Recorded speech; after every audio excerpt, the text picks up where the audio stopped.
joined the office of the Auditor-General of South Africa. It is perhaps worth pausing on this decision, as it tells much about the character of Mr. Makwetu. In 2007, he was a qualified chartered accountant with a clear record of leadership and management ability.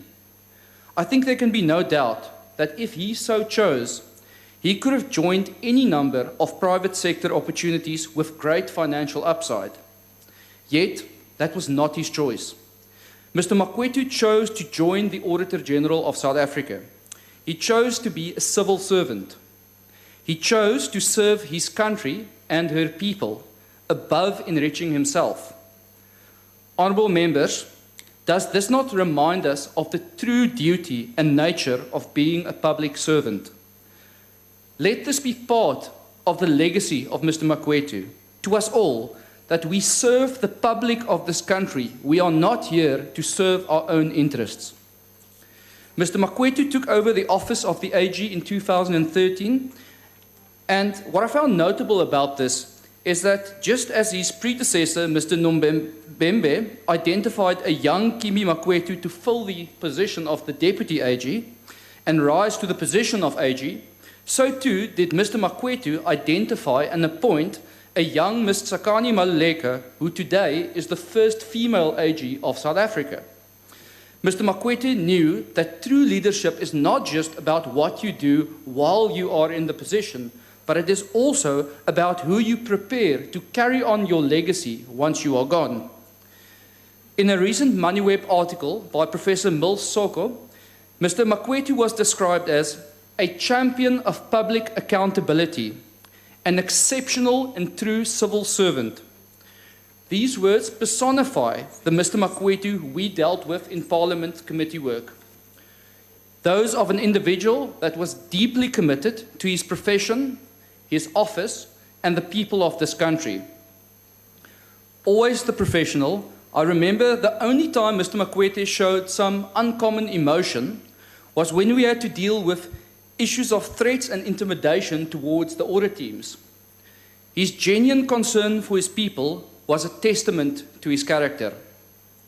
Mr. Makwetu was an exceptional South African. He fought for this country and was an ambassador for accountability, good governance, and ethical leadership. He never hesitated to raise the necessary red flags around corruption, and during the worst times of state capture, the office of the AG stood firm and uncaptured, as a watchdog that never hesitated to highlight the wrongdoings of state institutions and individuals. It was during this time that the Public Audit Amendment Act was passed, commonly referred to as Kimi's Law, or even some call it Kimi's Thief. Kimi's Law gives the office of the AG the ability to hold government officials personally liable for acts of corruption. I call upon Ms. Maluleka and the current office of the AG to honor the legacy of Mr. Makwetu, to use Kimi's Thief, that we may see those who stole taxpayers' money become accountable.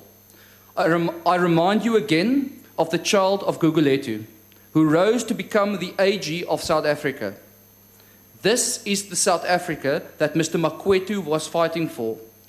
One where a child can rise from poverty to prosperity, where children from the poorest areas in South Africa has access to schools, to hospitals, to police, roads, working water and electricity, services and infrastructure that will help them to develop their talents and unlock their potential.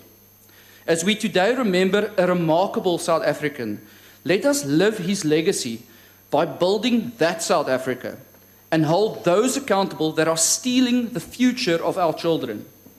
Today, we remember Mr. Thembekile Kimi Makwetu, a champion of public accountability, a true civil servant, and an exceptional South African. May his soul rest in peace. Thank you very much. I now invite the Honorable Ndlozi on virtual platform. The Honorable Ndlozi. Honorable Speaker. Yes, ma'am. Yes, I will do the tribute on behalf of Honorable Ndlozi. Please proceed, ma'am. Thank you very much, Speaker. Speaker, the Economic Freedom Fighters sends its deepest revolutionary condolences to the Makwetu family and his colleagues in the auditing fraternity. Today, we are paying tribute to a South African who has embodied values of accountability, transparency, and service to our people. He did this without seeking credit, fame, or even publicity. Mr. Makwetu simply went on with public service at a difficult time. It was fashionable to simply fold one's arms and turn a blind eye to unimaginable levels of corruption coordinated by the ruling party across all spheres of government, including in state-owned entities. For this, Speaker, we must be internally grateful for Mr. Makwetu's contribution and dedication, and we must celebrate his life. Mr. Makwetu was able to demonstrate with distinction and competence that Black managers can run and manage complex institutions despite constant doubts, disputes being treated like a child, and always without fail treated with suspicion. We are always made to believe that whiteness equals competence and Black equates incompetence. Today, as we celebrate the life of Mr. Makwetu, we are indeed comforted that Mr. Makwetu was competent. For those that will come after him, while we continue to fight racism that makes Black auditors and accounts get paid less than their white and Indian counterparts, for you, the work is to continue to maintain half standards that have become synonymous with Auditor-General of South Africa. We also want to take this opportunity, Speaker, to congratulate the newly appointed Auditor-General, Tsakani Maluleke. We want to wish her well and encourage her to start from day one to tackle difficult audits without fear or favor. Emulate the former AG and do even more. Remember, yours is not political but technical competence. I thank you, Speaker. Thank you very much, ma'am. I now invite the Honorable Hlengwa. Thank you very much, Madam Speaker. In the book by Max Blumenthal entitled The Management of Savagery, there are remarks delivered by the former U.S. Deputy Secretary of Defense, Paul Wolfowitz, to naval cadets on the 60th anniversary of the attack on Pearl Harbor. These remarks made similar reference to the attacks in the U.S. on 9/11, and I believe are applicable to the current situation in which we find ourselves in as regards corruption within our government and public services are concerned. Wolfowitz is quoted as saying, interestingly, that these surprise attacks were preceded by an astonishing number of unheeded warnings and missed signals. Surprise happens so often that it is surprising that we are surprised by it. Very few of these surprises are the product of simple blindness or simple stupidity. Almost always there have been warnings and signals that have been missed, sometimes because there were just too many warnings to pick the right one, close quote. It is what we are witnessing today with all the numerous reports and warnings of the AG that if we are not careful and did not listen and do not listen to the late AG, we may find ourselves in one way or the other faced with our own public service, 9/11 or Pearl Harbor. We have to heed his warnings, and this is the legacy of the late AG. Coupled with this are the grave concerns surrounding the fact that auditors are viewed as an enemy and as threats by government departments and entities. In fact, the auditors themselves are threatened and intimidated by government officials when carrying out their duties. And this has to stop. And this gravely concerned the late AG as his team in the daily course of their work found themselves at the receiving end of the unrelenting corrupt elements. It must be an honor to his legacy then that we protect the auditors as they do their work. Madam Speaker, the late AG did justice to the trust which was placed in him to head the Chapter 9 institution. He did honor to the Constitution, and he reminded us that it is possible to be a South African who is actually about the Constitution, for the Constitution, and lives the Constitution. Madam Speaker, the road ahead for the AG office is going to be a difficult one, as they now have to implement the expanded mandate of the Public Audit Act, which was extended the role of his office by beyond auditing and reporting. This is the legacy of the AG, where he gave the AG office teeth, he gave it credibility, and he gave it honor. This is not the retirement we had imagined. We had wanted the AG to be around, and his sudden passing has been one of great distress, and we send our heartfelt condolences to Mrs. Makwetu, Soso, Tando, and Wandile, and the rest of the Makwetu family. Madam Speaker, we have lost a patriot who died with his boots on and who honored this country with everything that he had until the very end. We have to emulate his example, and we have to do justice to his work moving forward. We wish the new AG all the best as she takes the AG office forward. We know and believe that she is competent and equal to the task. Madam Speaker, when the AG last appeared before SCOPA a few weeks ago, I said to him, and in paying tribute, and as I communicated to the family last week, I would like to read an Irish blessing. I said then, AG, may the rose rise up to meet you. May the wind be ever at your back. May the sun shine home upon your face, and may the rain fall softly on your fields. Until we meet again, may God hold you in the palm of his hand. Close quote. In life and in death, these words are apt. AG, all you have ever been is a patriot. Rest in peace. God bless you and strength to your family. I thank you. Thank you very much. We now invite the Honorable Vessels.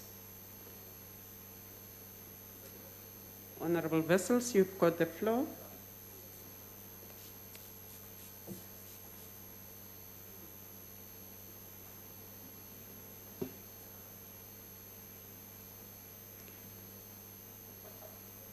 The Honorable Vessels is supposed to be on the virtual platform.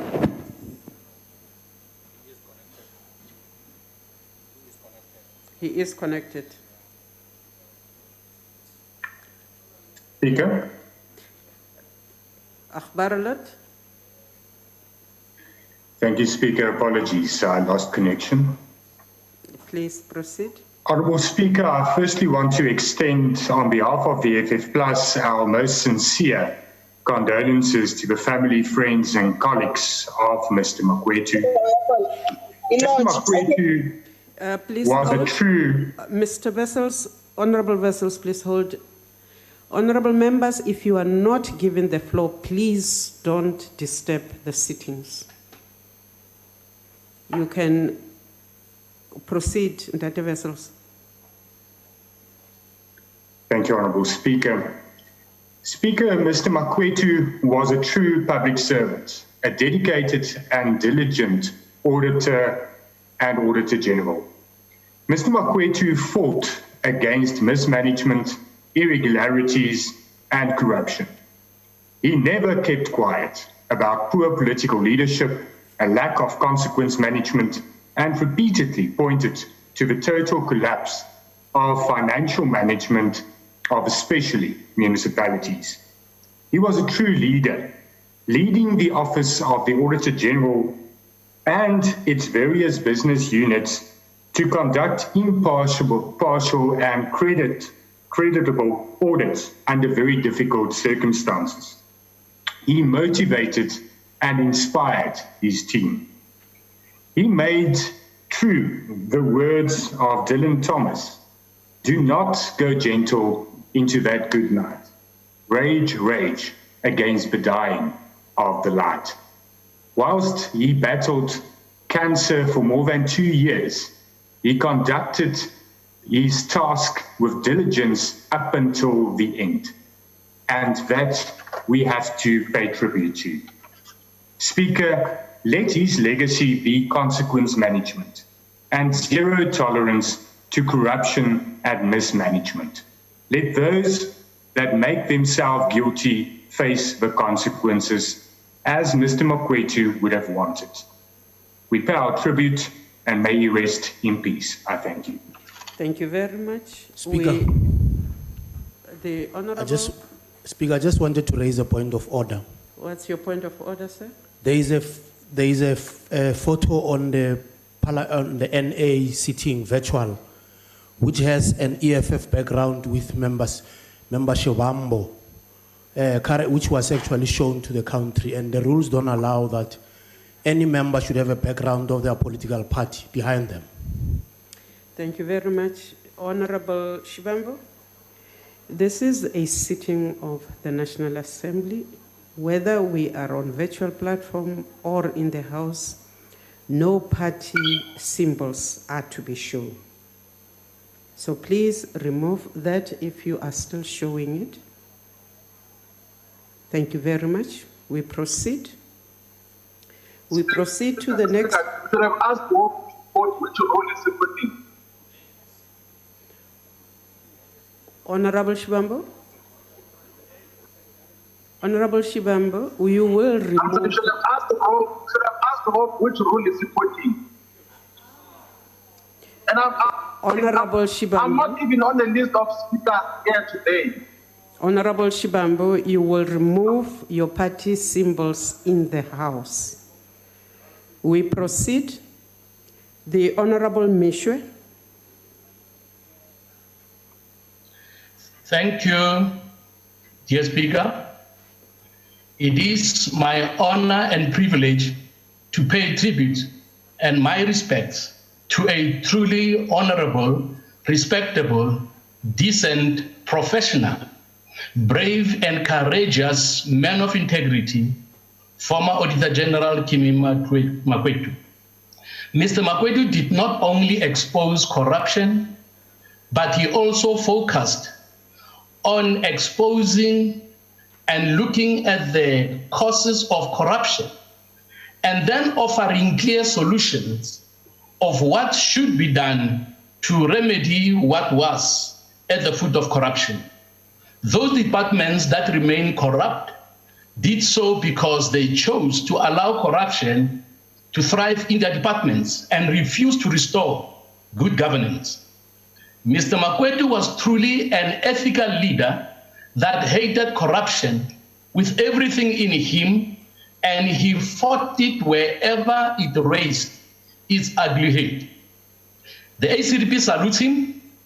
His dedication to his work and to the country should be emulated by all public servants.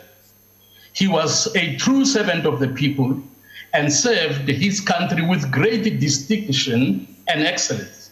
In conclusion, I want to commend his parents who taught him how to be responsible and accountable with whatever has been entrusted to him. It was refreshing to hear that Mr. Makwetu's mother, Maureen Makwetu, who is an entrepreneur herself, strongly influenced him with her good values, so much that she chose him to look after the finances of the family business. Mr. Makwetu deserves a good rest for the good work he has done for the nation of South Africa.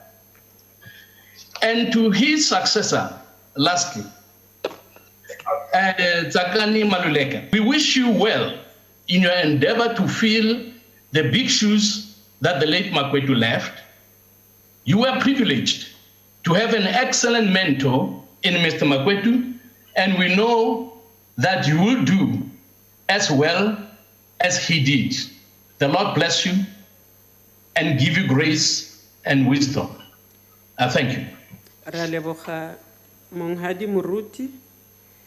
We proceed to invite the Honorable Kwangwa. Ndate Kwangwa, you are on the virtual platform. Speaker, yes, Speaker. Speaker, thank you very much. On behalf of the United Democratic Movement, I'd like to take this opportunity to express our deepest condolences to the family, the friends, and all the loved ones of the late Auditor-General, Mr. Kimi Makwetu.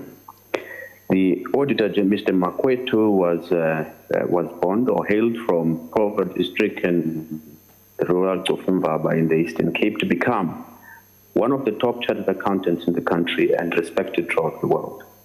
As a person who has worked and interacted with the Auditor General in the course of my duties in Parliament, I can attest, and the party, the UDM, can also certainly attest, that Mr. Makwetu carried out his public service with humility and diligence throughout his career.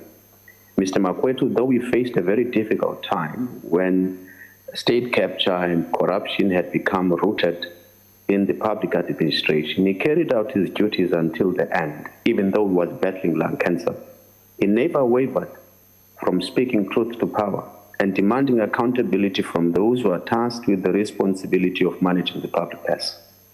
When he was appointed on December 1, 2013 by former President Jacob Zuma, some in the public sectors were concerned that he was a man of few words, but little did they know that he was a man of action.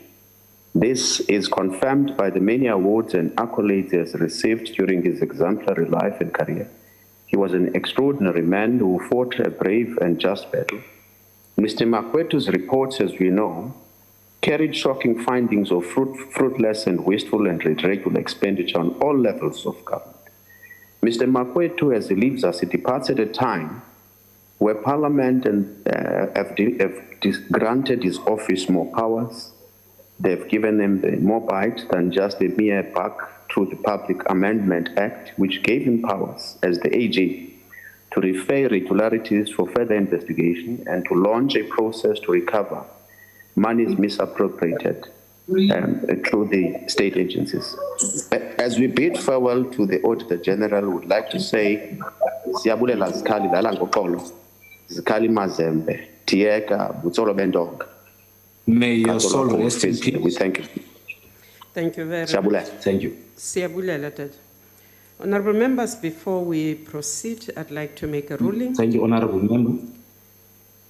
I'd like to make a ruling on the point of order which was raised, and I ruled, and I gave an instruction. Honorable Shibambo asked me on what rule the point of order was called.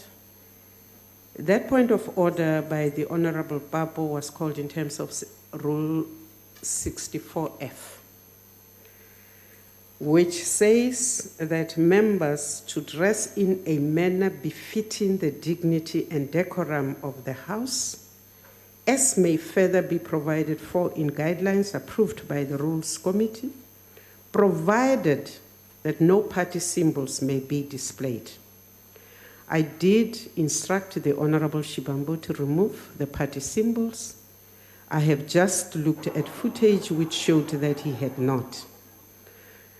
If Honorable Shibambo has not removed those symbols, I am afraid that he will be removed from the sitting of this House. There's no point of order. I have made my ruling. We proceed. Yeah, but I want to address that what you make a ruling on. Honorable Shibambo, you will not disrupt us. I have made a ruling for the second time. I'm not disrupting you. You're disrupting yourself. I'm not disrupting Honorable yourself. Shibambo, please put that mic off. Remove Honorable Shibambo from the sitting of this House. I have made a ruling. We proceed, honorable members, and I invite the Honorable Mahau. Honorable Mahau, you are on the virtual platform. Thank you very much, Honorable Speaker. The African Transformation Movement bids farewell to a legend, a true hero, a principled man who stood for accountability, especially in a time when the moral fiber of the country is slowly reaching an all-unprecedented low. Hailed as a man who refused to be silent about malfeasance, his tenure became one of the most historical in ensuring that he uprooted the core of corruption and maladministration, an act that no ordinary man could be able to do unless he was as principled and objective as Utata Makwetu. Even when his health was giving challenges, he became an exemplary servant of the people who embodied the Ijoni, the Fela Impazweni principle that mentions resilience, patience, passion, and best of all, dedication to the task at hand. It is times such as these where we urge all South Africans to follow in his shoes and adopt his patriotic culture to ensure that we are all responsible members of the Republic. The African Transformation Movement heeds the call of Kimi's belief to be implemented in all government sectors and to ensure that we root out all corrupt individuals once and for all. The former Auditor-General was not only a principal man, he was a beacon of hope for many South Africans who are awaiting service delivery in many municipalities. And for that, South Africa truly is at a loss. We offer our heartfelt condolences to the Makwetu family, knowing and understanding that his teachings and significance moves will forever remain in their hearts, and that they may be confronted during this difficult time of the passing of their beloved. In honoring his memory and his life's work, we must all hold hands in the active fight of corruption and ensure that there's accountability in government. We must ensure that our children and their children inherit a clean state that is able to provide for its citizens. Lalango Tolo, Dadau Gato Ulufezi, Nkosi, Speaker. Nkosi Memachau. I now proceed to invite the Honorable, the Minister for Public Works and Infrastructure, the Honorable Dilil. Thank you, Madam Speaker. On the 11th of November, our country lost one of the most outstanding public servants and guardian of accountable and ethical leadership. I've always had great respect for the office of the AG and worked extremely well with our AG over the years. Over the many years that I've worked with the AG, I was always struck by his professionalism and inspired by his commitment to advance the work of the Office of the Auditor-General. AG was fearless and steadfast in his commitment to ensure that public money was spent to serve the people of the country. He was a true son of the soil and a servant of the people. I always fondly remembered and agreed with his words when he would say, and I quote, "Praising an organization for getting a clean audit is like praising a fish because a fish can swim." This is after I received 4 consecutive clean audits in the city of Cape Town. And I often repeated this mantra to officials and said that it is not an option to achieve a clean audit. It is what we are meant to be doing. It is a moral obligation for governments to spend the money for service delivery in a proper way. Kimi was an exceptional individual and will always be remembered as a principled, honest servant of the people, fully aware of his constitutional obligations and carried his duties out diligently till the end. The Public Audit Amendment Act, which he fought for and introduced to hold public officials to account, is part of his legacy that we must implement. May we all honor Kimi's leadership and carry the torch forward by ensuring that we advance the principles of accountability and ensuring the public money is spent where it's meant to be spent. To our new AG, Chakani Mololeka, we've got faith in you that you will continue the good work. To Marinda, his wife, and his 3 children, I want to say thank you for sharing Kimi with us for so many years to serve his country. And condolences to his family, his friends, and colleagues. May his soul rest in peace. Hambakatle, my brother. Thank you. Thank you, Honorable Member. We proceed to invite the Honorable Sheikh Imam. Thank you, Honorable Speaker.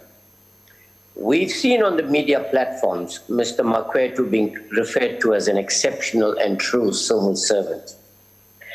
Now, Mr. Makwetu, whose first name is Tembekile, which means the one who can be trusted, clearly tells us that 54 years ago, when he was born, his parents, his mom and his dad decided that this is the son that's going to lead with integrity and dignity.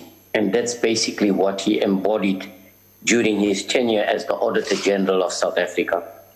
When he joined the office of the Auditor-General in 2007 as the Deputy Auditor-General, he cited public interest considerations as central to his decisions. He went on to embody scrupulously the principles of professionalism, good governance, leadership, integrity, and a significant consideration for public interests. As an auditor by profession, Mr. Makwetu emphasized the importance of the moral and social contract that the auditing profession ought to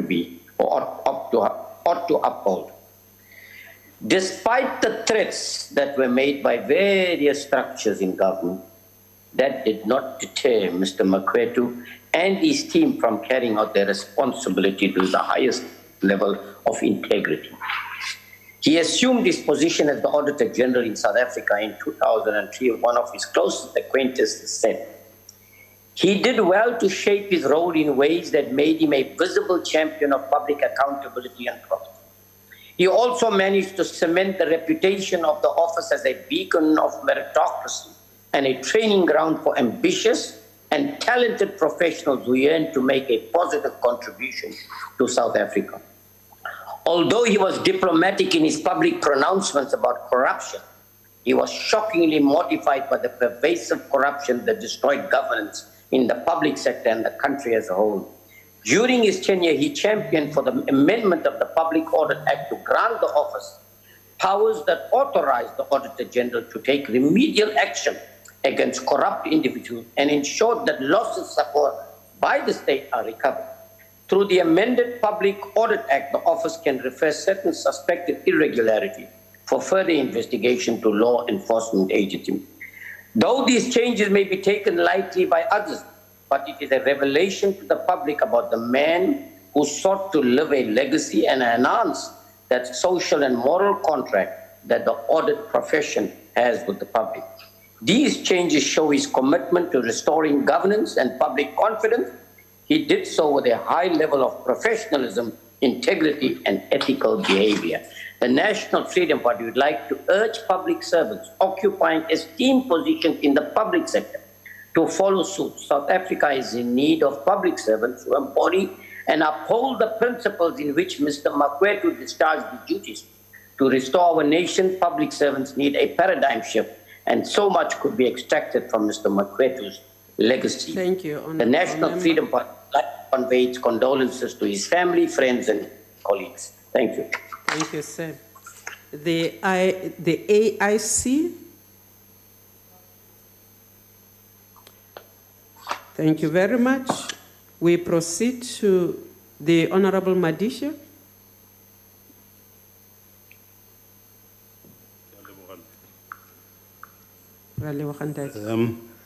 Honorable Speaker, COPE expresses its sadness at the untimely death of the late Auditor-General, Mr. Makwetu.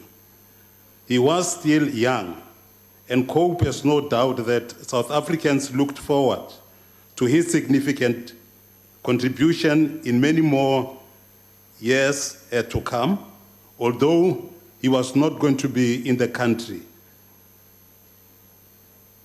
because of the jobs he was going to do beyond our seas. As we all have expressed, he occupied a very challenging position at a time when our country's financial stability had literally collapsed due to corruption, particularly by those in positions of power, from the lowest to the highest levels of government, namely local or municipalities, the provincial levels, and the national levels as well. The corruption I here have cited includes that of bureaucrats who hold positions of responsibility from the municipalities to the national government level. Those of us who attended committee meetings where he presented audits and guidance reports have noticed the openness he displayed, the truthfulness he always indicated, the non-partisan and non-affinity approaches he followed and proved, the commitment to ensure the resolution of momentous challenges our country faces today, inter alia those that led South Africa to the past and present junk status, and how all those practices would contribute to non-delivery of essential services, joblessness, and give birth to further corrupt practices. His employment history before he became the Auditor-General, and further that the international finance institutions both in China and the new one he was going to occupy, welcomed him, indicated that South Africa had a gift in him. I hope he will rest well and in peace. Thank you very much.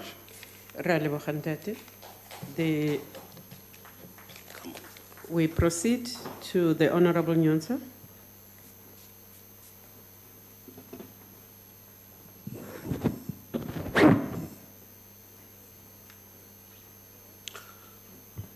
Speaker,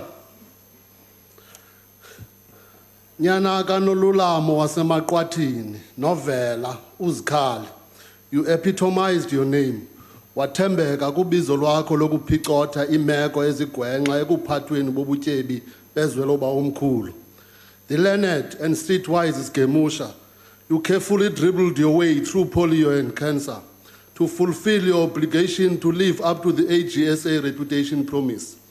You were steadfast in calling to order and financial accountability abavukengceni who were bent on depleting our wealth and economic growth.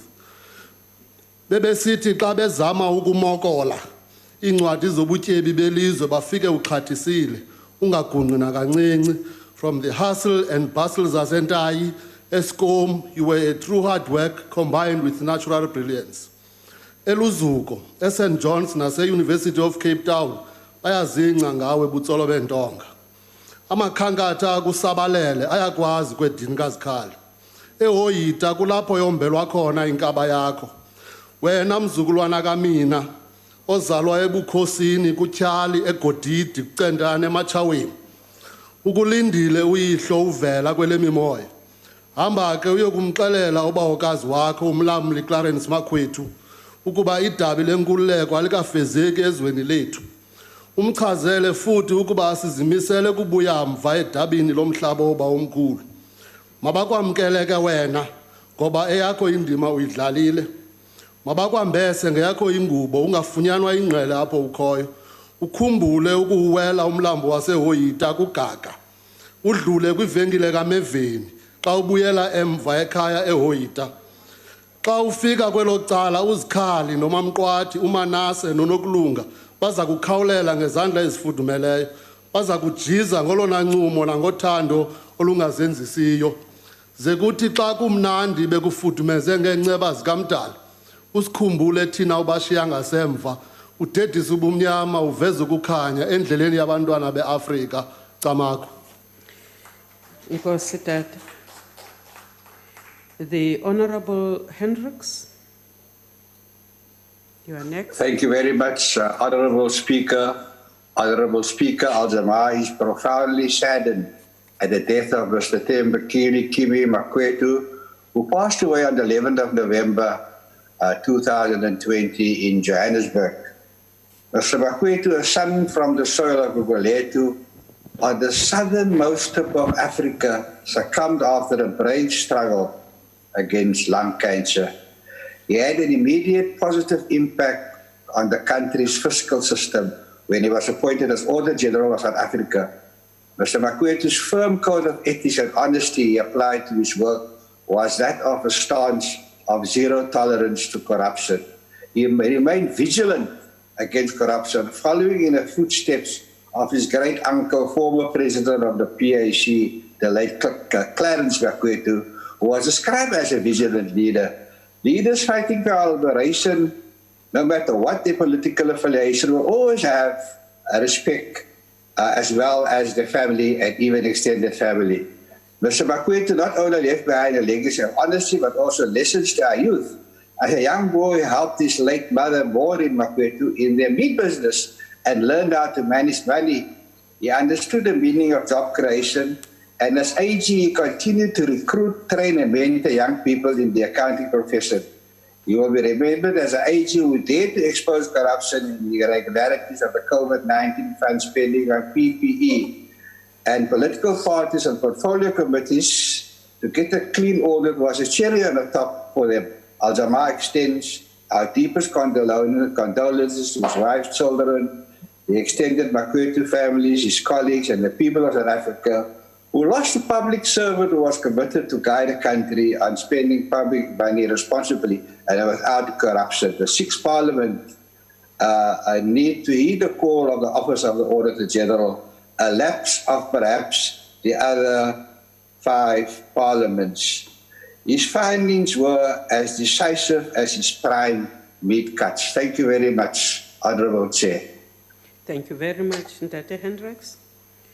The last speaker on this is the Honourable Tolashe.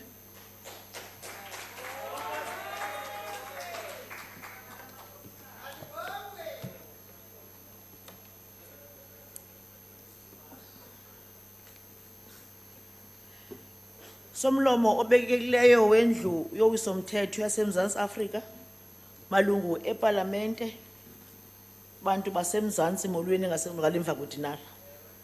Ngokukhethekileyo masibulise izihlobo nezalamane zomzo kwaMakwethu ezithe nazo zaba yinxalenye yalomsebenzi ubekeke kangaka. Speaker, usuku lomhla wesixhenxe kwinyanga yomqungu kunyaka ka1966 lusuku olungenazelo libaleke kwimbali yakwaMakwethu kumathafa elolizwe nakusizwe sonke saseMzantsi Afrika ngoba ngalolanga ngalomini yayinhle kakhulu itholduna lazalo.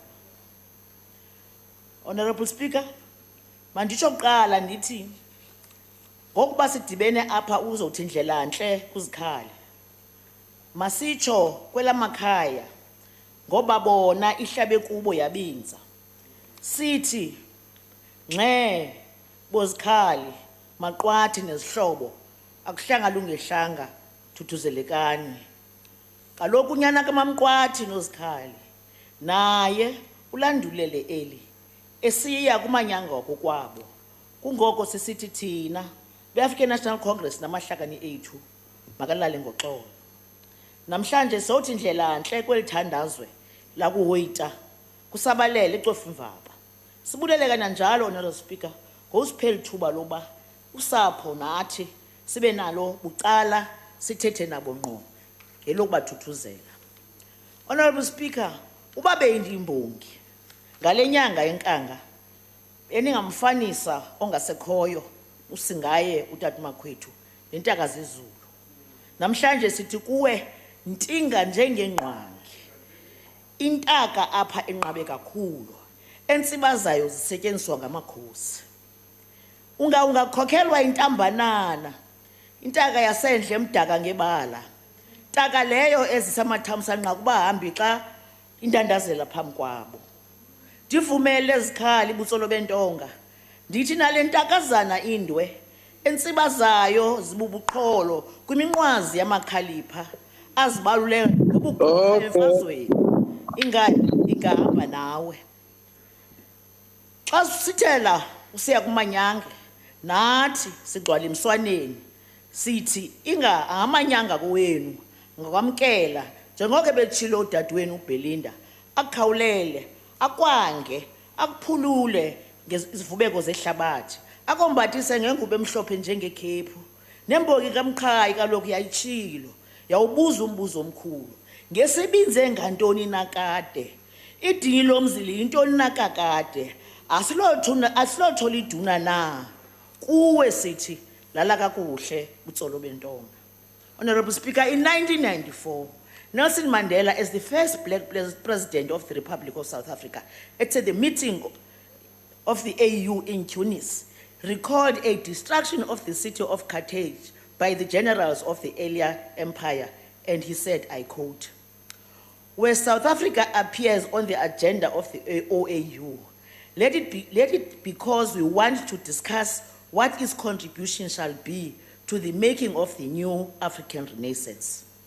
Let it because we want to discuss what materials it will supply for the rebuilding of the African city of Carthage," close quote. In a way, Honorable Speaker, we can say without fear of contradiction that our Auditor-General, Uthembekile Kimi Makwetu, supplied a building blocks here in South Africa of that city of Carthage. He stood unflinchingly as an example of what we could be if we strive harder and work harder, and indeed was an embodiment that hard work does pay off. Honorable Speaker, with every inch of your life physically and living breath, you dedicated your entire life to the rebuilding of our city of Carthage here in South Africa, George.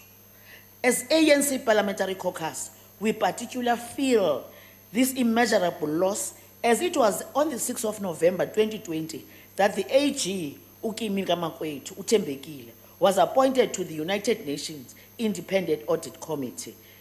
It's in its 5th conference in New York. Your departure, Kali, therefore has not only robbed us of our diligence and excellence, but also stole from us a world-class citizen. It is indeed true that he who digs a well does not drink from it. The world will no longer be able to drink from your wisdom. Goba wena awusekho. Hamba kakuhle butsolo bentonga. It was on the 11th of November 20th. Well. The ANC caucus parliament leader learned with shock and sadness of your passing, AG, from lung cancer. At the time, AG, you were left with only 19 days before vacating the office of the Auditor-General, which you served with distinction since your assumption on the 1st of December 2013, having been Deputy AG to Terence Mbembe. Your dedication and patriotism displayed to the South African people, even as you were battling illness, is a reminder of the values of selfishness, as we should all emulate. We are grateful of your commitment to the Constitution and put first South African people during your tenure. You worked very well and very hard to get the government finances to be properly audited and ensure that measures were put in place to guard against wasteful and fruitless expenditure at all times, especially during COVID-19. You brought us innovations that enables audits to be conducted in real times. We will miss you, Kali.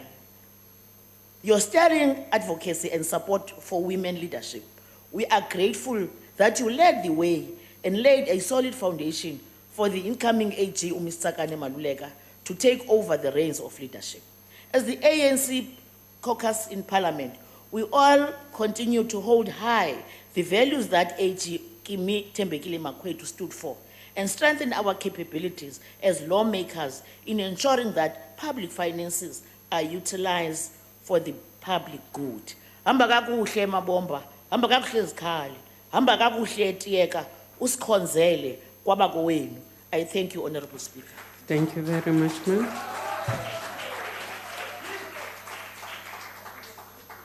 Honorable members. Honorable members, this concludes the tributes.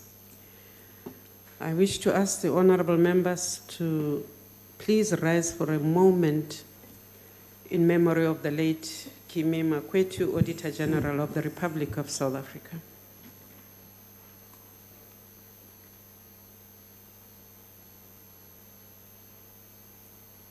Thank you very much. Honorable members, the condolences of the House will be conveyed to the Makwetu family. The Secretary may read the second order. Tributes to Professor D. Plaatjies, former Chairperson of the Financial and Fiscal Commission. Thank you very much. I now invite the Honorable Gigi Heluis. Thank you, Madam Speaker.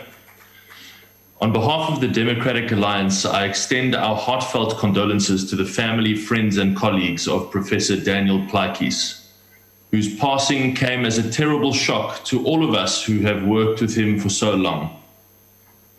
Professor Plaatjies was a prolific writer and publisher, which is how I first came to know him when more than a decade ago, he asked for some research assistance for a book that he was working on. We immediately struck up a friendship and often kept in touch after that. He went on to write other books and we worked together again. Our meetings usually involved very little work actually getting done and lots of chatting about politics, about leadership, about South Africa, and about family. Over time, I came to admire the Prof very greatly. He was an intellectual, a writer, a thinker, a researcher, an inquisitive mind, and an analyst. But he was also undoubtedly an activist. Not the so-called activists that we see today, who do little but break things down and sow fear or division. That kind of activism would never have earned the blessing of a true builder like Professor Plaatjies.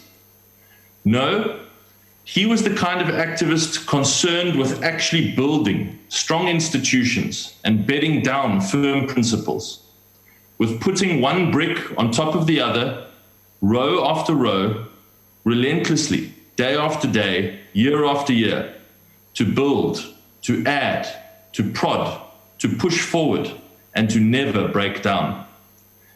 In fact, his contribution to South Africa's post-democratic society is all the tribute that he needs. The South African Social Security Agency, SASSA, which he was instrumental in building, stands as testament to his commitment to a society which cares for the elderly, the disabled, and for the less fortunate. After he joined the Financial and Fiscal Commission, our paths crossed again. I was by that time a member in this place, and he was now a very regular presenter at portfolio committee meetings.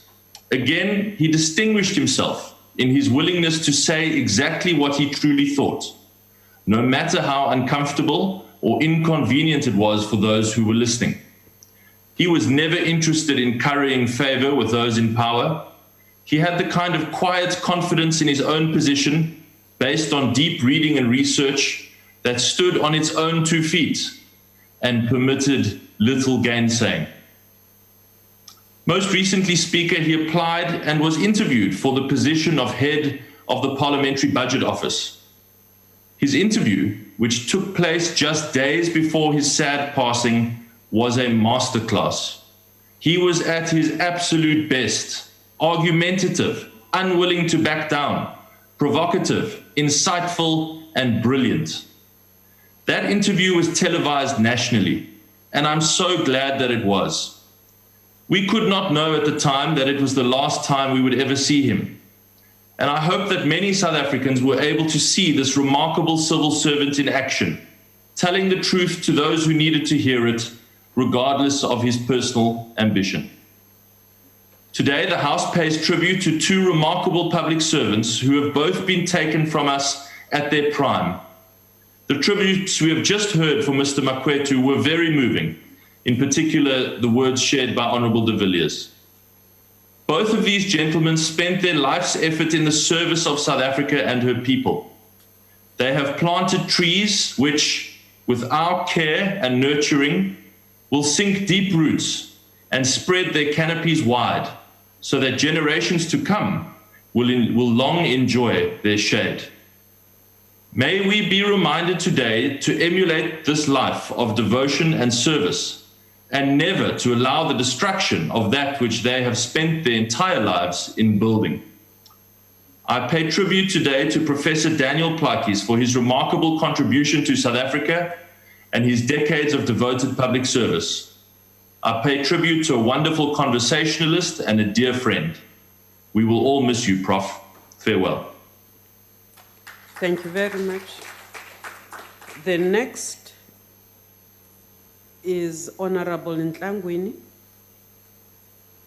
Honorable Ntlangwini. Thank you very much. Thank you very much, Speaker. South Africa have lost one of the finest minds, an analyst and a true spirited public servant in Prof. Daniel Plaatjies. In all the times we've interacted with the Prof at the Standing Committee of Appropriations, when the FFC was there, he was always frank, kind, and did not hesitate to share his knowledge.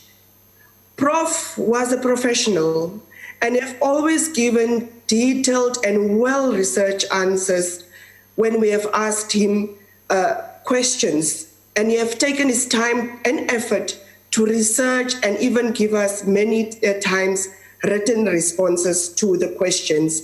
that we have asked as EFF. To Prof. Plaatjies' family and his former colleagues, on behalf of the EFF, we want to send our sincere and deepest revolutionary condolences. While many will remember and speak about Prof. Plaatjies' contribution to the public policy, his contribution to the field of good governance, the decentralized governance, and including his doctoral thesis that focused on a cooperative governance. One area Prof. Plaatjies' contribution have left a lasting legacy is work on funding for basic education. When we was transitioned into democracy, a democratic South Africa, spending government on behalf of students in the formal white schools was twice higher than that of students in the formerly African schools. Prof. Plaatjies is of the generation that make great strides towards equalizing access to education.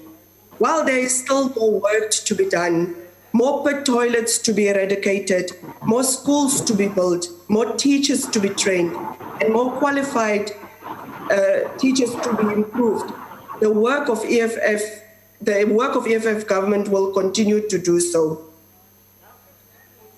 Many of Black children benefited from the contribution of Prof. Plaatjies.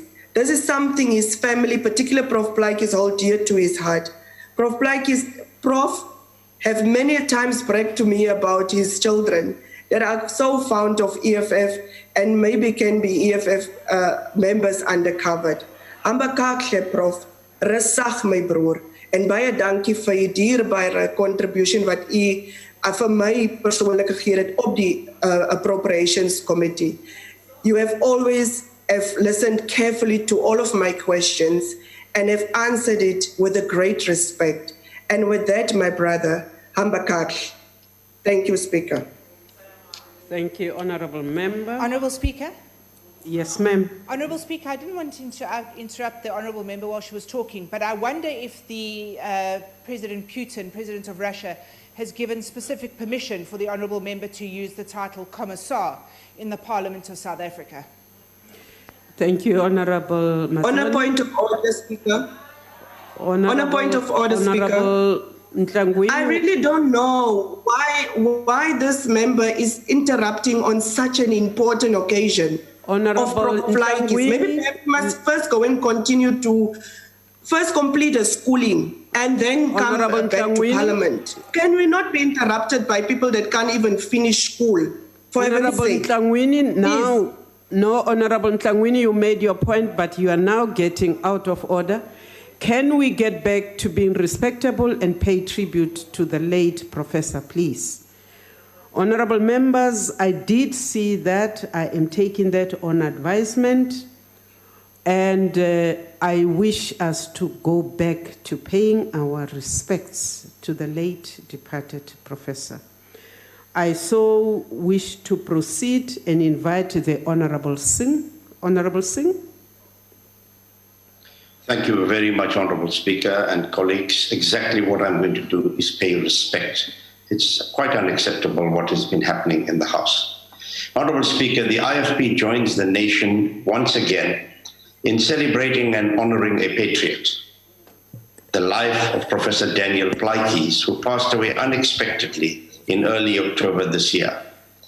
May I pause to also pay my personal condolences to the Makwetu family and to the Office of the Auditor-General and all who are there, because I had worked with him for the last 13 years when he was the Deputy Auditor-General and saw his transition from Deputy Auditor-General to Auditor-General, and he was a very, very dear friend. Coming back to Professor Plaatjies, he was a loving father, husband, and friend to many. He was also, as we have heard, a revered academic, author, and respected public servant. Beyond that, the professor was a development activist, social justice warrior, and fighter for the constitutional principle of non-racialism in our beautiful nation. Honourable Speaker, the professor's activism translated into his public service. Having been an integral part of the establishment of the South African Social Security Agency, known as SASSA, an agency that has been in the forefront in providing relief to millions of vulnerable South Africans over the years, and even now during the COVID pandemic. His memory is one that demands of us, Honourable Speaker, as public servants, to be more than office bearers and to perpetuate the spirit of Ubuntu in every space we occupy. Excuse me. Many of us gathered today will remember him from interactions with committees and members of this House. His insightful and honest contribution to debates will be remembered and missed. When he was appointed to the Financial and Fiscal Commission, the FFC, he injected energy and breathed life into that critical institution. In a country where the integrity of public servants is constantly being questioned and sullied by the scourge of corruption and dishonesty, he was a bastion of accountability and financial transparency. The FFC and truly the nation has lost an incredible leader. Indeed, he set high standards, attainable for those who, and we hope that others will follow in his footsteps. Professor Plaatjies has served in numerous senior positions in both national and provincial governments. His institutional memory, expertise, and wisdom will sorely be missed.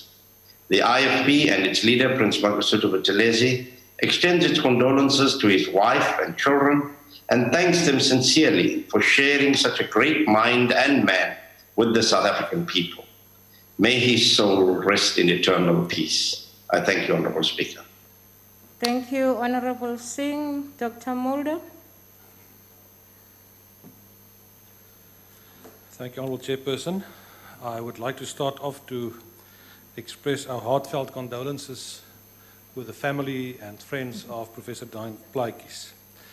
I also would like to say I would really like to associate myself with the words expressed today by the Honourable Hill Lewis, because it was quite clear that he knew Professor Plaatjies personally and that they were good friends personally.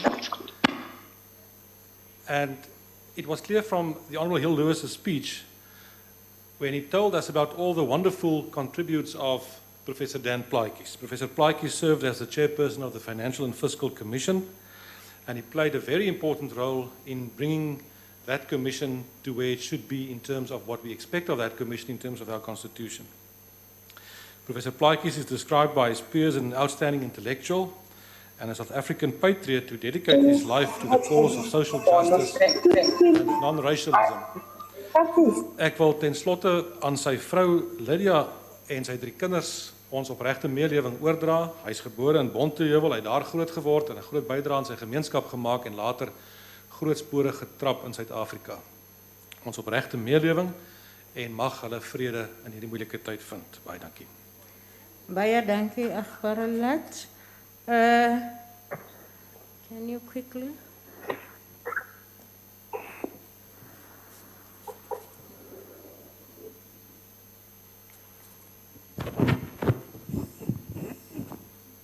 Thank you. Honourable Swart. Thank you, House Chair. House Chair, the ACDP rises to pay tribute and to express its deepest condolences to the family and friends of the late Professor Daniel Plaatjies, the chairperson of the FFC, who passed away on the evening of the 10th of October. A moving tribute is set out by the acting chairperson of the FFC, Mr. Michael Sachs, in this year's annual report, where he says the following, quote, Professor Plaatjies was a civil servant, a scholar, an educator, an activist for social justice and non-racialism, and an outstanding South African intellectual. He was both an architect of South Africa's democratic institutions and a fierce critic of their shortcomings. His acute and challenging insights will be sorely missed in Parliament, and we agree with that sentiment, and public deliberation. Sadly, the Commission itself has lost an able, energetic chairperson who had lifted the Commission to a new level.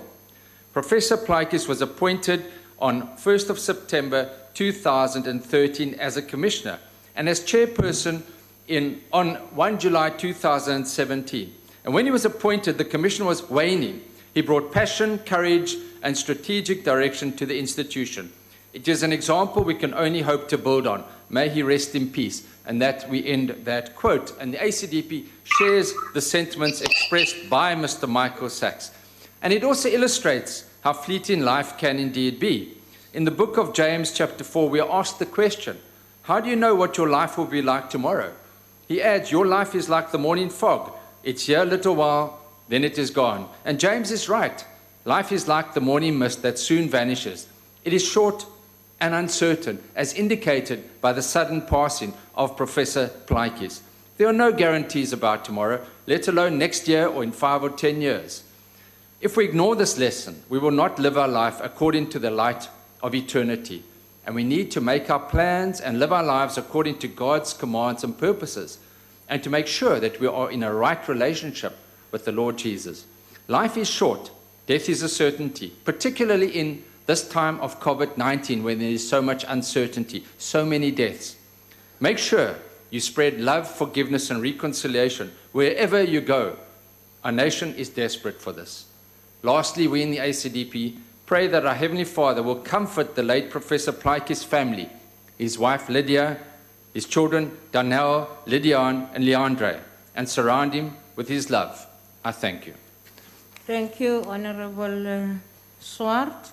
Honorable members, those who are logging in late, I realize that the disturbance is because of your logging. Please mute your mic before you connect to the audio, because even if you don't speak, there is a disturbance taking place. Those who are not aware what's happening with the gadget, just check if you have muted your audio.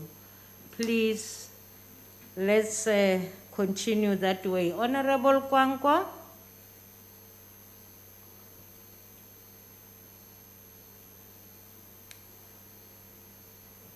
I saw you, Honorable Kwankwa, coming in with the ICT Ngema.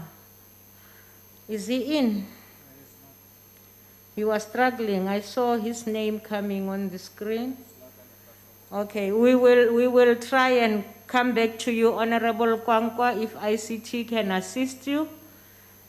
Honorable Sheikh Imam.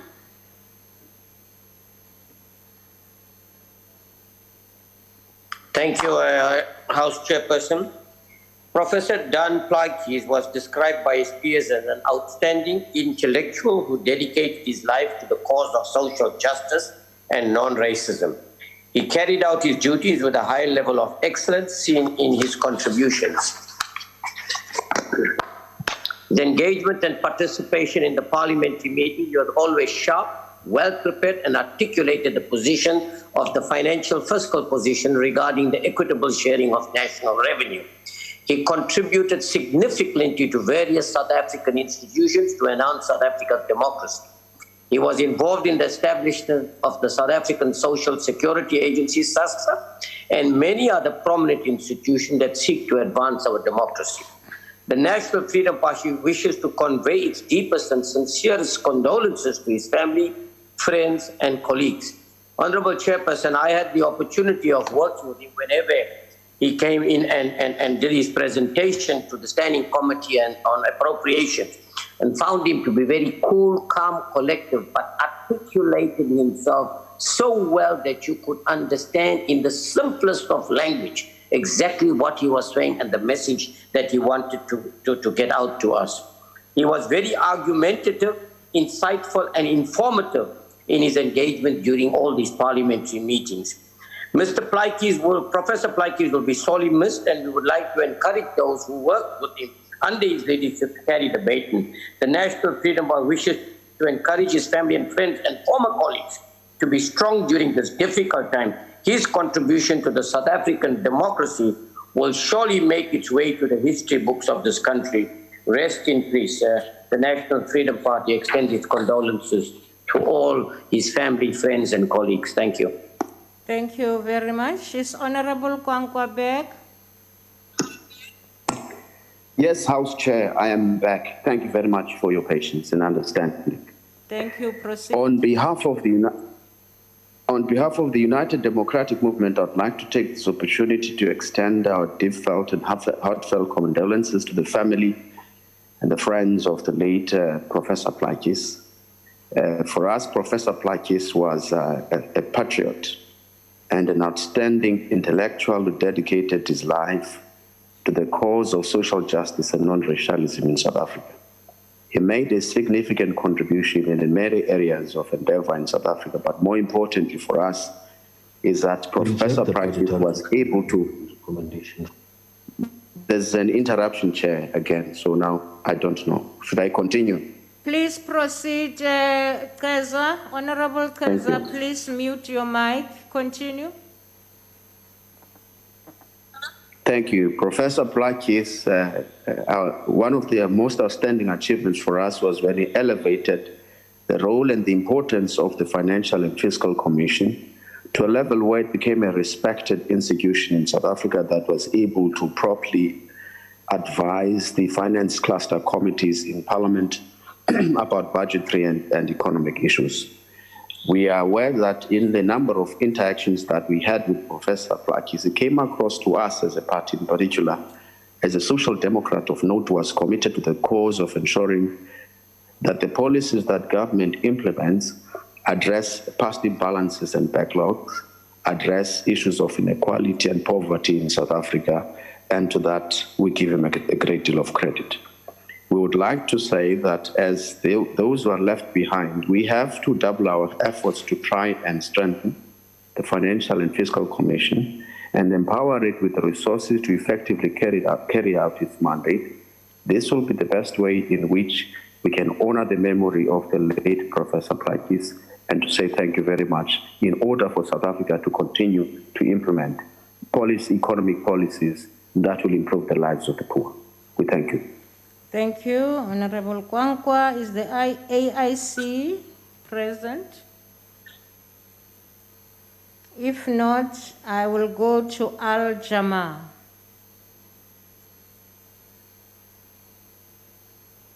Honorable Hendricks. Is he still on? Maybe he wasn't expecting to speak so soon, but we have jumped two parties that have alerted us that they are not participating. Honorable Hendricks.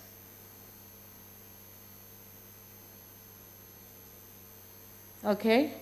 Let me call on the ANC, Honorable Dipuo Peters.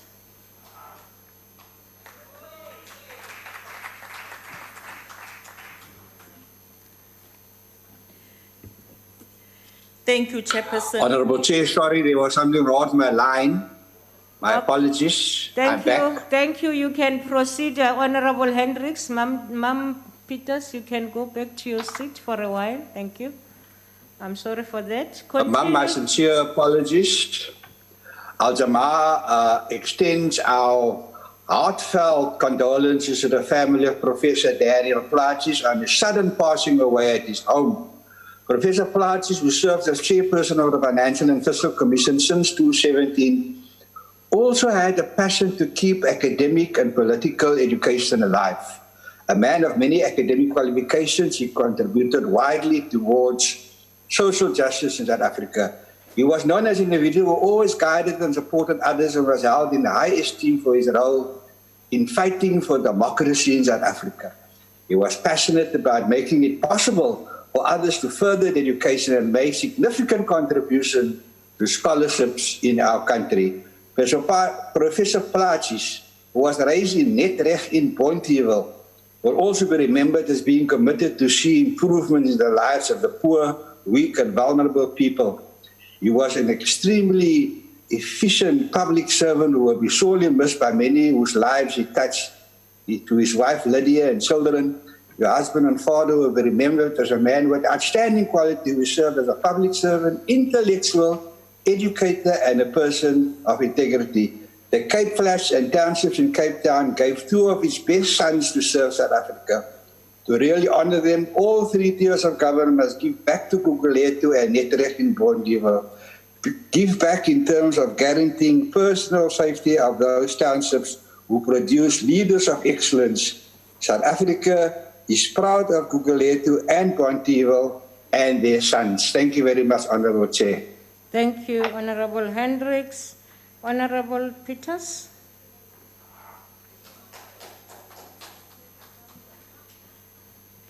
Thank you, Honorable Chairperson. I want to take this opportunity to recognize the ministers and deputy ministers and honorable members of this House. I also want to recognize Mrs. Plaatjies and the children as well as the family who are on virtual platform, the commissioners, management, and the whole staff of the Financial and Fiscal Commission. Honorable members, allow me to preface my tribute by borrowing words from an American poet, Albert Pike, and I quote, "Whatever we do or whatever we have done for ourselves alone dies with us. What we have done for others in the world remains and is immortal," close quote.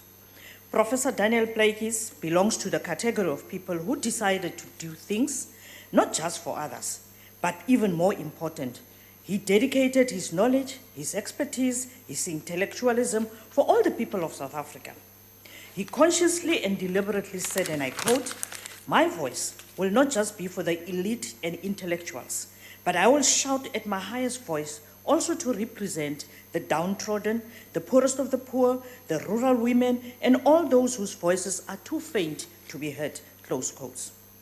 Honorable Chairperson, before I proceed, allow me on behalf of the African National Congress to pass our heartfelt revolutionary condolences to Mrs. Lydia Plaatjies, the children Daniel, Lydian, and Leandre, and their entire family. We will not claim by any stretch of imagination to understand the pain you are going through now. But what you must know is that we are feeling the pain, and it is a sharp pain. Your loss is our loss. Your loss is the loss of the nation of South Africa. South Africa is poorer without Professor Daniel Plaatjies. Yes, indeed, his deeds are immortal. They won't die. Prof. Plaatjies was unique and effective in what he was doing because he was advising about what he has done himself. His CV, which is very impressive, indicates that he invested in himself through many years that he used to study. About 2 weeks before his untimely death, we had the privilege of being in the committee which interviewed candidates for the Director of Parliamentary Budget Office. We've always known that he is quite an erudite person, but never knew that his education took him throughout the world. The interviews provided us with an opportunity to look at his resume more deeply. He is the product of the University of the Western Cape.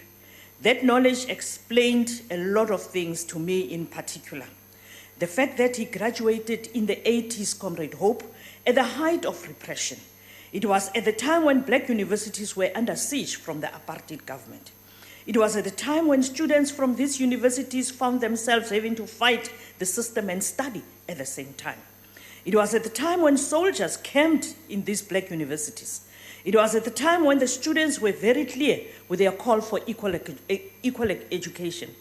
Their call for unbanning of political organizations like the African National Congress, the South African Communist Party, the Pan-Africanist Congress, and many others. It was at the time that the honorable members, honorable members, when students at these universities called for the release of Nelson Mandela and all political prisoners.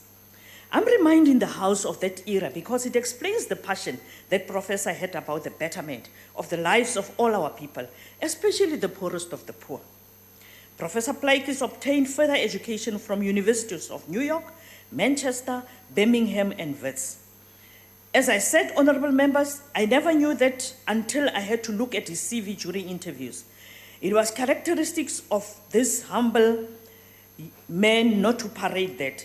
But all that knowledge was used to help make South Africa a better country.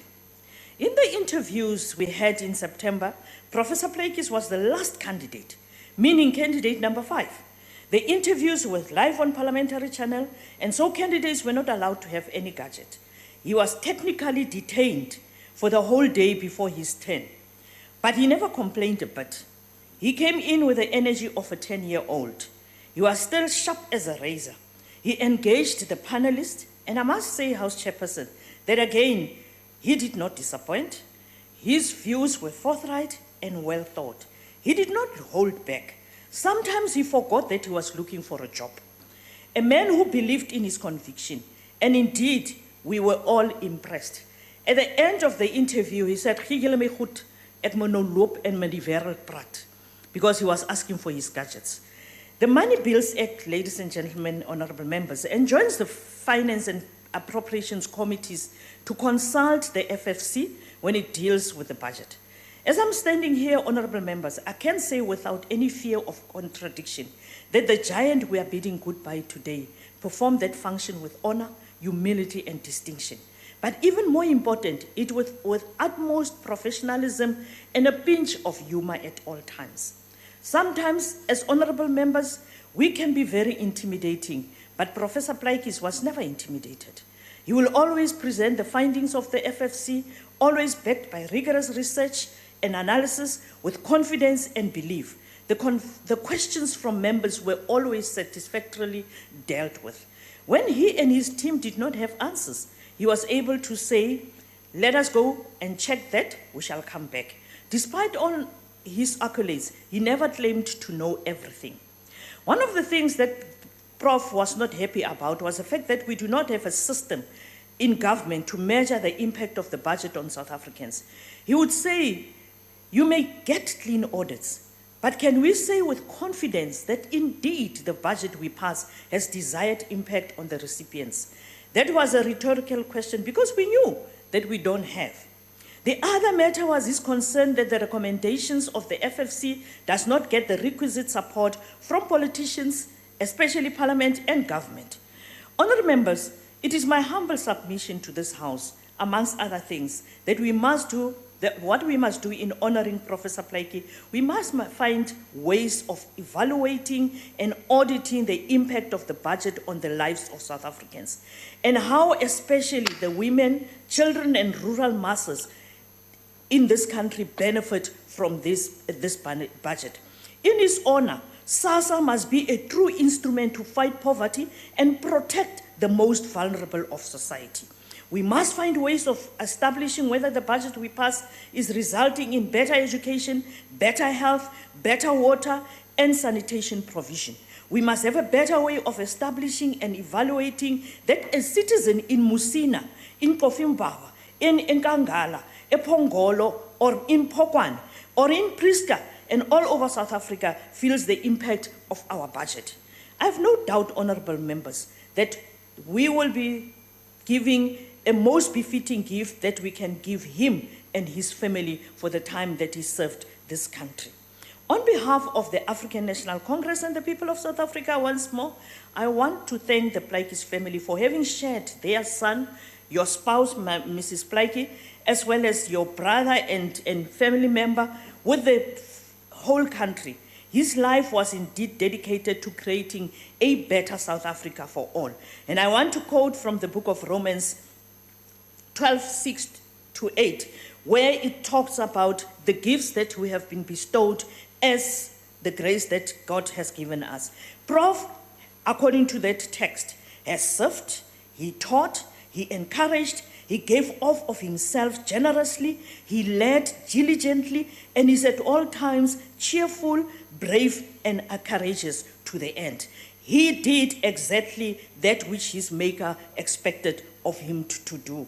Hamba kahle, Comrade Prof Daniel Plaatjies, rus en vrede, you will definitely be missed, but your ideas and ideals are indeed immortal, and I thank you. Thank you, Ma'am Peaches. Honourable members, that concludes the tributes.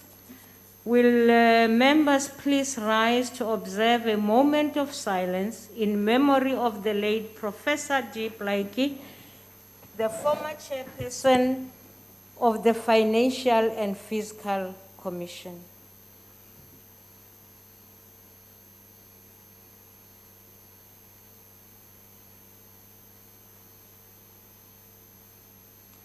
Thank you very much. The condolences of the House will be conveyed to the Plaatjies family. Thank you, honourable members. I will now ask the Secretary to read the third order. Debate on 16 days of activism for no violence against women and children. Women's economic justice towards a non-violent and non-sexist South Africa.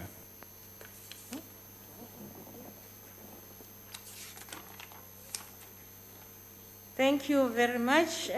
We will now invite the Honorable Tlomelang to the podium. Alibongwe. Akwenziwa logo, Honorable Ndaba. It's a warning. You press that button again, you'll be removed from the platform. Ke a leboga motlotlegi modulasetilo wa ntlo e tlotlegang batlotlegi botlhe ma Afrika Borwa ka kakaretso. Fellow South Africans and honorable members, allow me to remind you that the ANC has been at the forefront of women's struggle by putting forward a vision for a non-sexist society and institutionalizing gender equality and women's empowerment through its policies, its institutional arrangements and intervention measures. Through the National Strategic Plan Against Gender-Based Violence and Femicides, government stakeholders, civil organizations, and development partners adopted the plan to provide a multi-sectoral, coherent strategic policy and programming framework to ensure a coordinated national response to the crisis of gender-based violence and femicides by the government of South Africa and the country as a whole. The vision for the plan is a South Africa free from gender-based violence directed at women, children, and LGBTQIA+ persons. And in order to achieve the vision for the NSP and GBVF, the plan is structured around 6 pillars. 1, accountability, coordination, and leadership, preventing and rebuilding social cohesion, justice, safety, and protection, response, care, and healing, economic power and research, lastly, economic management. The ANC government believes in a non-sexist and equal society and the strengthening of social compacts with civil society, uniting all progressive and consecutive forces in society to the cause to come up with innovation programs to eradicate GBV and violence against children. This is why, as the ANC government, we fully support the National Strategic Plan. As equality for all, non-sexism, non-racialism are pillars enshrined within our constitution. As the ANC, we recognize that gender equality is a fundamental human right and essential prerequisite for achieving a gender-equitable society. It is therefore paramount that we must examine critically and honestly our commitment to gender equality. Noting that legislative change must be accompanied not only by policy measures that promote this constitutional principle, but they should also result in implementation of gender equity across all sectors of society to ensure that we adopt widely internalized gender-sensitive attitudes and practices. Honorable members, emphasis, therefore, need to be put on the building the blocks of constructing a non-violent and non-sexist society. Attention has to be assessed in the manner that we socialize our children, and in particular, the socialization of boy children, to respect each other, to take on roles in a non-gender stereotype manner. This will lay the foundation of addressing social ills and ensuring the mindset change necessary for non-racism and social cohesion. Patriarchy is a global cancer-setting society in full, achieving gender equality and a society free of non-sexism. Customs, socials, and religious systems, including culture, have in the past promoted patriarchy and the oppression of women. The discrimination against women due to the above institution took a variety of forms, from the disenfranchisement to various forms of abuse. These institutions are still intact and still practice their culture. Women's existing subordinate position within social relations and the family should be considered with the aim of restructuring society so as to eradicate male domination without alienating the man. The equality should include both formal and substantive equality to ensure a total eradication of patriarchy. While patriarchy is a distinct system, it does not exist on its own. It thrives on the basic economic political system under which it exists, becoming a way of life by all. However, the honors to rid our society of patriarchy cannot solely rest upon the state or government alone or one organization. It requires all the forces of society, particularly because it coexists with the survives and even under most progressive political systems. We need to decolonize our thinking, deconstruct the idea of patriarchy, and begin to reconstruct a new way of thinking about the gender equality as a norm. In other words, we need to move for a total paradigm shift in our thinking, practices, and perspectives. The struggle against patriarchy is therefore a struggle within the struggle. Patriarchy must be urgently addressed by looking at the following areas: changing the environment so that women are in position to access and exercise the rights, addressing the income gap between men and women, rich and poor, where women are the poor of the poorest, addressing the growing feminization of poverty, addressing the skewed nature of the private sector and corporate world that reinforces male domination, especially at decision-making levels, and accelerating the implementation of our policies and legislation in general. If we are truly honorable members and South Africans to eradicate patriarchy from our society, we have to address male toxic behavior in young boys, educate your girls on tolerable behavior, and which behaviors not to tolerate. Introduce and normalize gender-neutral behavior in schools, and challenge normalized sexist behavior from children from a young age. Patriarchy divides society and must be combated in all its forms. Gender stereotype socialization of girls and boys must be addressed to build a social cohesion. Honorable members and House Chair, I thank you. Thank you, Metro Melang. Honorable Sharif.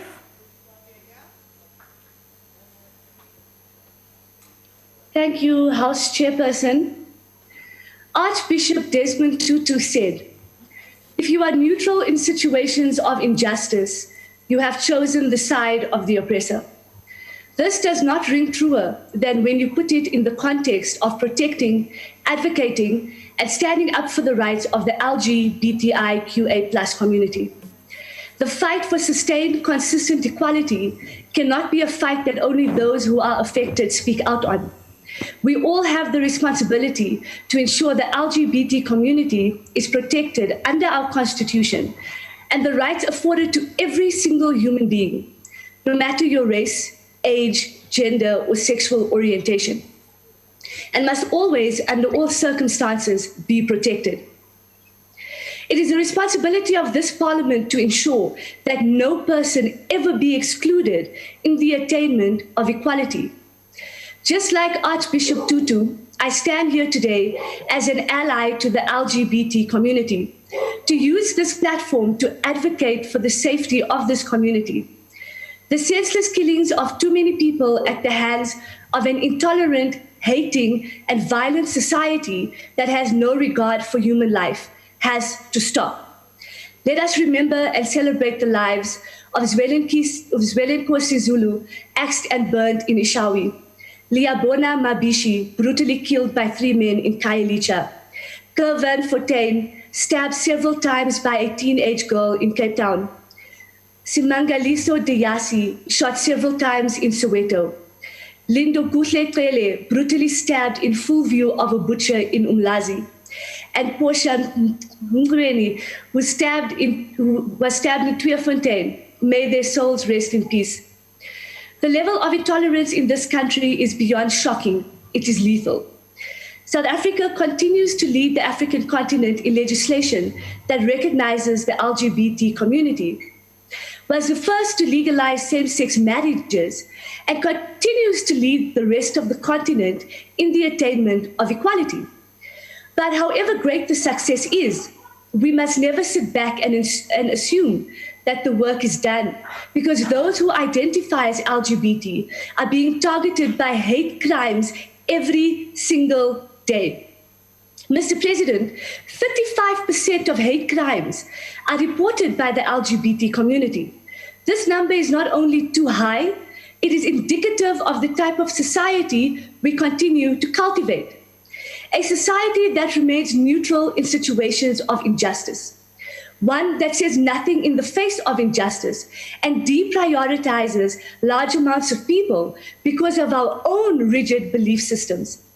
A society so caught up in the superiority of our own views and opinions that we consciously contribute and perpetuate to the erasure of millions of people's identities and take away the right of choice and the right to exist. How dare we?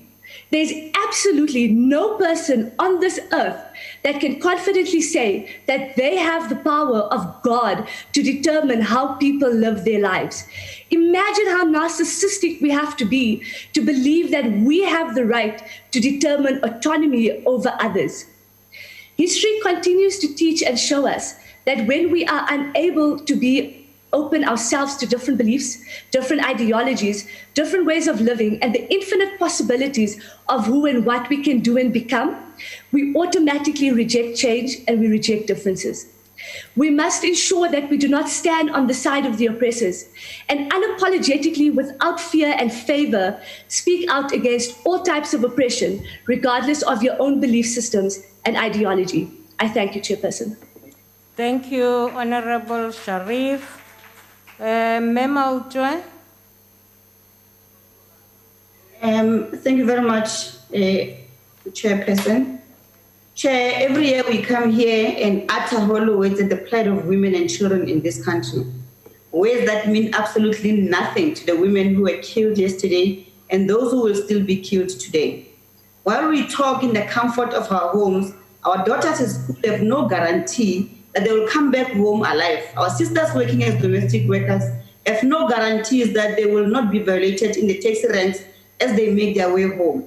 Our siblings in corporate South Africa have to contend with male bosses who demand sex in order to secure their stay at these companies. Our compatriots in other political parties have to endure with leadership that treats women as possessions to be used and discarded as and when these leaders wish. Women in this country are surrounded by violence, were engulfed in a never-ending battle just for the simple right to be. On June 2, Daniel Maestri, a 20-year-old, a final year business administration student from Devon, was beaten almost to death during an alleged argument. Her partner, Steenkamp, of 37-year-old, allegedly held her hostage in his Pinetown home until the police rescued her. On June 6, Chairperson, Naledi Pangindao, 25-year-old, a mother of 3 from Mossel Bay, Cape Town, was hacked and stabbed to death with an axe allegedly by her partner when she tried to end the relationship. Her partner of 34 years is also the father of her children. On June 8, Tsihofatso Pule, a 20-year-old, who was 8 months pregnant and lived in Midlands, Gauteng, was found with stab wounds and hanged from a tree in Rodipot. On 29 July, 3 elderly women were killed in Mbitli village in Sterkspruit, Eastern Cape, after being accused of witchcraft. Early in October, Chairperson, Duduzile Dlamini was murdered by a boyfriend in Orange Farm in Gauteng.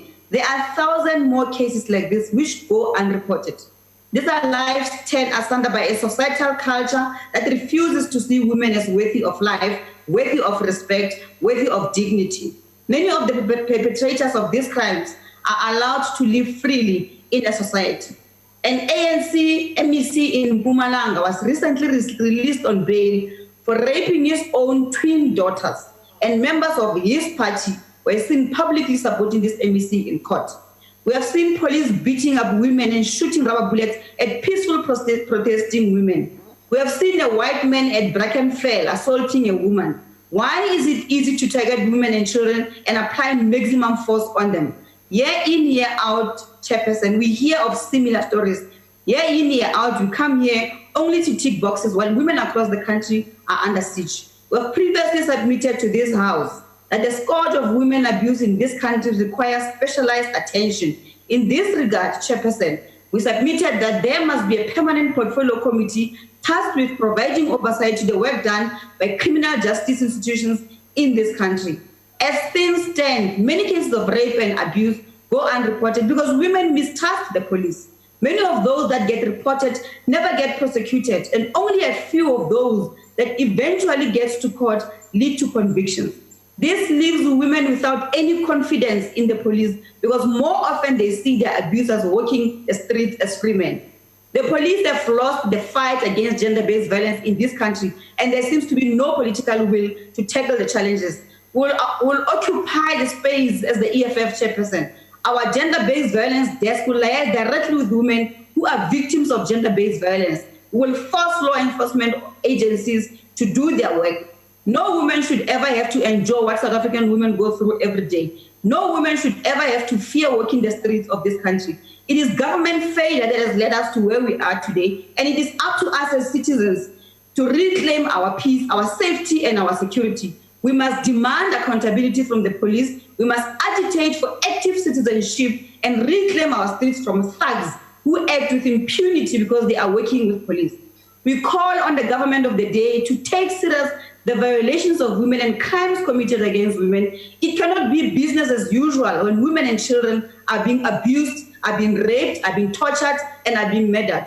16 days of activism against women and children abuse will mean nothing, Chairperson, if all we do is to come here and speak and debate with deep English, wearing beautiful suits. There's no solution to the problems we are facing as a country.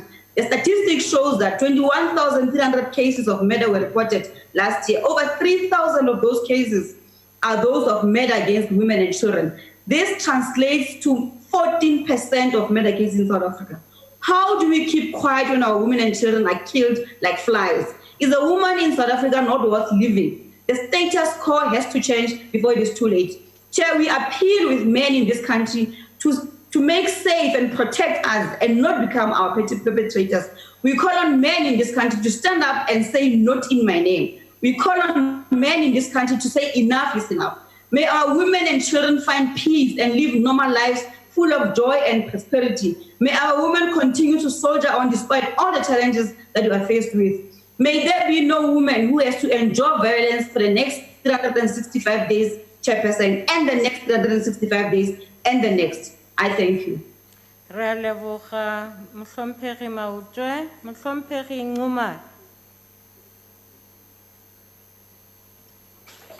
Thank you very much, Chair, honorable members. As government launches the 16 days of activism, Chair, we once again hear of horrendous reports from the gender-based violence and femicide, which we once again hear about the desperate plight of women and children who found themselves confined with their abusers during the time of the pandemic. We once again, Chair, hear that the reported sexual offenses in 2019-20 actually had increased, and that a woman was murdered every 3 hours during this period. However, Chair, what we don't hear about, honorable members, is what our government is going to do about this. We have a national strategic plan on gender-based violence and femicide, but how long are we going to take it, or how long are we going to take to implement it, honorable Chair? We talk about the establishment of the National Gender-Based Violence and Femicide Council, but where are the resources to establish this? In 20 October, the Minister of Women, Youth and People Living with Disabilities reportedly admitted that there will not be, or there are not enough funds to establish this council. Should the people of South Africa simply accept this, honorable members? Honorable members, we cannot simply keep talking about gender-based violence, running campaigns while the women of this country and children of our country are being tortured by men. We need to enforce accountability. We need to enforce the promises that were made and not tolerate any more excuses in the fight against gender-based violence. The COVID-19 pandemic has undeniably worsened the fate of many vulnerable women and children in our country, who still find themselves at home with their abusers with little access to help. Instead of love and support, many women and children face the wrath, anger, and abuse at home. However, we cannot use this pandemic as an excuse for not providing support, assistance, and care to these desperate women and children. We need to find practical and effective ways to reach these vulnerable groups. In conclusion, Chair and honorable members, the 16 days of activism is a stark reminder that we need to do a lot more than what we're already doing. President Ramaphosa, in his latest newsletter, held that legislative and policy measures alone cannot rid us of the scourge of gender-based violence and femicide. Yes, I agree with the President, this will not be enough. We have plans in place to fight gender-based violence, but we need to implement them. Now is the time for the action, honorable members and honorable President and the rest of us. Thank you very much.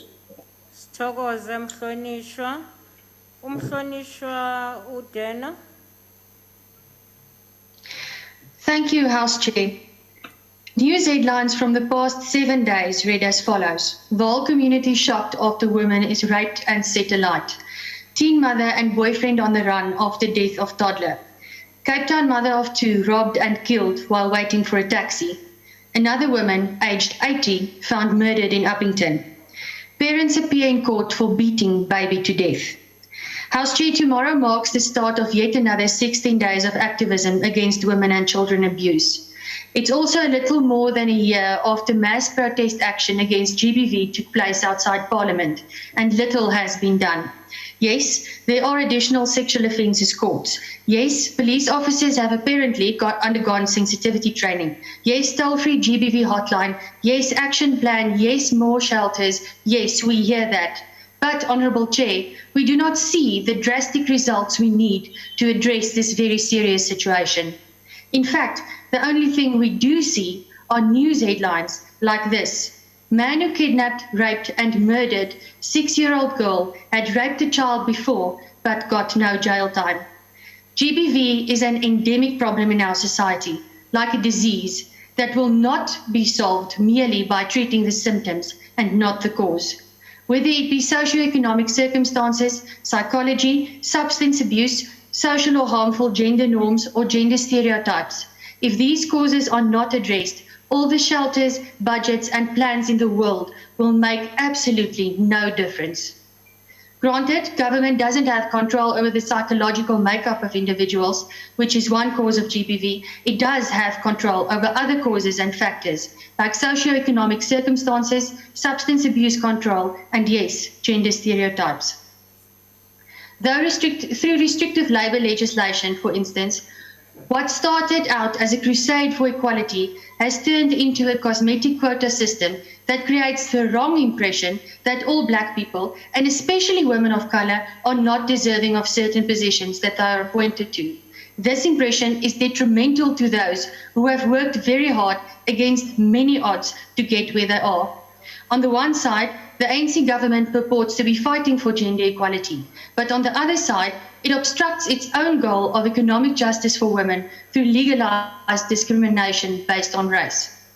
Die vertrapping van vroue van minderheidsgroepe se ekonomiese regte deur die ANC-regering deur middel van beperkende en diskriminerende wetgewing wat veroorsaak dat vroue van hierdie groepe nie kan kwalifiseer vir onder andere studiebeurse, werke en tenders nie, is dalk nie fisieke geweld nie, maar die vertrapping van 10,000 vroue en hulle gesinne as direkte gevolg hiervan is weersinswekkend.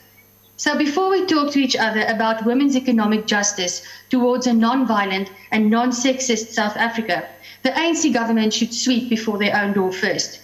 If you want to preach gender equality, you have to practice it. If you want to preach economic justice for women, you must practice it. Treat all of us as if we are equal, irrespective of race. Allow us to compete on the basis of merit. Pay us equally to men who have the same qualifications and do the same jobs as us, and protect us by doing your jobs. Ensure proper policing and a sound justice system. Ensure proper service delivery and repair investor confidence so our economy can thrive and socio-economic circumstances can improve. And respect us as women and citizens of this country who are worth more than your justifications and excuses. I thank you, House Chair. Baie dankie, agbare lid, Frank. Okay. Honourable House Chair, as we consider this debate, allow me to quote from Robert F. Kennedy, who said, "Each time a person stands up for an idea or acts to improve the lot of others or strikes out against injustices, he or she sends forth a tiny ripple of hope, and crossing each other from a million different centres of energy, those ripples build a current that can sweep down the mightiest walls of oppression and resistance." Honourable House Chair, within the ACDP, we inherently inculcate an environment and lifestyle of no violence against women, children and the vulnerable amongst us. For the ACDP and our members, this position against gender-based violence is not just a slogan for political point scoring, neither is it a media-grabbing slogan. Rather, it describes who we are and how we live daily, not just for 16 days, as we dare to adopt a zero-based tolerance for any amongst us who would seek to take advantage of those physically weaker than they are. It is for this reason that the ACDP supports the many Boys to Men programs which teaches young men that they are valued, that they have purpose, and that they are filled with potential and that their plans can become a reality. In the midst of persecution, they must persevere in order to progress towards becoming productive members of society. We must teach our young men to use their physical attributes to honor, respect, protect the girl child and the vulnerable amongst us. Sadly, the vast majority of abuse against women and young girls is perpetrated by men in the form of sexual violence, including rape and sexual assault, as well as systemic, institutional, and cultural-based forms of violence. It is time to stop. Time to stop the war, stop the battle, and to stop the violence against the women and children amongst us. It was Plato who said, "Silence gives consent." In this context, the lack of appropriate response to violence against women and the girl child is a tacit approval of that violent action. We must together say, silent no more. The ACDP is on record for condemning the violence perpetrated against women and children through pornography. We have consistently said that pornography is the theory and rape the practice. It is hypocritical to speak out against the act of rape and sexual violence, but not the source. We must be unashamed and bold to go to this source to stop the barbaric and immoral violence against women and children. As we work towards women's economic and social justice, we must dismantle the negative narrative of the battle of the sexes. Who created this battle and who adds fuel to this course when clearly we are created equal, both male and female? The ACDP calls on all men to become protagonists and champions of the protection of women and children amongst us. Let the real men stand up and say loudly, boldly, and clearly, "Not on my watch and not in my name." I thank you. Thank you, Honorable Member. Honorable Kwankwa. Thank you very much, House Chair. South Africa faces a myriad of challenges. Chief among these is the prevalence of gender-based violence that we need to deal with as soon as possible. GBV is one of the most pervasive violations of human rights in South Africa and globally, with a third of women experiencing this kind of violence. Globally, even before the COVID-19 pandemic began, 1 in 3 women experienced physical or sexual violence, mostly by an intimate partner. In 2020, the numbers increased. Since the outbreak of COVID-19, emerging data shows that all these types of violence have actually become a crisis. As devastating as it is, violence towards women and girls is often justified or sometimes ignored due to the discriminatory social norms, which are fueled by patriarchy and gender inequality in society. While campaigns, in our view, like the 16 Days of Activism are important, they should not be a once-off event because they play such an important role in raising the awareness about the negative impact of GBV on society and children in general. These campaigns should be ongoing throughout the year so that South Africa is able to stem the scourge, to deal with the scourge of gender-based violence in South Africa. Another form of economic violence is the gender pay gap, where there is a difference in wages between men and women for the same work of equal value. And these are things that society has to deal with concretely as it seeks to address gender-based violence. We want to make the following proposals as the UDM: that it is everyone's individual responsibility to stand up in the fight against GBV, inequality, and sexism. We must do all that is humanly possible to ensure a safe environment for children, women, and the LGBTQI community. We are of the view that the Department of Education should consider introducing a subject in primary and high schools that will educate learners about the effects and the consequences of GBV. Children must be taught while they are still young about all forms of abuse. That will not only prevent them from being perpetrators, it will enable them to speak out when faced with similar kinds of abuse.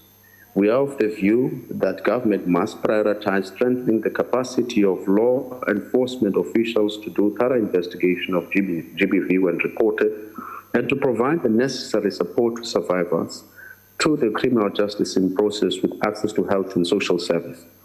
Women's equal economic and political participation must also be addressed with immediate effect. Women deserve equal participation and influence in economic decision-making. There should be more women present, even now. Yes, we acknowledge the progress made since 2019. However, there's still room for improvement even in parliament, local councils, provincial legislatures, and community associations. Lastly, the awareness around GDP is our view. We want to reiterate at this point that it should be a daily event. It should be an ongoing campaign that does not wait until the end of the year, where we just make nice sounding speeches without properly implementing programs that we adopt. We thank you. Stogos Emplonisha. Mamu Mahau. Thank you very much, Chairperson. It is not for the first time that the African Transformation Movement call for the government to prioritize lives of law-abiding citizens by doing away with a perpetrator-centric system, overhauling the justice system to favor victims, and to ensure that in all what we do, the dignity of victims is preserved at all times. At the Men's Parliament, the Honorable Deputy Minister of Correctional Services declared horrific figures that 1 in every 5 women over the age of 18 have been exposed to gender-based violence. That number translates to 5,940,000 women who have been grossly violated. Furthermore, the Honorable Minister Zulu alluded to the fact that the financial dependency in women to their male counterparts is one of the many other reasons why women stay in abuse relationships. A loss of income would be catastrophic in the household. It is for this reason that the women empowerment agenda must always be a priority for all departments in government, so as to restore the dignity of women.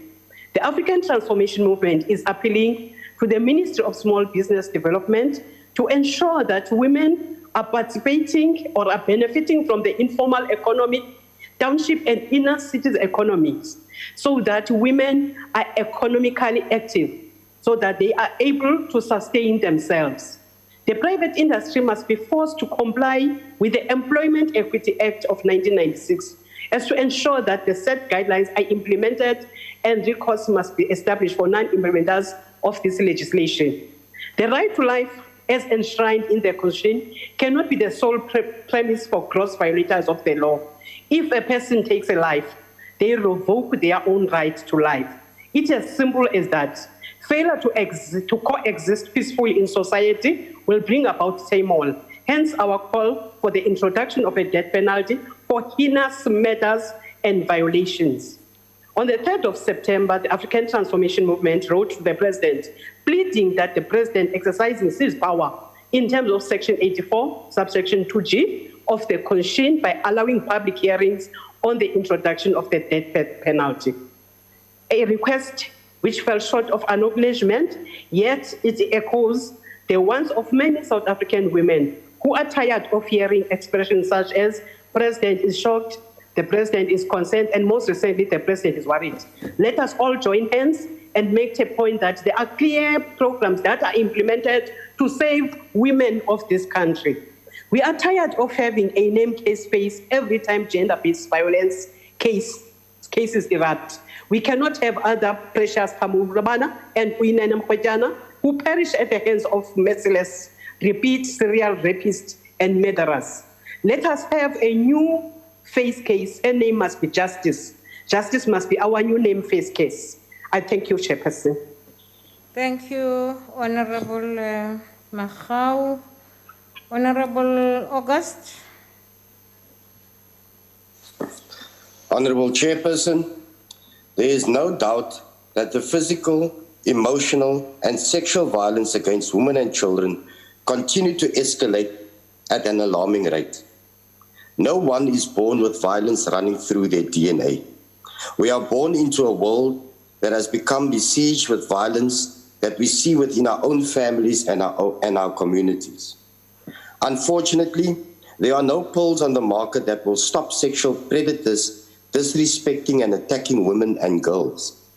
And there is no magic wand available to the state to stop the scourge either. A smoothly functioning criminal justice system would help, but no number of police on the streets and prosecutors in the NPA can prevent a father attacking a mother in the privacy of their home. We have to do it ourselves, all of us, as individuals, in our organizations and workplaces, and as a society. How do we do it? The first step is diagnosis. We must acknowledge that we're dealing with a pandemic that never sleeps 365 days per year. We cannot condense our response into 16 days of activism and hope it will have an effect for the rest of the year. 16 days of activism is not a vaccine. The second step revolves around ownership. The plague of gender-based violence is brewed in our homes, in our attitudes towards each other, in what our children learn from us. We're teaching them early to disrespect girls. Every single South African has a responsibility to question how structure and practices at home contribute to poisoning the minds of our children, specifically our boys. It is an uncomfortable question. We can't hide behind our cultures or traditions. If we continue raising our boys with the same set of values, our girls and women will continue to suffer. If you are a leader in your family and an upstanding member of your community, what are you doing to address violence against women and children in your own backyard? The third step is where the state comes into it, with its policing, criminal justice, education and social development functions. Good proposes we redefine the role of police and police stations.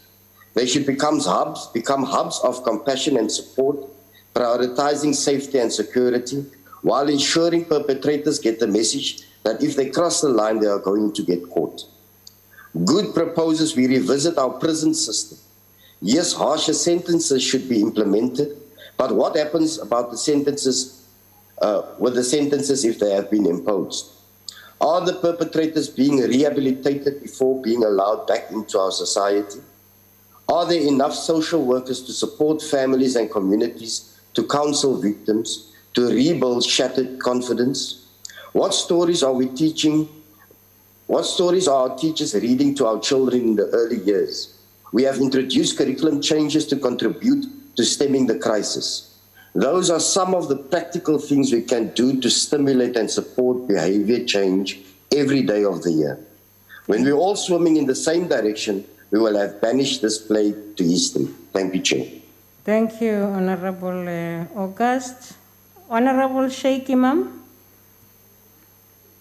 Thank you, Honorable House Chair.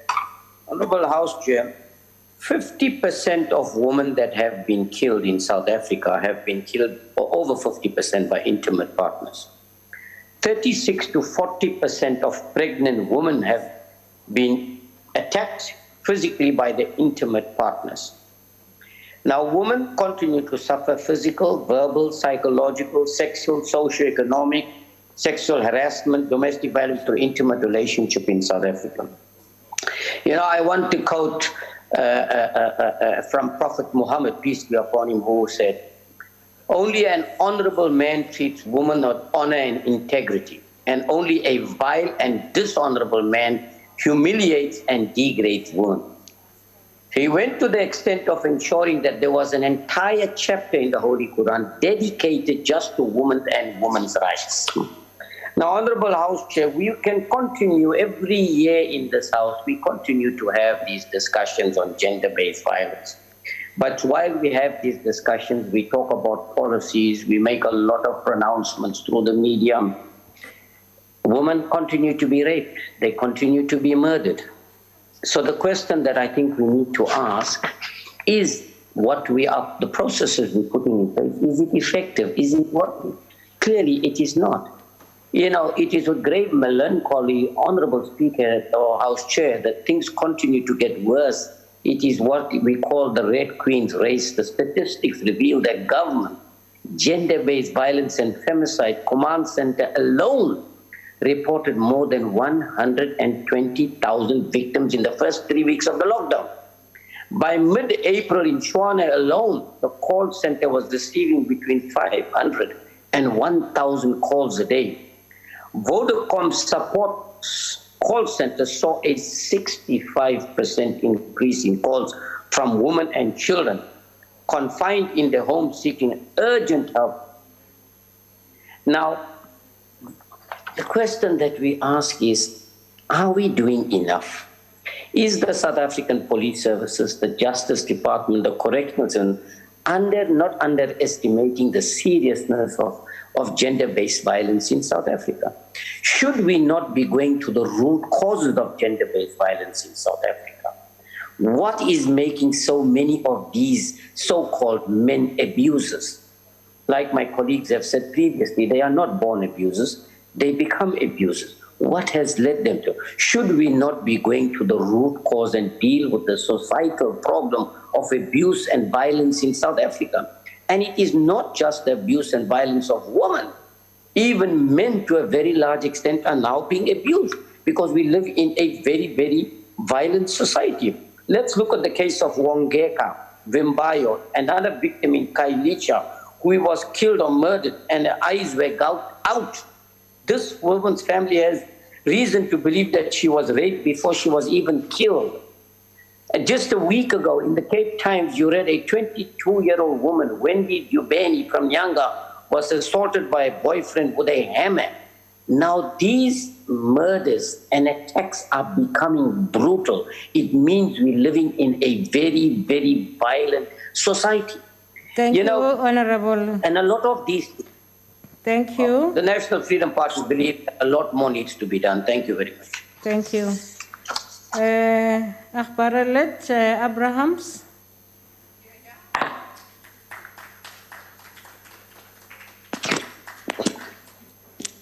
Thank you, House Chair. South Africa's economy was already in battle before the pandemic, and now even further downgrades deeper into junk, thousands more will tip into extreme poverty this year. Economic reconstruction and recovery plan has taken another devastating blow. In this plan, President Cyril Ramaphosa outlined mostly infrastructural measures and made a relatively small mention to gender-based violence and femicide, which is fueled by gender inequalities and economic disparities between men and women. What is scary is that it now may be just a footnote, since there will be even less money for schools, clinics, social services, and gender-based violence. Abuse is not a social development only problem. It's not a women, youth, and persons with disability only problem. It's a systemic and societal problem.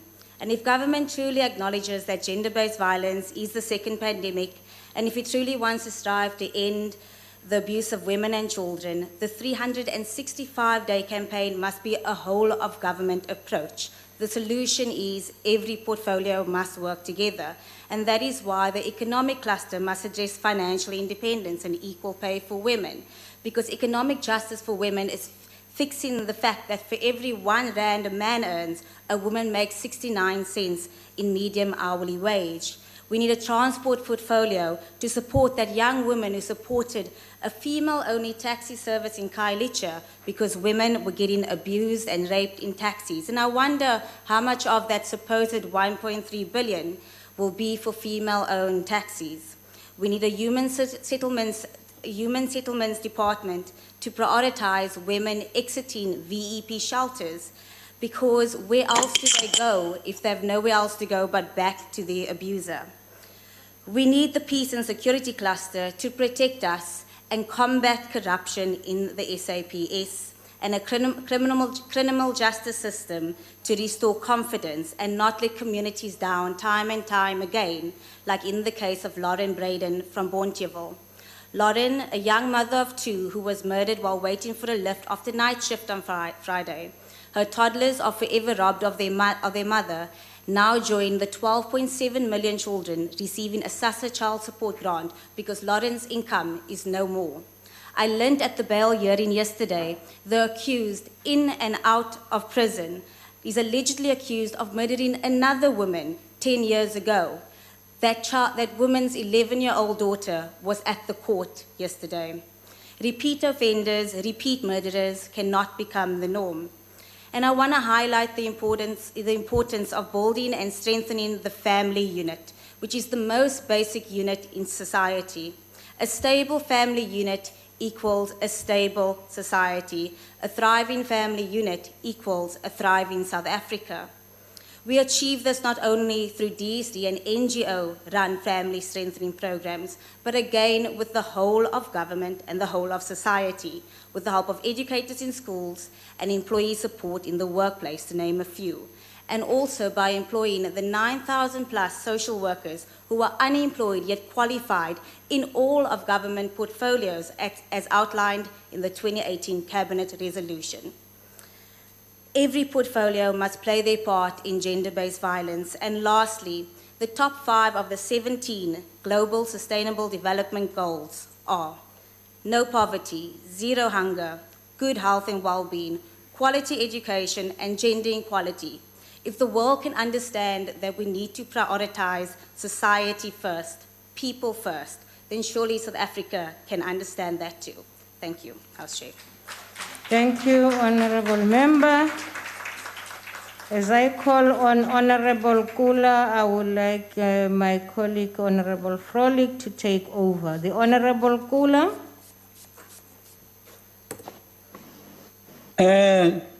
Thanks, House Chairperson. I must indicate that I've got a problem to start my video. If you can, the host is unable to disable me. If I can be disabled, House Chair.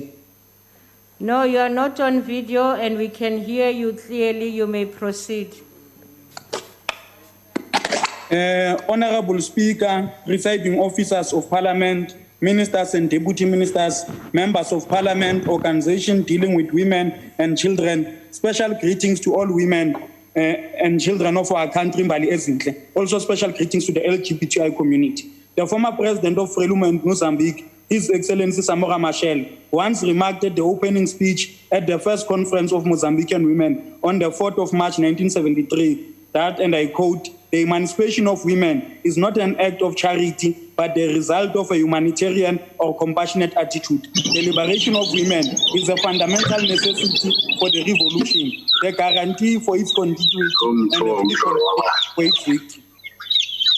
17 years before this particular address by President Samora Machel, in our own country, on the 9th of August 1956, 20,000 women staged a march on the Union buildings in Pretoria to protest against the proposed amendments to the Urban Areas Act under the capable leadership of Mama Sophie Brain, Helen Joseph, Lillian Boni, and many other women. The significance of their march must dawn to this Parliament and our nation at this moment as it did in 1956. It is important, therefore, House Chairperson, to not only acknowledge but congratulate Mama Kamala Harris on her election as Vice President of the United States. Her humble words of acceptance of the momentous task ahead should serve to inspire many young girls across the globe. Commenting on her election, she said, and I quote, "I may be the first woman of color to be elected to such high office, but I will surely not be the last," unquote. Women continue to play a critical role today as they once did in the past to shape a South Africa, Africa and the world that we can be proud of. Gender-based violence and femicide is a widespread problem in our country, negatively impacting the life of women and children. The crime against women in South Africa, statistics reports, shows that femicide is 5 times higher in our country than anywhere else in the world. It is entrenched in all facets of societal life. The fight against gender-based violence and femicide does not need cheap politicking, point scoring, or outmaneuvering of political opponents. It needs us all as South Africans to stand together in one voice and say enough is enough. House Chairperson, through the eye of a needle, an ANC 2001 NWC document says, and I quote, "Those in leadership should unite and guide the movement to be at the head of the process of change. They should lead the movement in its mission to organize and inspire the masses to be their own liberators." Indeed, House Chairperson, in President Matamela Cyril Ramaphosa and the leadership collective, we have such a leadership, especially when it comes to dealing with question of gender-based violence and femicide. Under the capable leadership of President Ramaphosa, we have developed the Emergency Response Action Plan, which has got the following focus areas: broadening of access to justice for survivors, changing social norms and behavior, the creation of more economic opportunities for women. This must also be coupled with equal pay for men and women doing the same job. It also speaks to strengthening existing architecture and promoting accountability. This plan, House Chairperson, was developed with the buy-in of all the political parties in this parliament after the president convened a joint sitting of parliament to address GBV and femicide. Government departments rallied behind the plan, sourcing around 1.6 billion through budget reprioritizing. This reprioritized budget allowed resources to be redirected to network of sexual offense courts, to Tuzela care centers, SAP family units, child protection and sexual investigation units. As we speak now, House Chairperson, evidence collecting kits are now available in all police stations across the country. Our hardworking President Matamel, went further by introducing new bills that will deal with the challenge of gender-based violence and femicide, namely the bill to amend criminal law of sexual offenses and related matters. The amendment of this act recognizes sexual intimidation as an official offense, which it had not done before. This means that if you are threatened by somebody's behavior towards you, verbally or otherwise, you can report that baluka and seek legal action. The bill also increased the reporting duty of those who suspect that the child is a victim of a sexual offense. The second one, House Chairperson, is the Criminal and Related Matters Amendment Bill. With this bill, those accused of GBV could only be granted bail under exceptional circumstances. If these circumstances were accepted, the court would then have to consider a number of things before granting bail, including whether or not the survivor would feel safe with the decision. Lastly, Chair, is the Domestic Violence Amendment Bill. The bill would extend the definition of domestic violence to include victim of assault in those engaged to be married, those who are dating, those in customary relationship, and those in actual or perceived romantic, intimate, or social relationship of any duration. This means that if you are hurt by someone you have been casually dating, you would be able to make a case against them under the Domestic Violence Act. The fight against GBV, femicide, and child abuse cannot be left to government alone, for women or their organization to fight alone, or for vulnerable children to fight it on their own. It needs men and women of courage and resilience. More importantly, House Chairperson, it needs us as young men of this country to stand up and be counted. Generations before us have fought side by side with society to rid it of its problem. It was the founding generation of the Congress Youth League in the late 40s that was instrumental in radicalism in the ANC and compelling it to adopt a mass defiance program. It was the brave generation of the 76 who took on the brutal apartheid regime stone killers of note and demand the abolition of Afrikaans as a medium of instruction and demand a better education. It was a brave generation of young lions in the 80s who brought apartheid to its knees, rendering its machinery unworkable and ungovernable. How can I forget, House Chairperson, the golden generation of the ANC Youth League that converged in Galaga Estate under the leadership of President Julius Malema, which converged under the theme Youth Action for Economic Freedom in Our Lifetime, which called for nationalization of the commanding heights of the economy, such as expropriation of land without compensation, nationalization of mine, nationalization of the South African Reserve Bank. It is not by accident that these resolutions were later, some of them adopted by the 54th National Conference of the ANC. What will our generation be remembered of when the nation grapples with GBV and femicide? We watched in our House Chair. We watched in our House Chair. Honorable Kula, just a minute. Yes, Honorable Maotwe. Yes, I want to find out if the Speaker can take a question. Honorable Kula, are you ready for a question? No, House Chairperson, I'm not going to take question. Can I continue? Honorable Maotwe, my email is skula@parliament.gov.za. You'll send your question there. Thank you. Proceed. You can't talk about the Proceed. Honorable Maotwe, please. Please, Honorable Maotwe. Honorable Kula, proceed. Okay.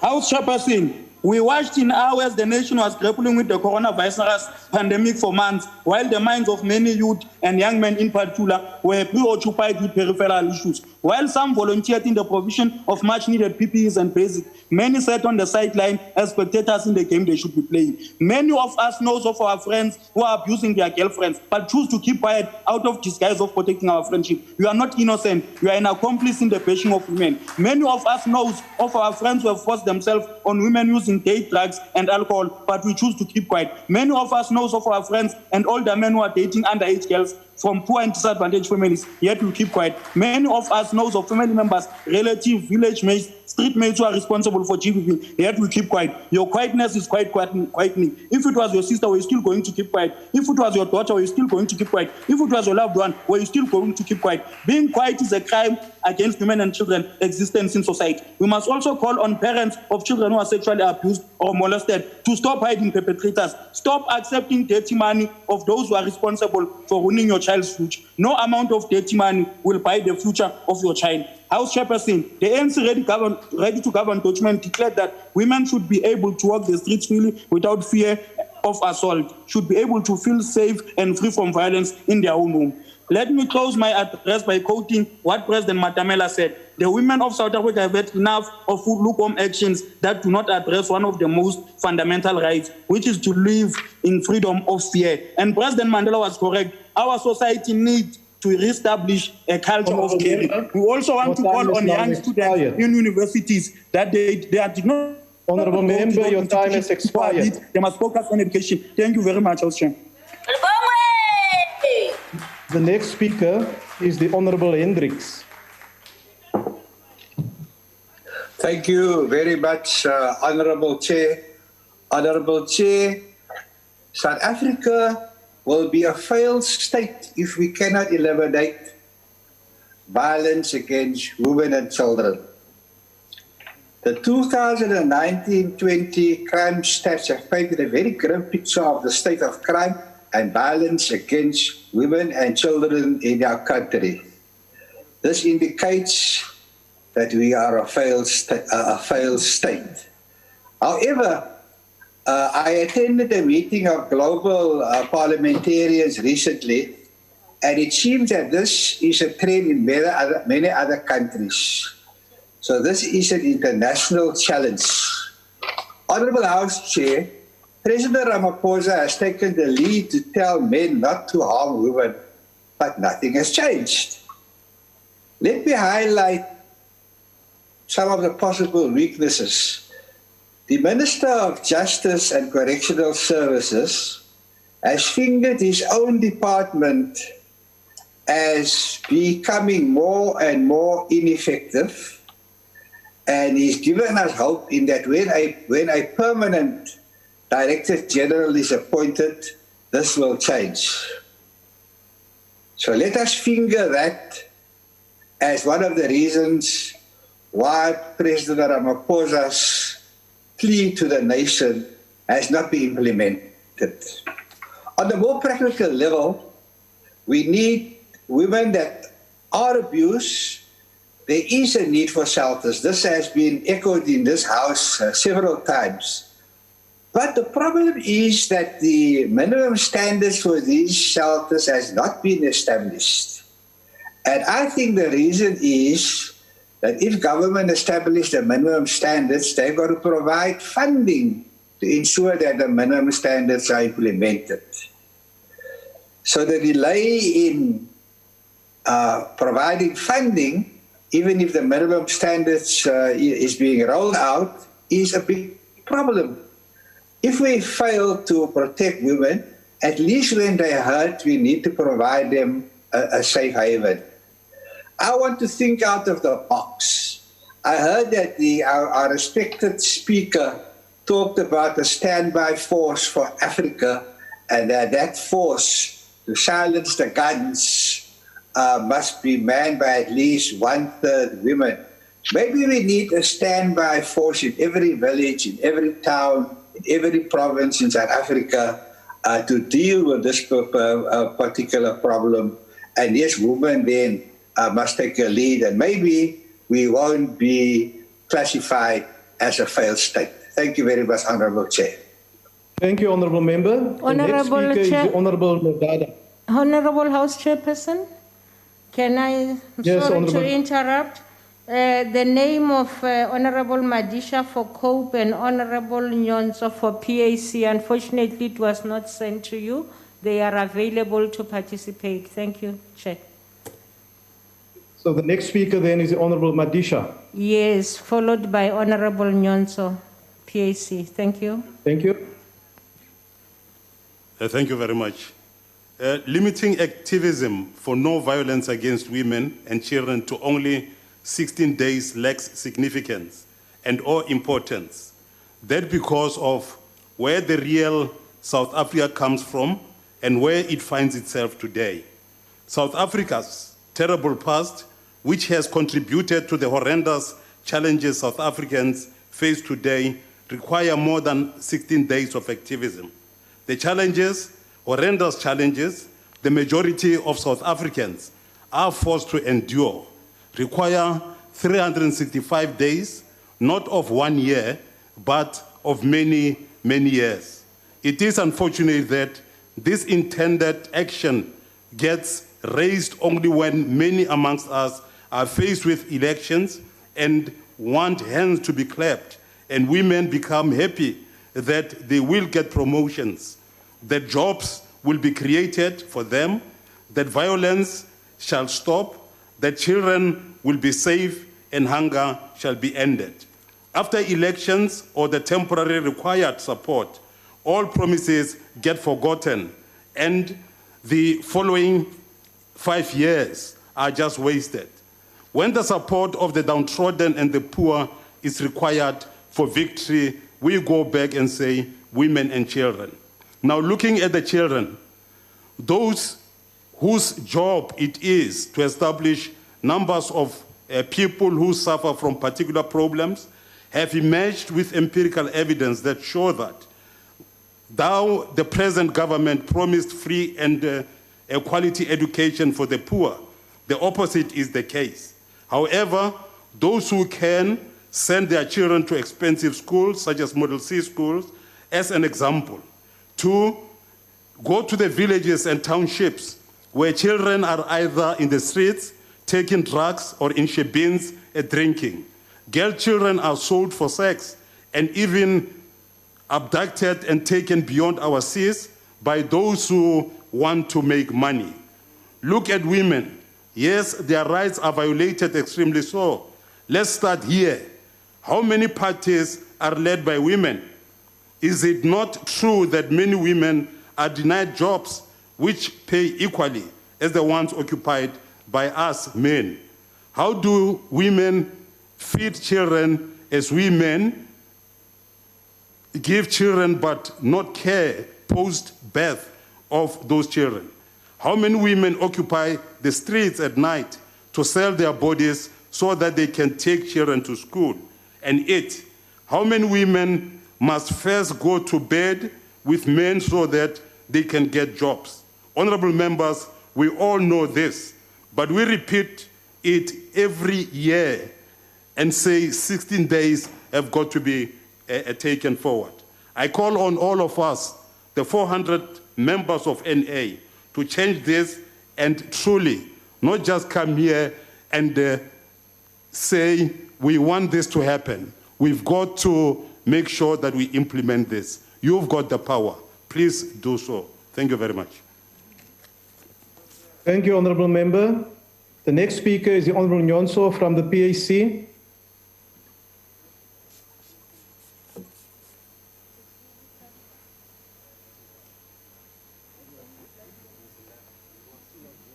The next speaker is the Honourable Nyonso from the PAC. I'm informed he has left the platform, Honourable Fowler. Thank you, House Chairperson. The next speaker then will be the Honourable Nodada.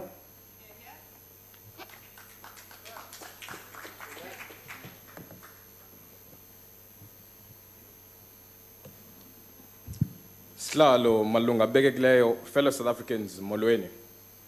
I want to start by emphasizing the overdue call from the singer Loyiso when he says, Yamadoda sabelani, Yamadoda ngandani, yiyo lengozi, city lengozi.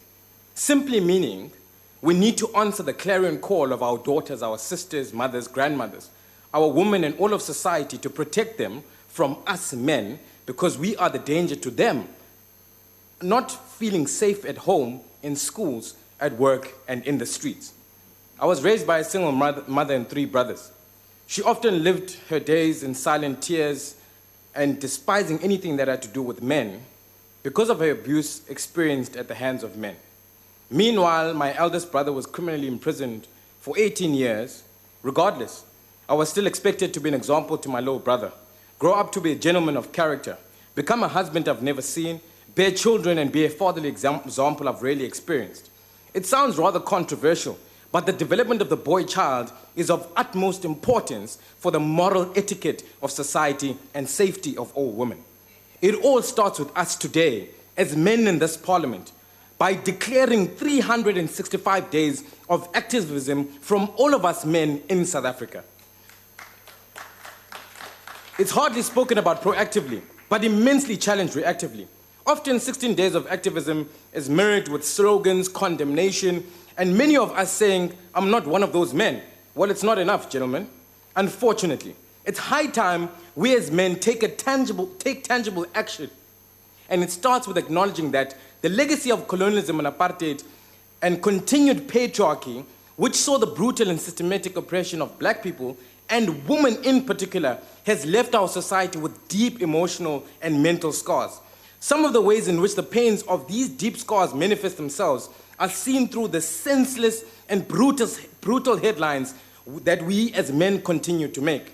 We live in a society of fatherless homes, abusive husbands, drug-abusing criminal men, and men who generally run away from their responsibilities without any accountability. Young boys in our communities grow up exposed to such conditions and yet expected to be upstanding citizens of the Republic without having been equipped with the necessary life skills and guardians to break this cycle. Men of character and principles that can be role models for future generations are few and far in between. Little proactive steps have been taken by us men to address the consistent development of the boy child that immensely contributes to society's atrocities such as crime, rape, abuse, violence, absent fathers, and the cycle of breeding. This immoral status quo is not challenged with the vigor it deserves. Being a man should not be about how much physical strength you possess or how cool you are to your peers, but what principles and values guide your life and the example you set thereof, coupled with a good character and the responsibility to protect society from your individual self and those that are a potential threat to our collective peace. It is high time we exercise empathy, just the ability of walking in someone else's shoes. Our daily actions moving forward must be to challenge the status quo with the vigor which enhances hypermasculinity and the culture of misguided patriarchy. The aim, therefore, must be to achieve moral etiquette. It is about learning, unlearning, and relearning.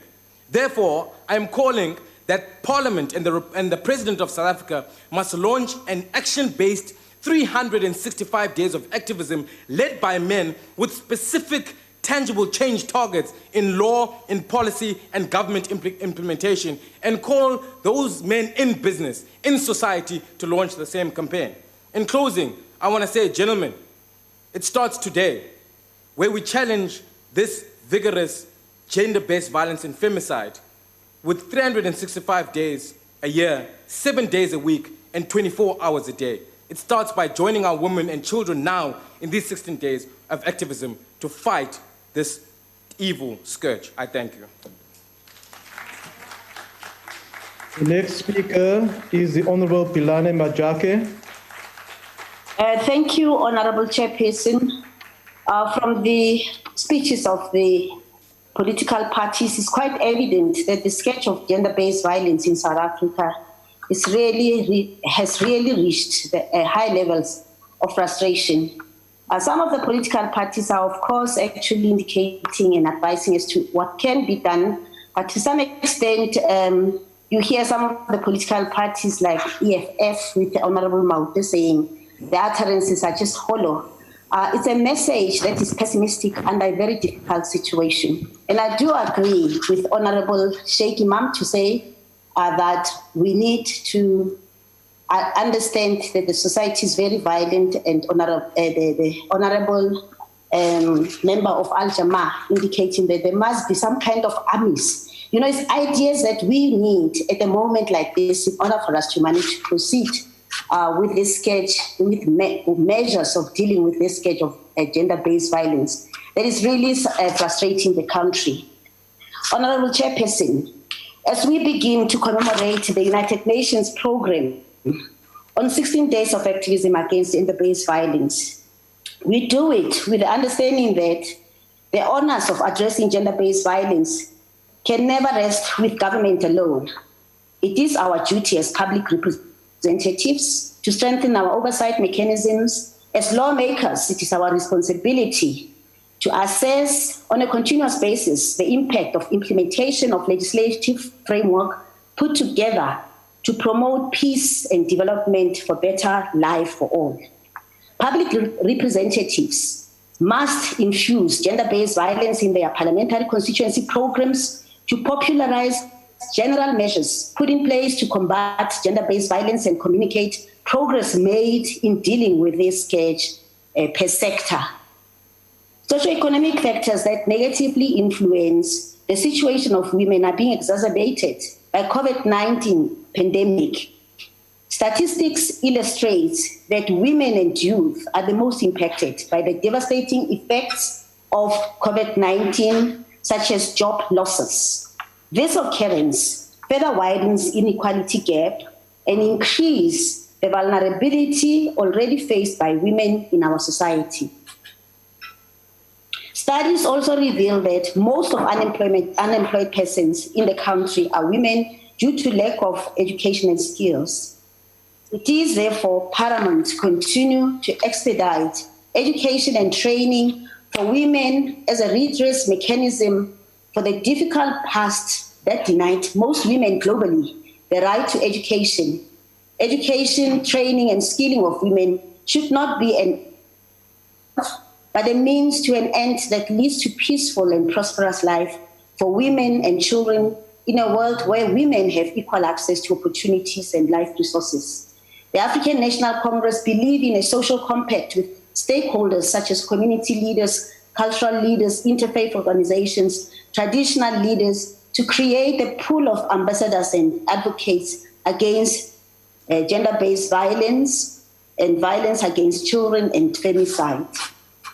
This belief re-emphasizes the importance of establishing the national gender machinery, historically used as a sector stakeholder platform to coordinate mainstreaming and monitoring of gender issues in accordance with prescripts of the National Gender Policy Framework. We continue to rely on the broad mandate of the Commission for Gender Equality as a constitutional body that should adequately be resourced to ensure that the struggles of women at all levels are properly monitored. This is what is quoted in Pilani Majake's thesis, doctoral thesis. Community policing and safety forums must be strengthened. Leading in government and parliament, the African National Congress, the only political party in South Africa with progressive gender equality policies, will continue towards eradication of patriarchy. The Women's Caucus in Parliament is anxiously waiting for reintroduction of the Women Empowerment and Gender Equality Bill that will address these concerns. As the African National Congress, we welcome and appreciate every effort of men who come together to find solutions and to put an end to gender-based violence. As the African National Congress, we are alive to the fact that the lives of women and children in South Africa are under siege.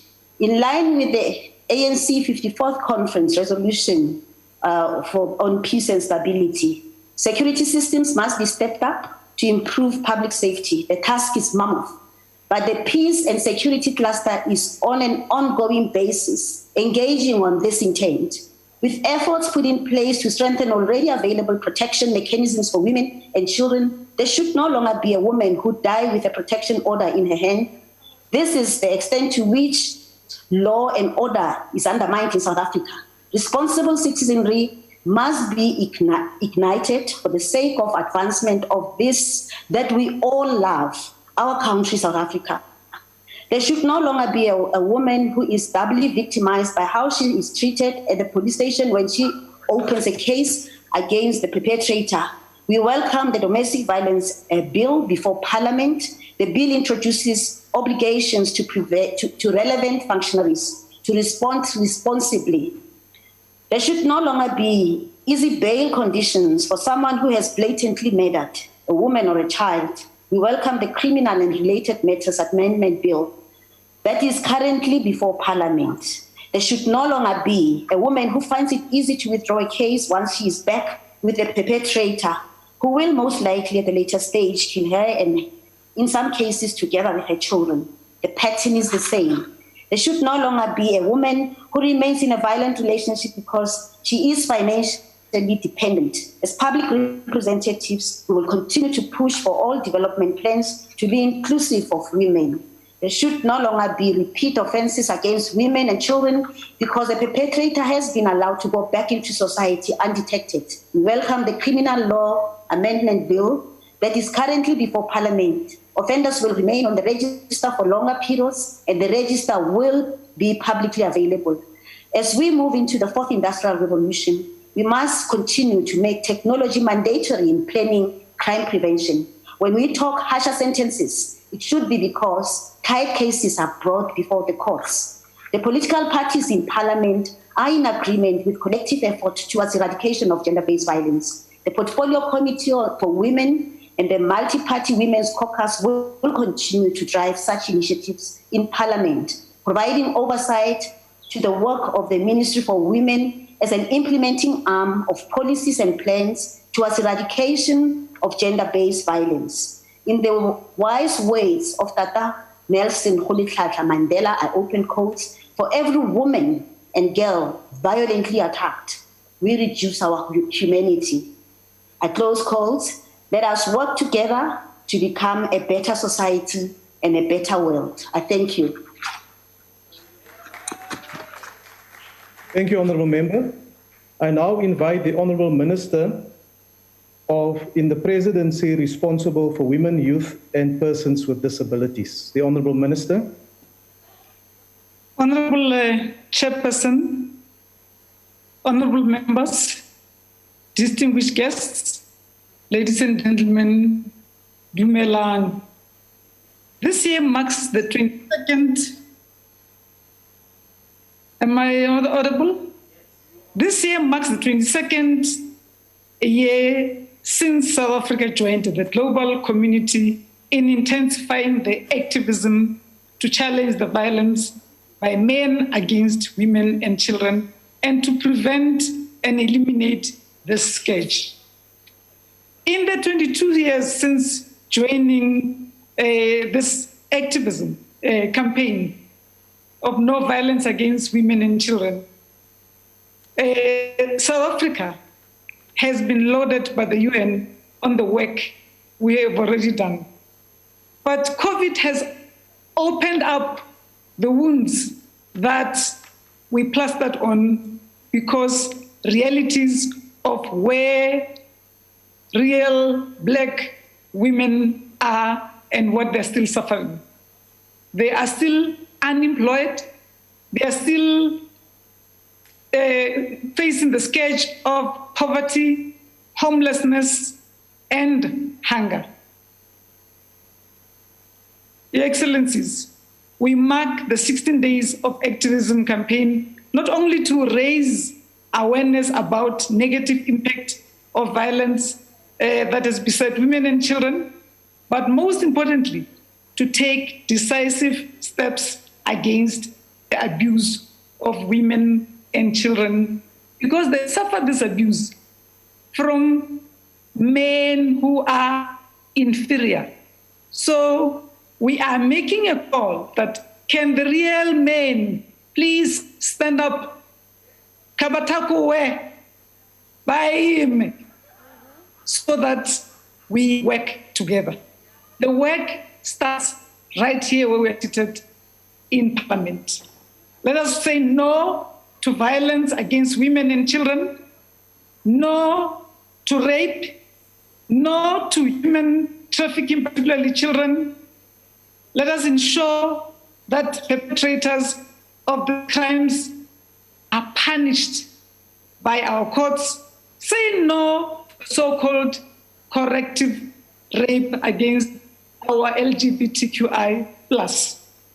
The empowerment of women cannot be achieved without the socio-economic transformation of society to accelerate socio-economic growth and overcome the triple challenges that women have faced over the years as they were struggling for freedom.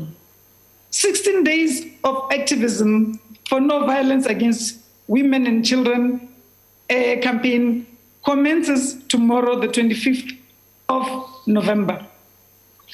And the theme for this year is economic justice for a non-violent and non-sexist South Africa. This reminds me of one of our forebears, our mother, Charlotte Manye Makweke, and I quote, "This work is not for yourselves. Kill that spirit of self and do not live above your people, but live with them. If you can, rise, bring someone with you," close quote. The theme, which I read earlier on, is timely and relevant because women's economic empowerment is integral to the achievement of gender equality and the eradication of gender-based violence and femicide and building a non-sexist South Africa. It releases women not to get stuck in relationships that don't work, but because they will have nowhere to go from here to shelters, if not killed in between. Economic empowerment recognizes that the link between women enduring abusive situations due to their financial position and the importance of empowering women to be educated and stand as independent citizens, participating in the well-being of the society, South Africa, particularly now as we are folding up our arms and pulling up our socks to revitalize our economy. Some honorable members were suggesting that maybe we need, like Honorable Nata, that we need some organization of men. There are many groupings, there are many civil society organizations that are out there, but the need of our is to focus on the implementation of the National Strategic Plan, which came with the civil society and was adopted by Cabinet, and it's now being brought to Parliament so that we fully legislate the formation of the Council. We have 6 pillars which are very important, which remind us that women don't die in the sky.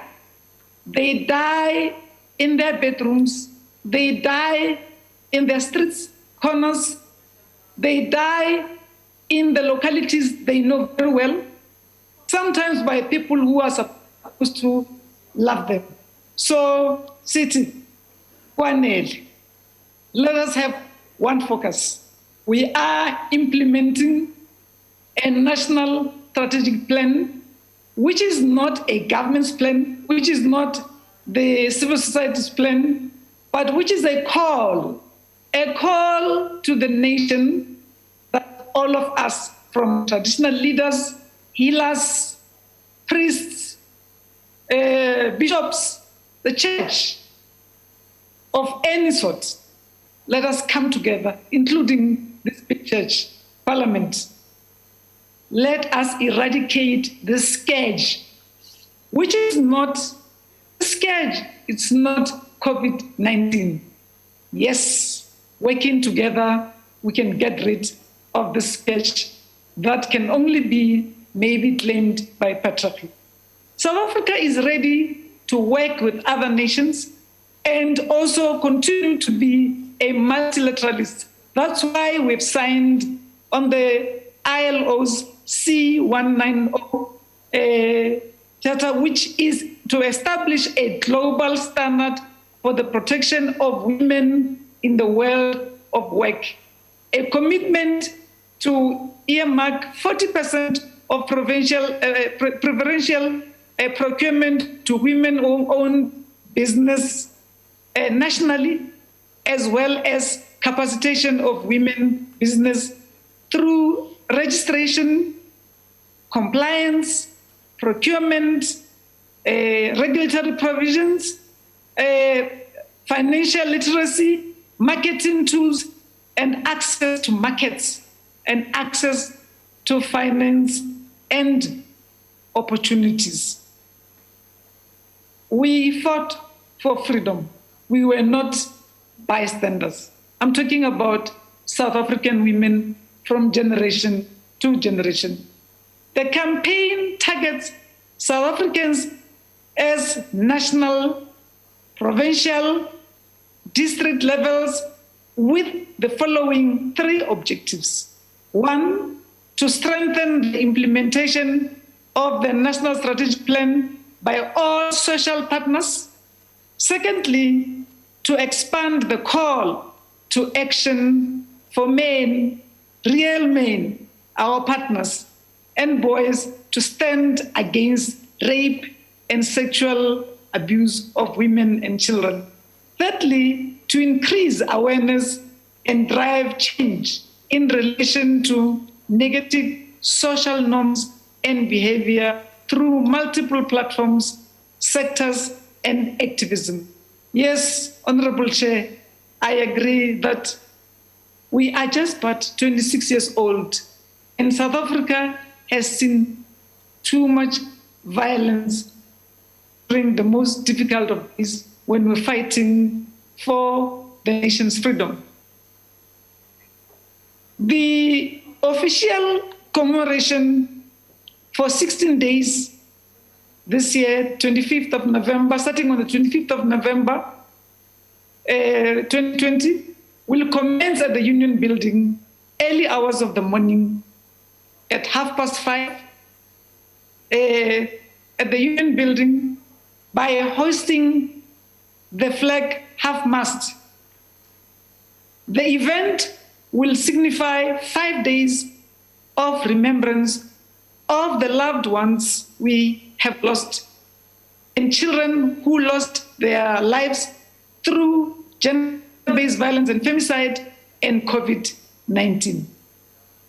In the afternoon, from 5 o'clock to 7:30 or 17 hours to 19:30, the President, His Excellency Cyril Ramaphosa, will hold a dialogue with South Africans on gender-based violence. This will be a virtual dialogue and will be broadcasted on TV and social media platforms. This is in line with original commitment of South Africa after joining 16 days of activism, that we will do that which the nations of the world through the UN does, but we shall also stick to what we have already committed to, 365 days of no violence against women and children. Just don't look the other way. If a woman screams next door, it is your business.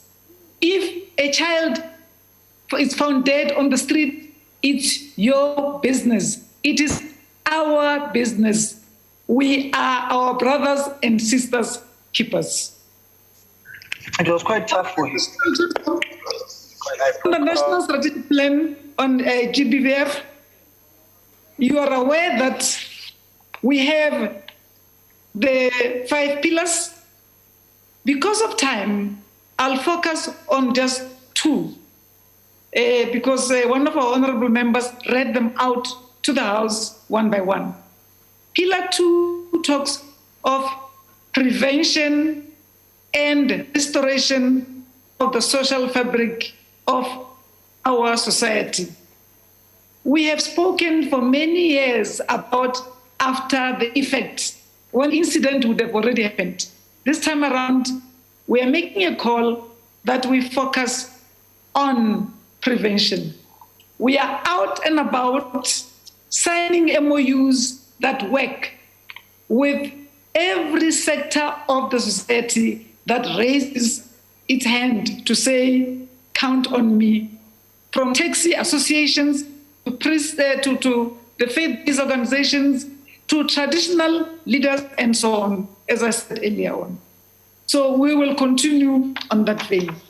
But this year, our focus, as I said earlier on, is Pillar 5, the economic empowerment and economic justice, which is designed to redress the inequalities with regards to access to economic opportunities for the majority of the population in our country, which is women. This morning, Oxfam confirmed that talking about economic participation, South African women are found right at the bottom of the ladder. This is something we cannot leave for day after. We need to address this now. All the undertakings that government makes should move from national to province, to district, to local municipalities, to all of us in Parliament. Let us champion the 6 pillars of the NSP.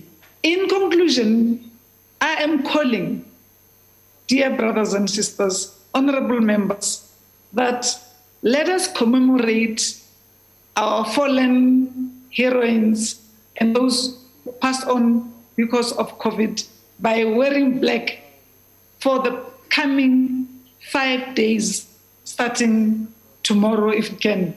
I'm calling upon the nation to repair the social fabric of our nation, eradicate all the ills in our society, and make sure that morality prevails. We need society and all of us and government to work together to break the silence, to not look the other way, and for men and boys to be partners as we work for the society that is free from gender-based violence and femicide.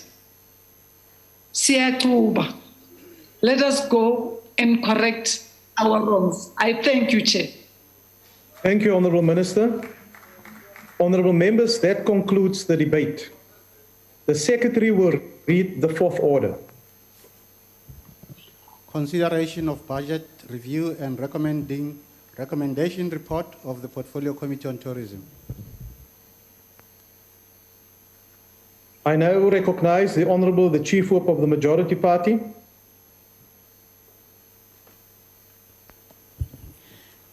Thank you, Honorable House Chairperson. I move that the report be adopted. I will now allow for up to 2 minutes, one member of each political party wishing to make a declaration an opportunity to do so. The Democratic Alliance.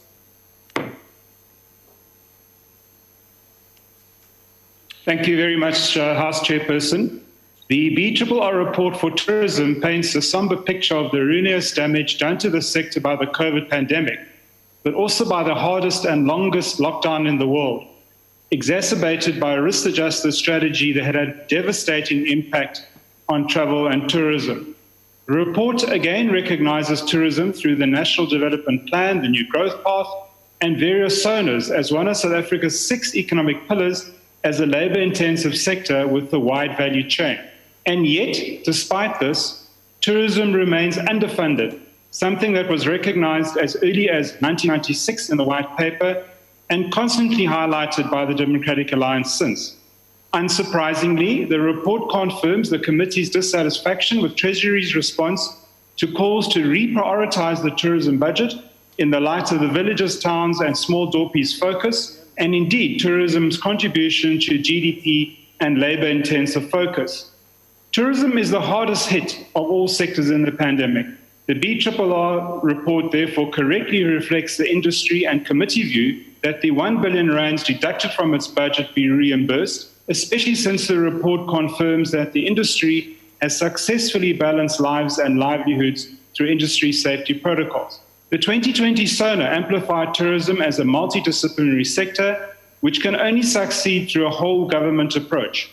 Thus, we welcome undertakings by Home Affairs to move forward on the e-visa regime, but remain deeply concerned as to what the report describes as the shallowness of safety and security's response to tourism safety initiatives. Equally, the report once again describes poor project planning and implementation, which dog many tourism projects. If tourism is to make any inroads into our unemployment crisis, with 13 million people out of work, collectively, we are going to have to do better than this. Thank you, House Chairperson. Thank you, Honourable Member.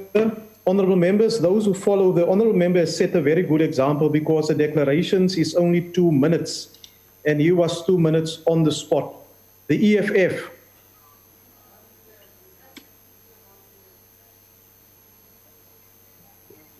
Chairperson, the EFF rejects the budget review and recommendation report of the Portfolio Committee of Tourism. Just a week ago, South Africa lost one of the most outstanding patriots, Auditor-General Makwetu. He left behind a mountain of work detailing what is wrong with financial management of government departments in this country. The Department of Tourism and its entity have never taken seriously any form of recommendations from AG and from the Portfolio Committee in the previous years. Since 2018-2019 financial year, the Auditor General has made recurring findings against the department and its entity. Amongst the issue he raised, he indicated that the internal financial control systems which are in place were not applied and monitored, and as a result, the irregular expenditure of about 8.4 million was incurred by the department. The South African Tourism and entity of the department incurred about 49 million in irregular expenditure. This complete disregard of the recommendations of the Auditor General to fix administrative and accounting irregularities in the department is so that those who are in power can still keep the taps of corruption open. Besides this, the tourism sector is one of the least transformed sectors in the country. It is dominated by the white people who own tourist destinations, who own hotels and B&Bs, and who pay majority black workers peanuts. We reject this department's sheer inability to make tourism a growth opportunity to black people in this country. I thank you, Chairperson. Oh, thank you, Honourable Member. You've done very well. The IFP.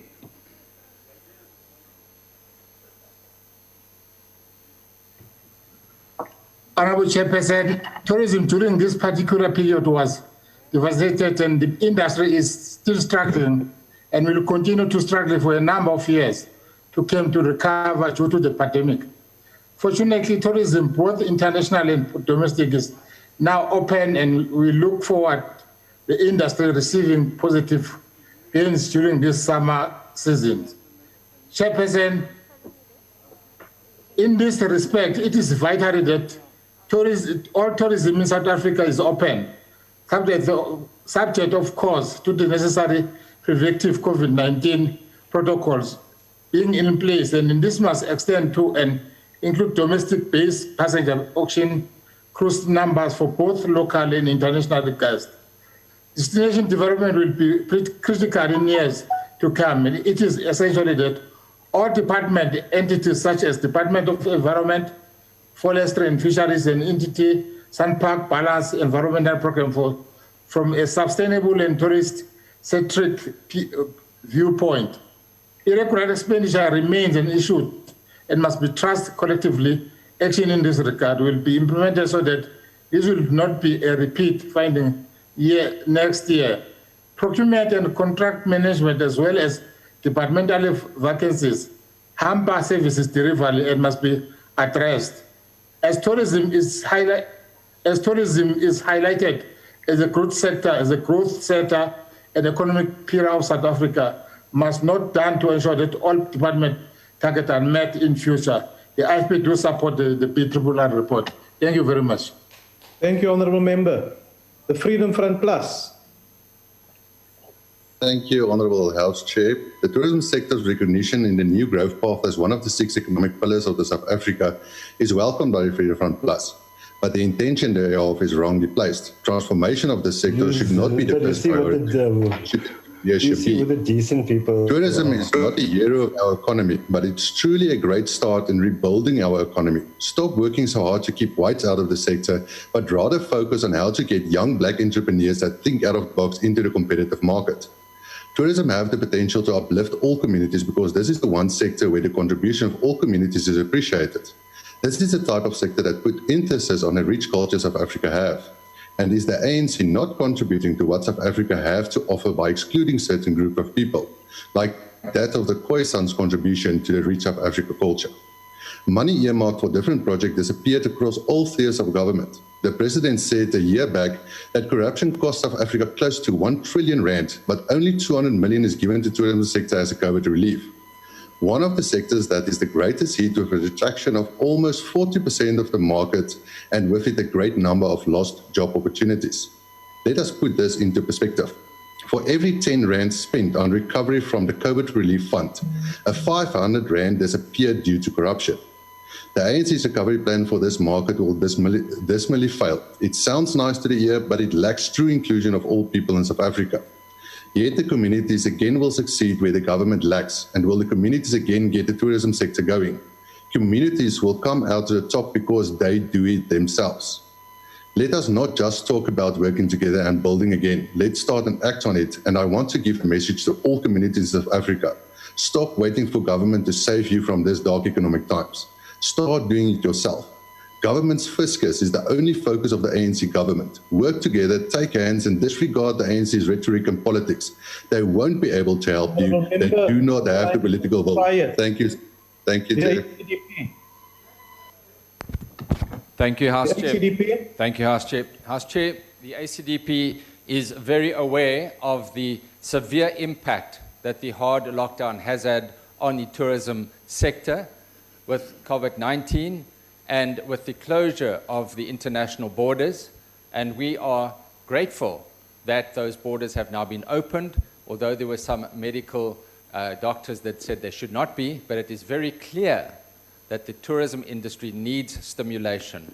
We from the ACDP side initially supported the hard lockdown, but we felt it went on too long and has a devastating impact on livelihoods and lives. Chairperson, it is significant that the domestic and international tourism sector has been identified as one of the sectors that can create large numbers of jobs.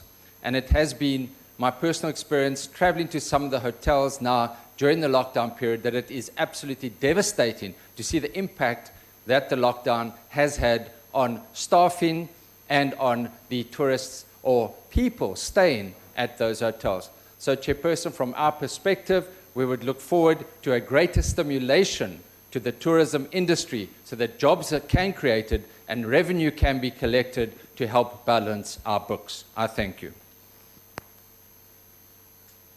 Thank you, Honourable Member. The UDM.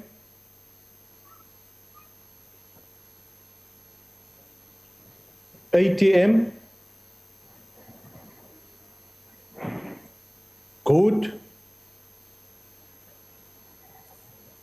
The NFP, the AIC,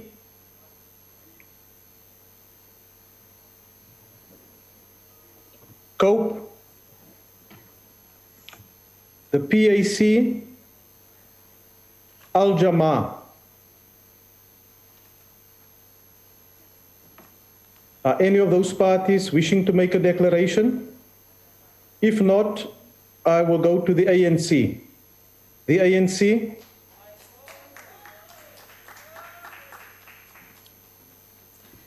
Thank you, House Chairperson. This year was the most challenging year for most sectors in the economy in modern era. Worldwide lockdowns in response of the coronavirus pandemic have hit the tourism industry especially hard. Many airlines have been grounded for months, hotels were empty, and our tour buses were parked and unused. In South Africa, this recovery will be difficult because stimulus measures to protect the livelihoods are unlikely to address the deep structural problems which were weighing in on the industry even before this crisis. These include the slow pace of transformation and the concentration of business opportunities around the big metros. Honorable members, when the tourism industry came to a complete halt, government provided a 200 million tourism release fund to the sector that was disbursed through the South African tourism. The ANC, in support of this report and its recommendation, is calling for government, Treasury, and the National Department of Tourism to put the ring-fence funding to provide tourism development for villages, townships, and small dorpies.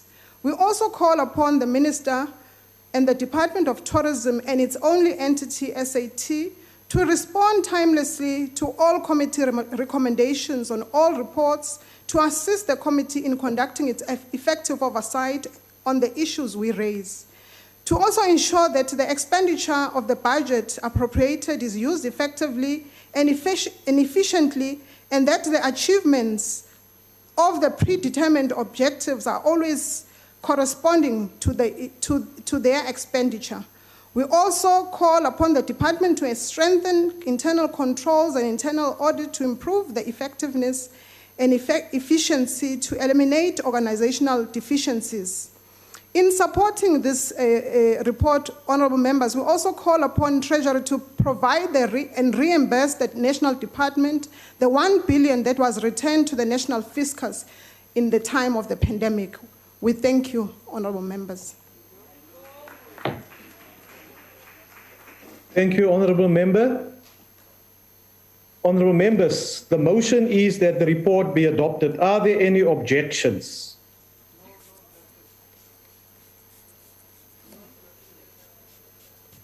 There are no objections, so the report is agreed to. The Secretary will read the fifth order.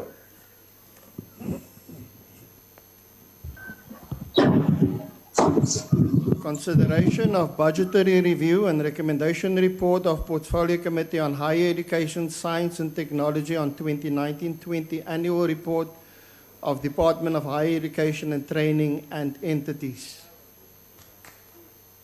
I now recognize the Honourable Deputy Chief Whip of the Majority Party. The Honourable Deputy Chief Whip. Thanks, Honourable House Chairperson. I move that the report be adopted.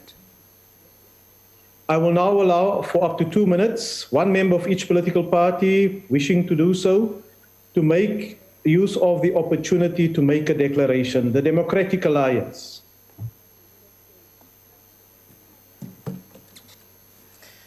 Slalo, the Department of Higher Education is has been on a continuous decline, where most entities such as NSFAS, CETAs, and TVETs are failing to deliver on their mandates to an important stakeholder of young people, students. The department has achieved 78% of its targets, a drop from 95% in the previous financial year. NSFAS has failed to account to Parliament and the Auditor-General on the second consecutive year on the over 30 billion of taxpayers' money allocated to them. While there are further corruption allegations leveled against Minister Nzimande and the administrator, Dr. Karalison, on the 2.5 billion laptop tender, till today, thousands of students during exam time sit without these devices. CETAs only achieved 4 of 17 targets, producing less than 2,000 artisans of the 30,000 targets. Furthermore, have increased irregular expenditure by 8.9 million. Worst of all, many of them have been failing to pay student stipends, only to find that money desperately needed by these students are stolen by staff members. We urge the Auditor-General to get to the bottom of the rot at NSFAS and all the CETAs on outstanding audits and hold those found guilty of stealing taxpayers' money to be personally liable. The worst performing is the TVET branch, only achieving 29%.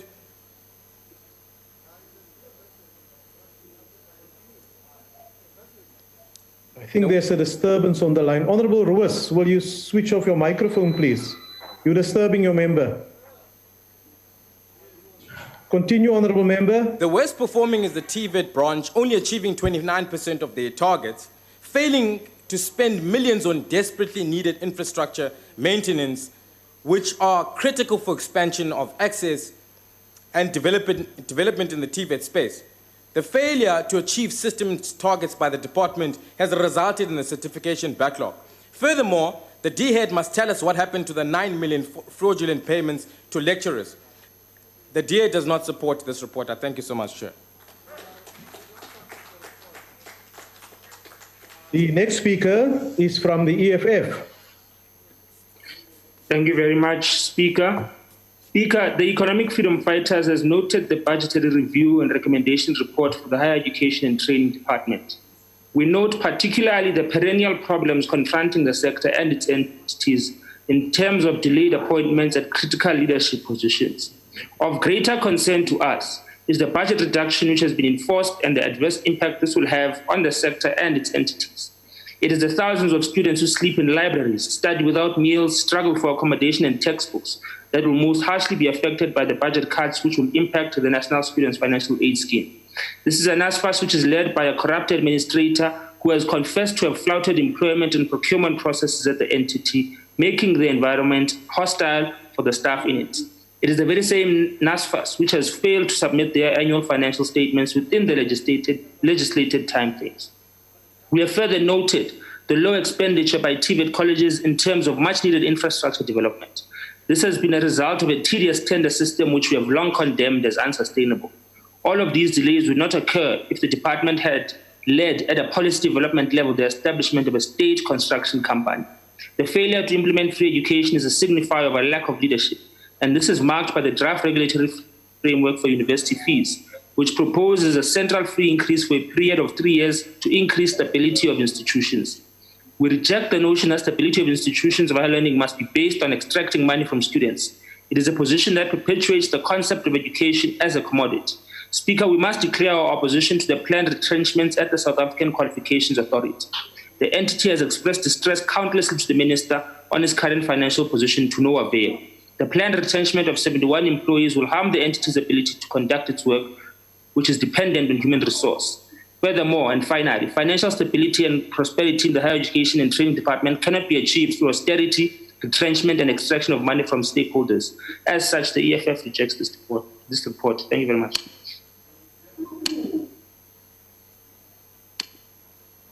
Thank you, Honourable Member. The next speaker will be from the IFP.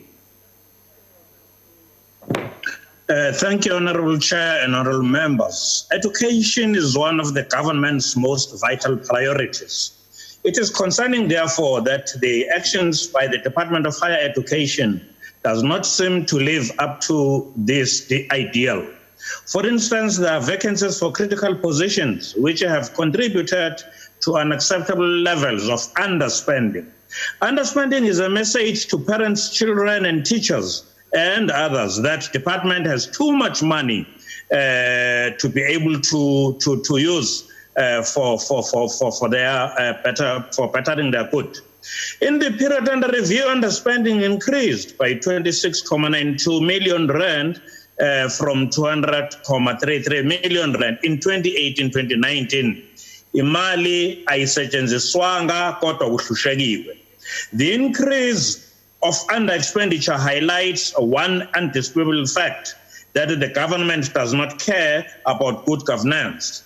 The underspending when compared to the pitiful consequence management for poor performance and misconduct is utterly unacceptable.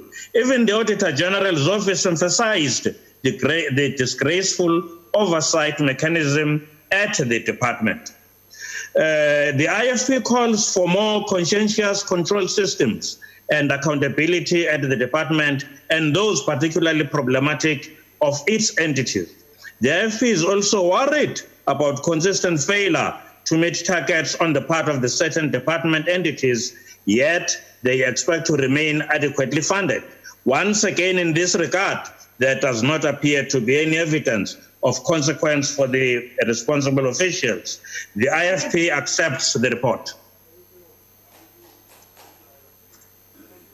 Thank you, Honourable Member. The next speaker is from the Freedom Front Plus. Agbare huisvoorsitter, om 'n geleerdheid te kry, was vir geslagte arm Afrikaners die enigste manier om uit die kloue van armoede te ontsnap. Daar was sosioloë wat die verskynsel van arm blank is daarin toegeskryf het dat 'n klein genepool sodanig ondertrou het dat agteruitgang ingetree het. Afrikaners in die 20ste eeu was eenvoudig sonder die intellektuele vermoë om in 'n moderne ekonomie te presteer, was die verklaring. Dit is verkeerd bewys deur geleerdheid na te jaag. Wat die student na die tafel moes bring, is ywer. Wat die staat na die tafel kan bring, is instellings van opleiding, oorsig oor die gehalte daarvan en maniere om dit te finansier. That is what the present BRRR reports of. In the year under consideration, Parliament voted some 89 billion rand for the department, while around 18 billion was levied from employers. This was spent by the SETAs. Let us stop by stating that this money had to be levied because nobody would contend that the SETAs deserved it with their diligence and effectiveness. The university sector received 73 billion rand of the other 89 billion, and TVET colleges 12. This inequality is mirrored in the National Student Financial Aid Scheme's unequal payment of stipends, where university students receive more than TVET students. While the department includes some entities which really do outstanding work, there are others which do not live up to reasonable expectations. Om in 'n hoër onderwys en opleiding omgewing te werk is 'n roeping. Dit is 'n omgewing waar selfverryking en pligsversuim die jeug se toekoms steel. Ongelukkig gebeur dit. One ray of hope is that the Portfolio Committee of Higher Education takes its task of oversight seriously. Perpetrators are taken to task and no problems are winked away. Die Vryheidsfront Plus ondersteun hierdie verslag. Dankie, agbare lid. The ACDP. Thank you, House Chair. House Chair, the ACDP shares the concerns about the deplorable state of the National Students Financial Aid Scheme. It must surely be deeply concerning to all of us in Parliament that this institution has not only failed to submit financial statements in time, but even more concern are the budget cuts that have been announced. And this has resulted in severe hardships for many students who already come from very impoverished backgrounds and have to struggle. So budget cuts cannot be acceptable under these circumstances, given that education is critical for the economic and social development of our nation. Now, the Auditor-General has highlighted a number of concerns of the department and its entities. These need to be addressed, and it is encouraging for the ACDP to learn that the Portfolio Committee is exercising greater oversight and holding the department and the entities to account. The ACDP will support this report. I thank you. Thank you, Honourable Swart. Is there a declaration from the UDM, the ATM, Good, the NFP, the AIC, COPE, the PAC, Al-Jamaa? I will then revert to the African National Congress, the ANC. Thank you.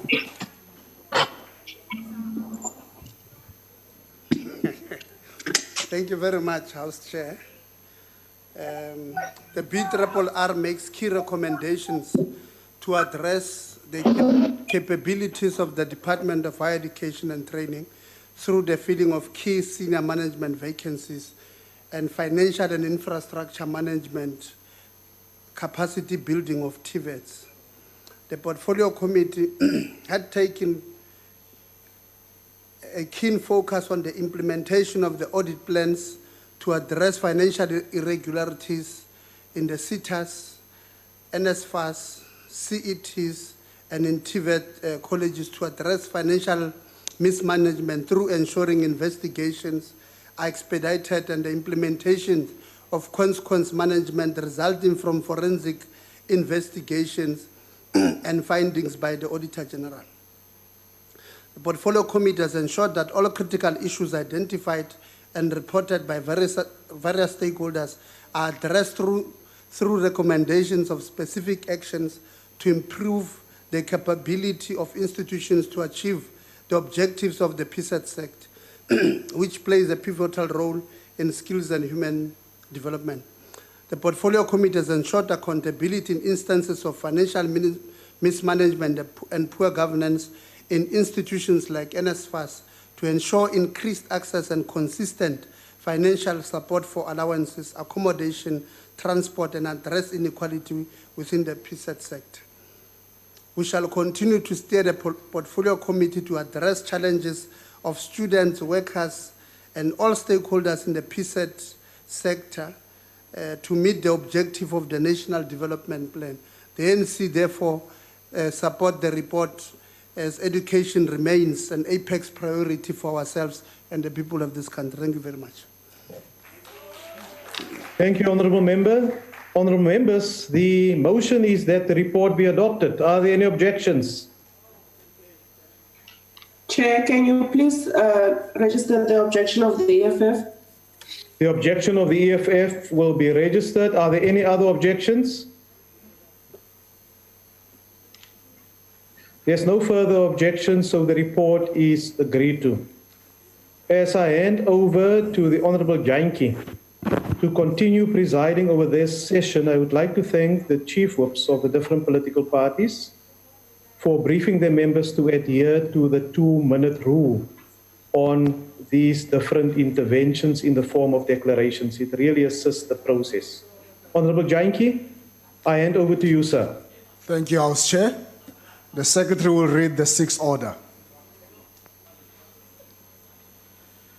Consideration of budgetary review and recommendation report of Portfolio Committee on Public Enterprises. I now recognize the Honourable Deputy Chief Whip of the Majority Party. Thank you, House Chairperson. I move that the report be adopted. Thank you.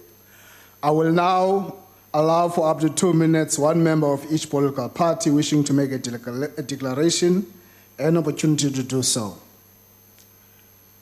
The DA.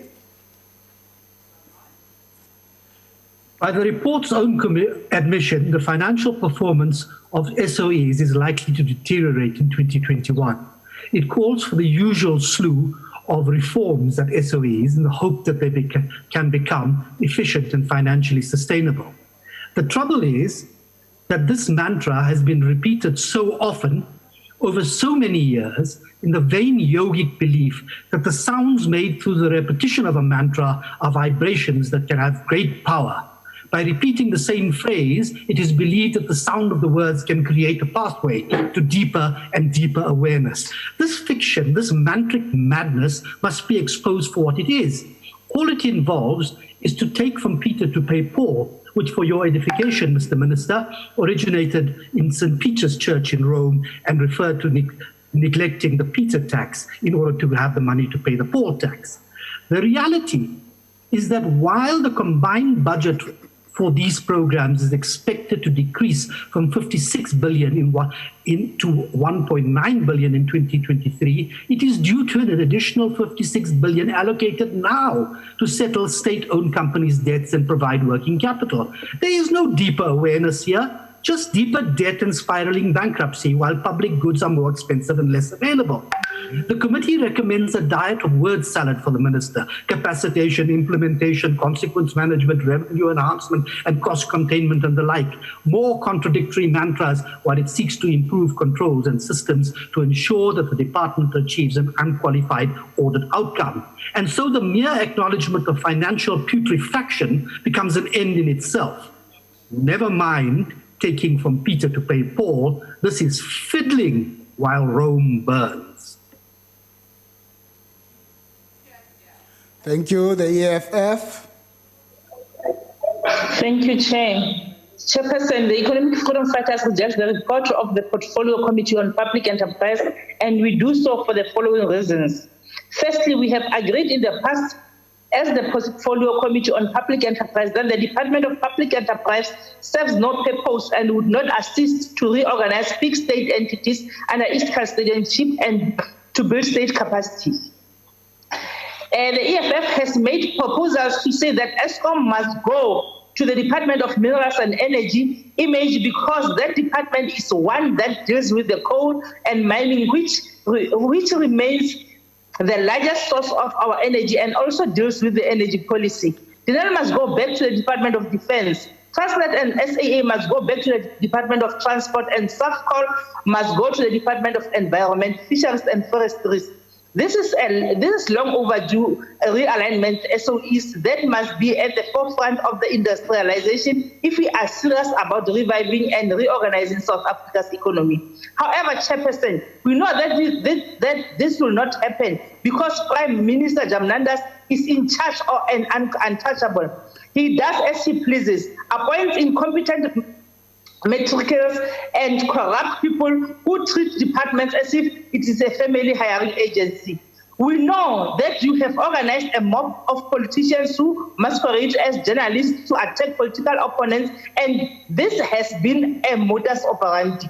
We are not surprised that his long-time servant, Adrian Lake, is accordingly a politician with access to media positions to do the Prime Minister Jamnanda's dirty work. Chairperson, there's nothing that the now fired spokesperson will say that will shock us. And we will also know that there is nothing Cyril Ramaphosa will do about any of these revelations. Thus, Chairperson, it is only the EFF that is prepared to confront these masters, and we will beat the dog until the owner comes out. Thank you very much. The IFP. The IFP. Thank you, Honourable Chairperson. Firstly, I want to say that South Africa is not an island of isolation. We are not the only country facing economic challenges due to the outbreak of COVID-19. Yes, indeed, we couldn't foresee that an outbreak of this magnitude will sweep the world over. Its deadly and destructive spread has certainly caused many governments to introspect and to prioritize what is important. However, if our country's economy was on track and had our state resources not been served by the failing SOEs on a daily basis, we'd be in a better position financially as a country. But, Honourable Chair, I must reiterate that the extent in which the global pandemic has been used as a scapegoat by department and government for the many years of failure in leadership, poor management and corruption is simply no excuse. It is no excuse for more bailout. It is no excuse for more borrowing. In fact, the sobering reality is that the COVID-19 has brought to light. What the COVID-19 has brought to light is that it offers an opportunity for us as a country to change the course and to change the way we think about the SOEs. As the IFP, we have said this before, and I'm saying it again to this House, that we must privatize or partially privatize all SOEs that are failing to deliver services to our people. Privatization is not a sure way. All roads now lead to public-private partnership as the only way in which we'll fix what is broken at the failing SOEs. It is only the way in which we will be able to make progress. Honourable Chair, what this department requires is bold, strong and decisive leadership. In order for us to move forward, we must address our problems head on and root out the elements which hold us back as a country in making the right decisions, not popular decisions that suit the ideological narrative. Our people cannot eat, drink and keep their lights on. They can't feed their families, even grow their small businesses, when the very same state-owned entities which exist primarily to serve the people do the opposite. Honourable Chair, while the department may be taking the right boxes in administrative duties by reaching its targets internally, the fundamental mandate of Thank you, IFP. Your time has expired. FF Plus. Thank you, Chair. FF Plus. Thank you, House Chairperson. House Chairperson, the essence of this report is repeated observations of operational challenges, reported a loss, concerned about sustainability, financial challenges, concerned about debt, and so forth when it comes to all the state entities. Elke jaar maak die komitee aanbevelings wat nie uitgevoer word. En die finansiële posisie van entiteite verswak, terwyl hierdie entiteite bodemlose verpligting geld is. Reddingsboeie moet stop. We need to privatize these state-owned entities. We are in a fiscal crisis, and we cannot afford to sustain unsustainable and completely bankrupt state-owned entities that were mismanaged and are still being mismanaged. I thank you, Chair. The ACDP. Thank you, House Chair. House Chair, the ACDP recognizes the significant risks posed by SOCs to public finances, as stated by the Minister of Finances and as contained in this report, which states the sustainable risk remains the following for the department: unsustainable business models of SOCs, failure of SOCs to deliver on their mandates, corruption, fraud and maladministration, the composition of the boards not providing independence for value chain oversight, and a negative turnaround sentiment.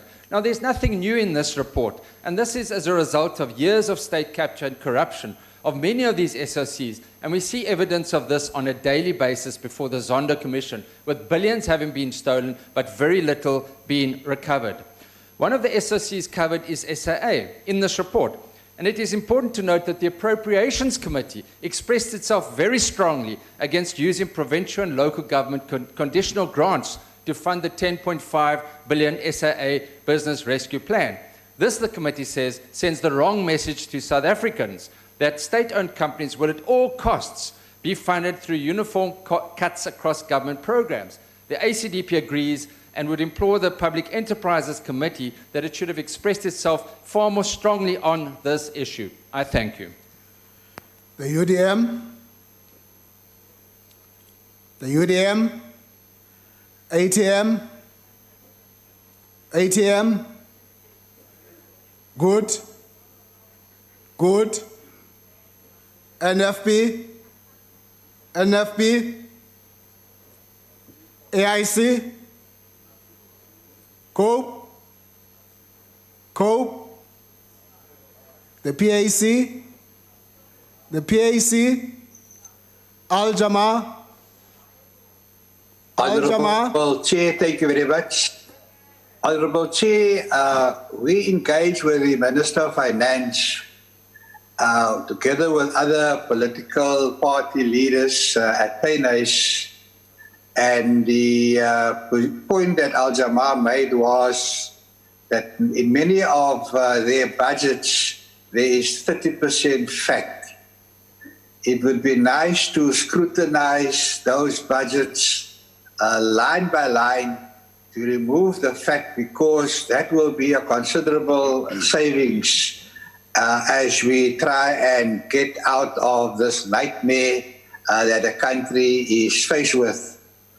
There has to be a roadmap for them to be financially self-sustainable, and I think we all should work towards that in some way or another. Thank you very much, Honourable Chair. Thank you. Honourable members, the motion is that the report be adopted. Oh, sorry, ANC. How can I forget you? The ANC. The ANC. Thank you, House Chair. Am I audible? Go ahead. Hello. Go ahead, Babu Gumede. Thank you. The ANC supports the report. The department received an unqualified audit, and strides are being made to improve governance at SOEs. The tide to reverse state capture and corruption is succeeding. SOEs are on a steady course of recovery, and much work still needs to be done. ESCOM has commenced divisionalization into generation, transmission, and distribution. Transnet has remained financially self-sustained, commenced with plans for the expansion of logistics infrastructure in terms of the Durban port and freight rail. The destruction of rail infrastructure must stop for further investment to be successfully rewarded. The progress made with ensuring the survival of growth of SAA bodes well for the economic recovery of the country. SAFCOL has critical plans to improve the business and develop downstream. This progress begs for deeper implementation and oversight of the programs of the department. The report contains many important recommendations, amongst which are the preservation of jobs at SOEs, legal action be taken on corruption at Alexco, and the recommendation of the forensic be implemented. The funding of SAA must be utilized for the intended purpose. It is incorrect to suggest, as the opposition does, that government walk away when faced with problems, as these problems have solutions. Upon solving governance issues, the department will focus on improving the business model of the SOEs. Chair, I wish to welcome the views by the IFP, and however note that your time is expired. The committee supports the recommendation. Thank you. The motion is that, honorable members, the motion is that the report be adopted. Are there any objections? House Chair, please note the objection of the DA. Yes. The DA objects. I now put House Chair, can you please note the objection of the EFF? The EFF. House Chairperson, please note the objection of the FF Plus. FF Plus. The ACDP, thank you, Chair.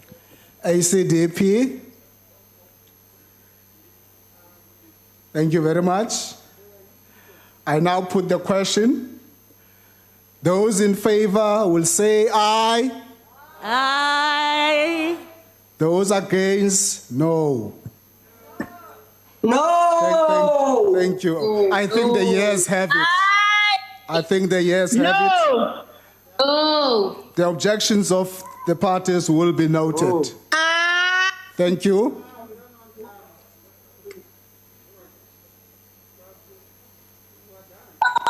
The Secretary will read the seventh order.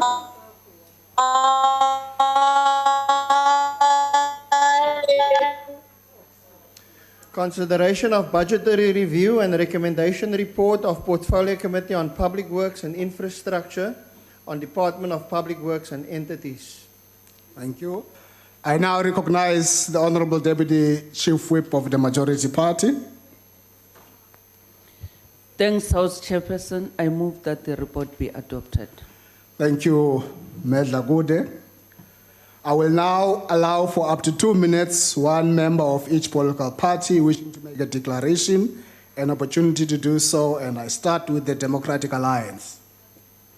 The DA. Thank you. Thank you. The Department of Public Works and Infrastructure is not a service delivery department. It is an enabling department that provides the platforms and mechanisms for other departments to meet their service delivery obligations. When DPWI fails, it impacts everyone.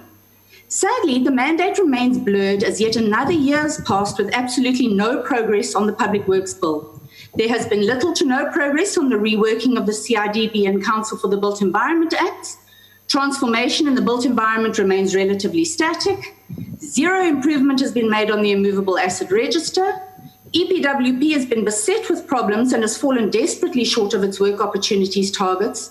And the Minister has gaslighted the IDT to the point where the entity is in a state of complete paralysis. 423 million rand in irregular expenditure, while 98% of the budget was spent to achieve 50% of the department's targets. The Director-General is suspended. A number of senior posts remain unfilled. Allegations of corruption, political meddling, and nepotism have dogged Minister de Lille for the past year. It is like the department is stuck in an endless holding pattern. While Minister de Lille focuses her attention on her shiny new toy, Infrastructure South Africa, the Department of Public Works and Infrastructure and its entities are being left behind. It appears that the real work of this department is being ignored in favor of the quick wins guaranteed to get maximum political mileage.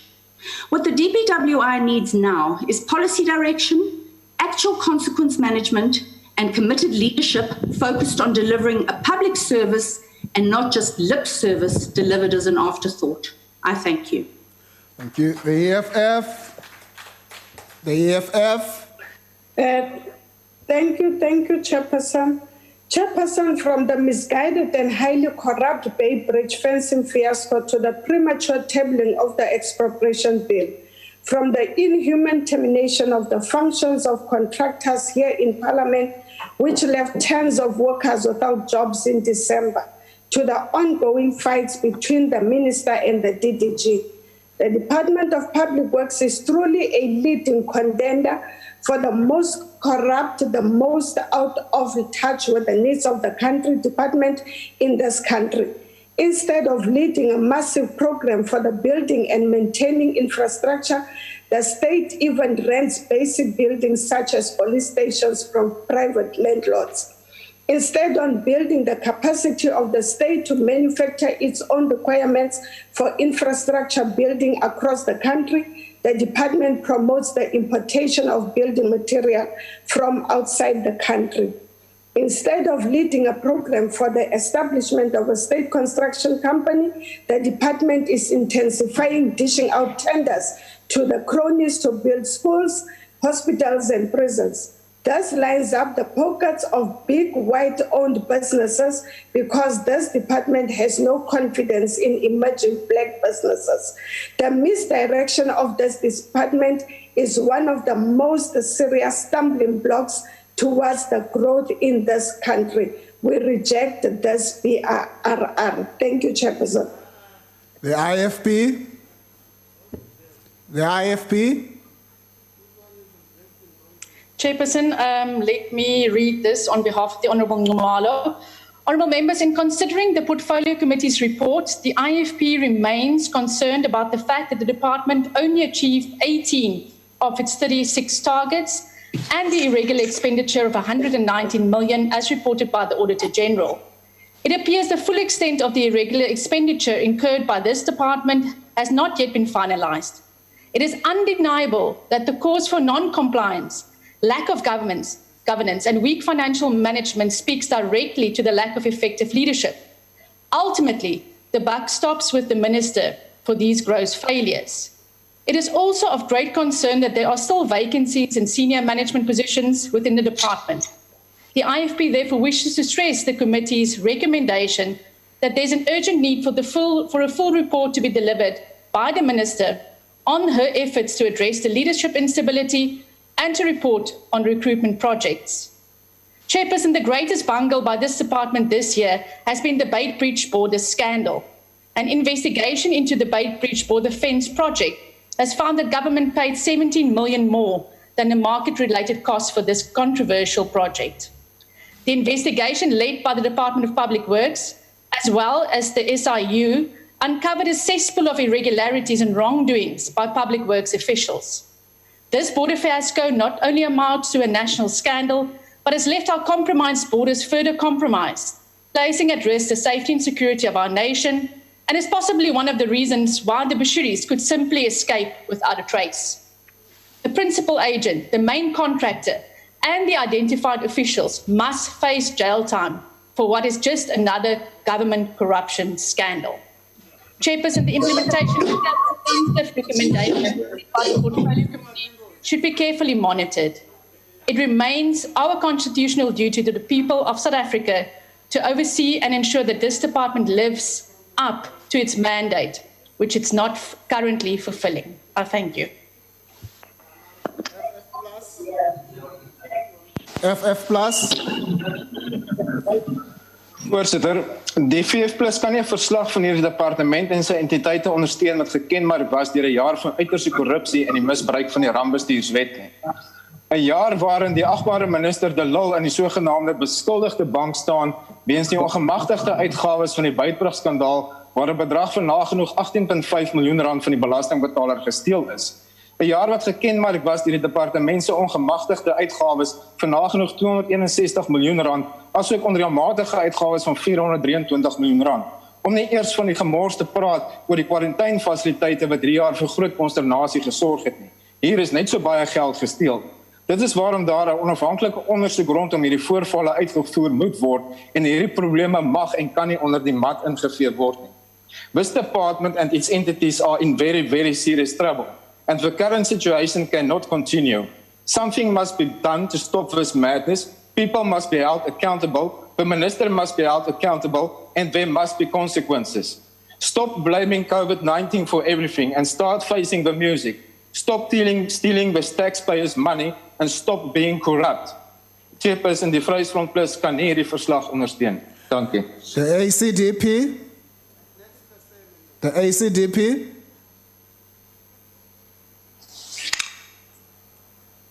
There's no ACDP. I proceed. There's the ACDP. Mr. Thring is going to present. Maybe just stand over. Honourable House Chair, can I proceed? Go ahead. I've long asked you to proceed. Okay, sorry, I did not hear you. Thank you, Chair. The ACDP gives that one of the primary purposes for the budgetary review and recommendation report is for the committee to provide an assessment on the effectiveness and efficiency of the department's use and forward allocation of available resources, bearing in mind that the department is responsible for the official accommodation of all national departments. Honourable House Chair, the ACDP also notes the numerous challenges within the department, and I'll mention just a few. One, the department underperformed and underspent by some 146.8 million of the total appropriated budget, achieving only 18 of its 36 targets. This is unacceptable and inexcusable in the light of the high unemployment and poverty rates we are experiencing as a nation. Secondly, despite the establishing of the Government Risk and Compliance Branch to deal with malpractice and corruption, both the department and PMTE continue to be exposed to such practices, with the Beitbridge border fence being a typical example. Thirdly, the malpractices reveal themselves in the report of the Auditor-General, which puts the value of irregular expenditure at 190.9 million, though this value is still incomplete. The second consequence of malpractice and irregular expenditure is the warning by the AG that the Department of Public Works and Infrastructure might cease to be a going concern given financial and material conditions. Additionally, the ACDP, together with other political parties, has consistently called for the updating and completion of the asset register because the department will not be able to oversee and maintain that which they do not know they have. Unless these and other serious concerns are addressed, we may have another SAA or ESCOM on our hands. The ACDP will not accept this report. I thank you. Thank you. The UDM, the ATM, good. NFP, AIC, COPE, PAC, Al-Jama, Al-Jama. I now recognize the African National Congress.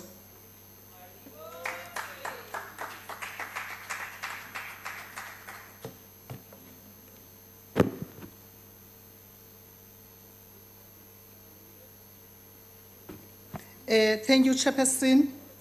The ANC supports the BRRR committee report with its associated findings and recommendations.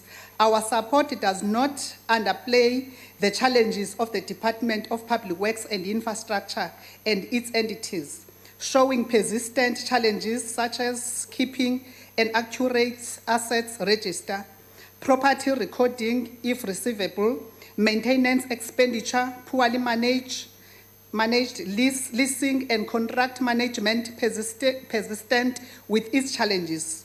We support the committee report not trivializing the challenges of PMTE business case which remains incomplete, rising and stubborn unauthorized expenditure.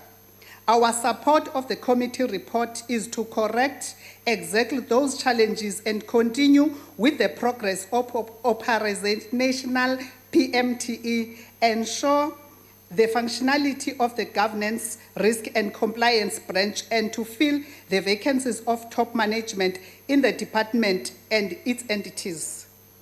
Our support of this report is to ensure that the department does not abandon, rather suspends the establishment of the academy, which will be important in skills generation for department and the country at large. We will continue to play our oversight role in ensuring that the department and its entities improve in their performance of predetermined objectives and manage the financial resources economically, efficiently, and effectively. The Construction Policy Research and Regulation branch did not perform optimally. They failed to review the white papers and draft a public works bill. This had the effect of weakening the mandate of the department, also to drive and transformation in the construction industry and build environment. The CBD and CBE Acts need to be amended. The Portfolio Committee will continue to play its oversight and monitor the work of the department and its entities as deducted by the rules of this Parliament. The ANC supported the BRRR Committee report. Thank you. Thank you. Honourable members, the motion is that the report be adopted. Are there any objections?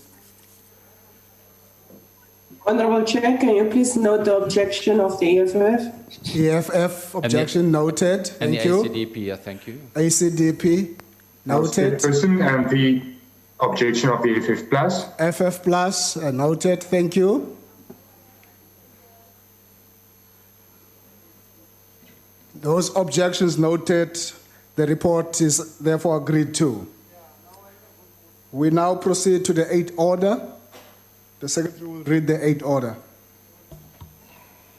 Consideration of budgetary review and recommendation report of Portfolio Committee on Higher Education, Science and Technology on Department of Science and Innovation. I now recognize the Honourable Deputy Chief Whip of the Majority Party. Thank you, House Chairperson. I move that the report be adopted. Thank you. I will now allow for up to 2 minutes, one member of each political party wishing to make a declaration and an opportunity to do so, and I move straight to the DA.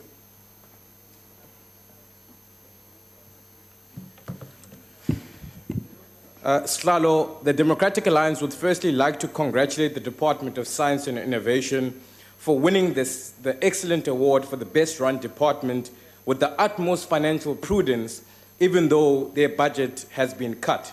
They've achieved 87% of their targets, however, still has a bit more challenges that I think the Minister and Parliament must support to make sure that the Department of Science and Innovation gets an allocation of more budget for them to contribute to the service delivery of our country, making science for service delivery.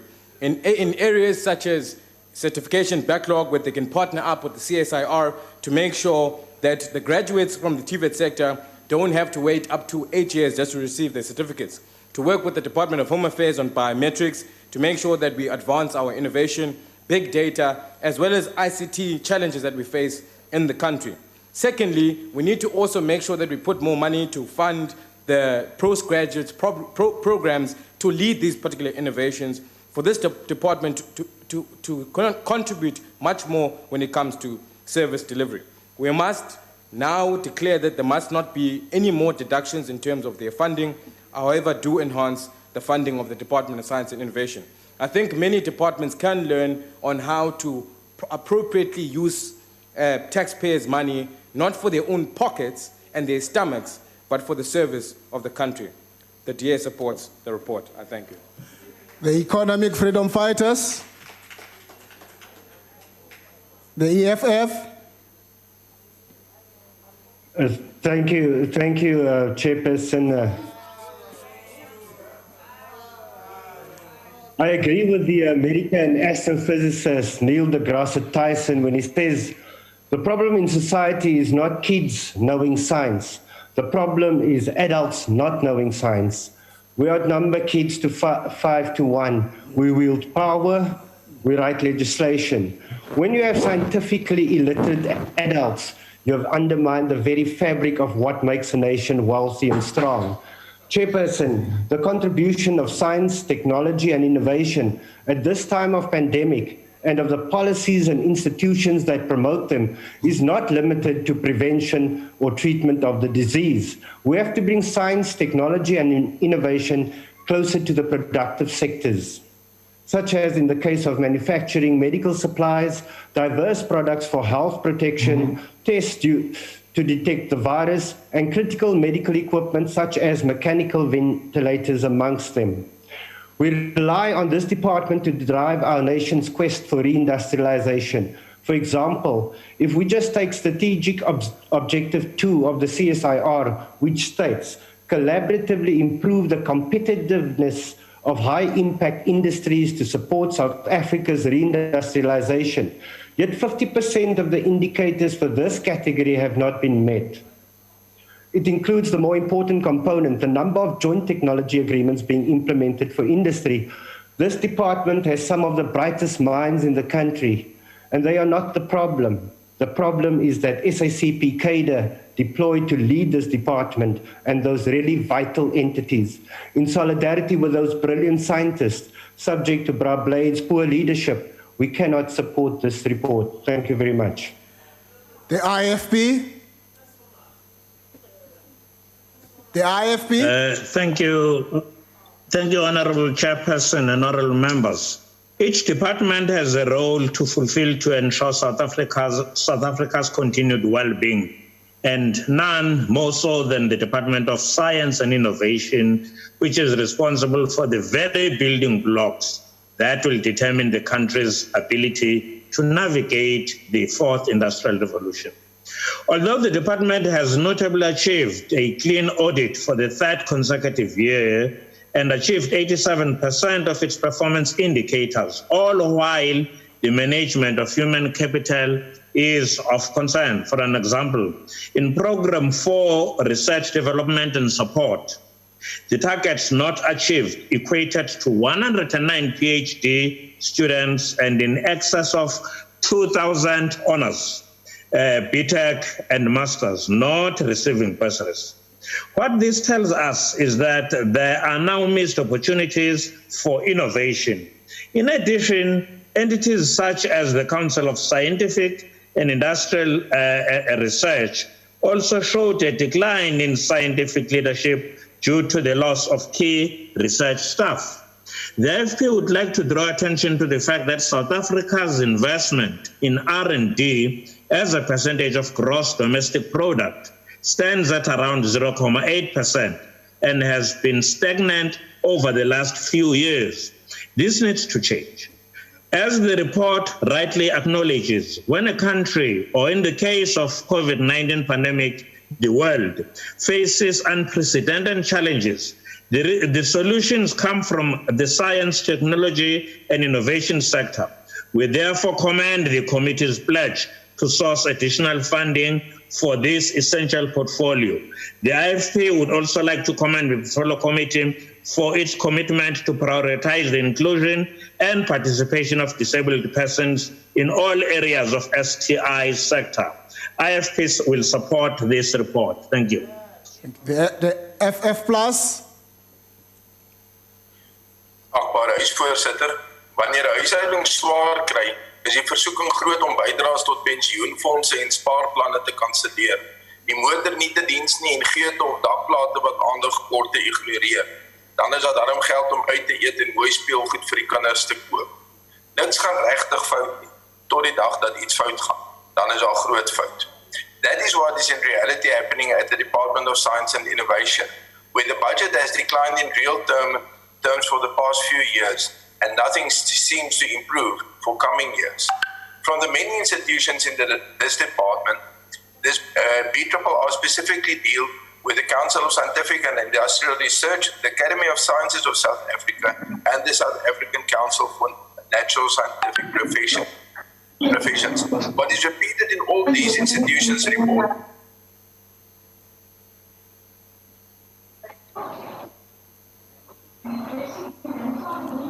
is the lack of money.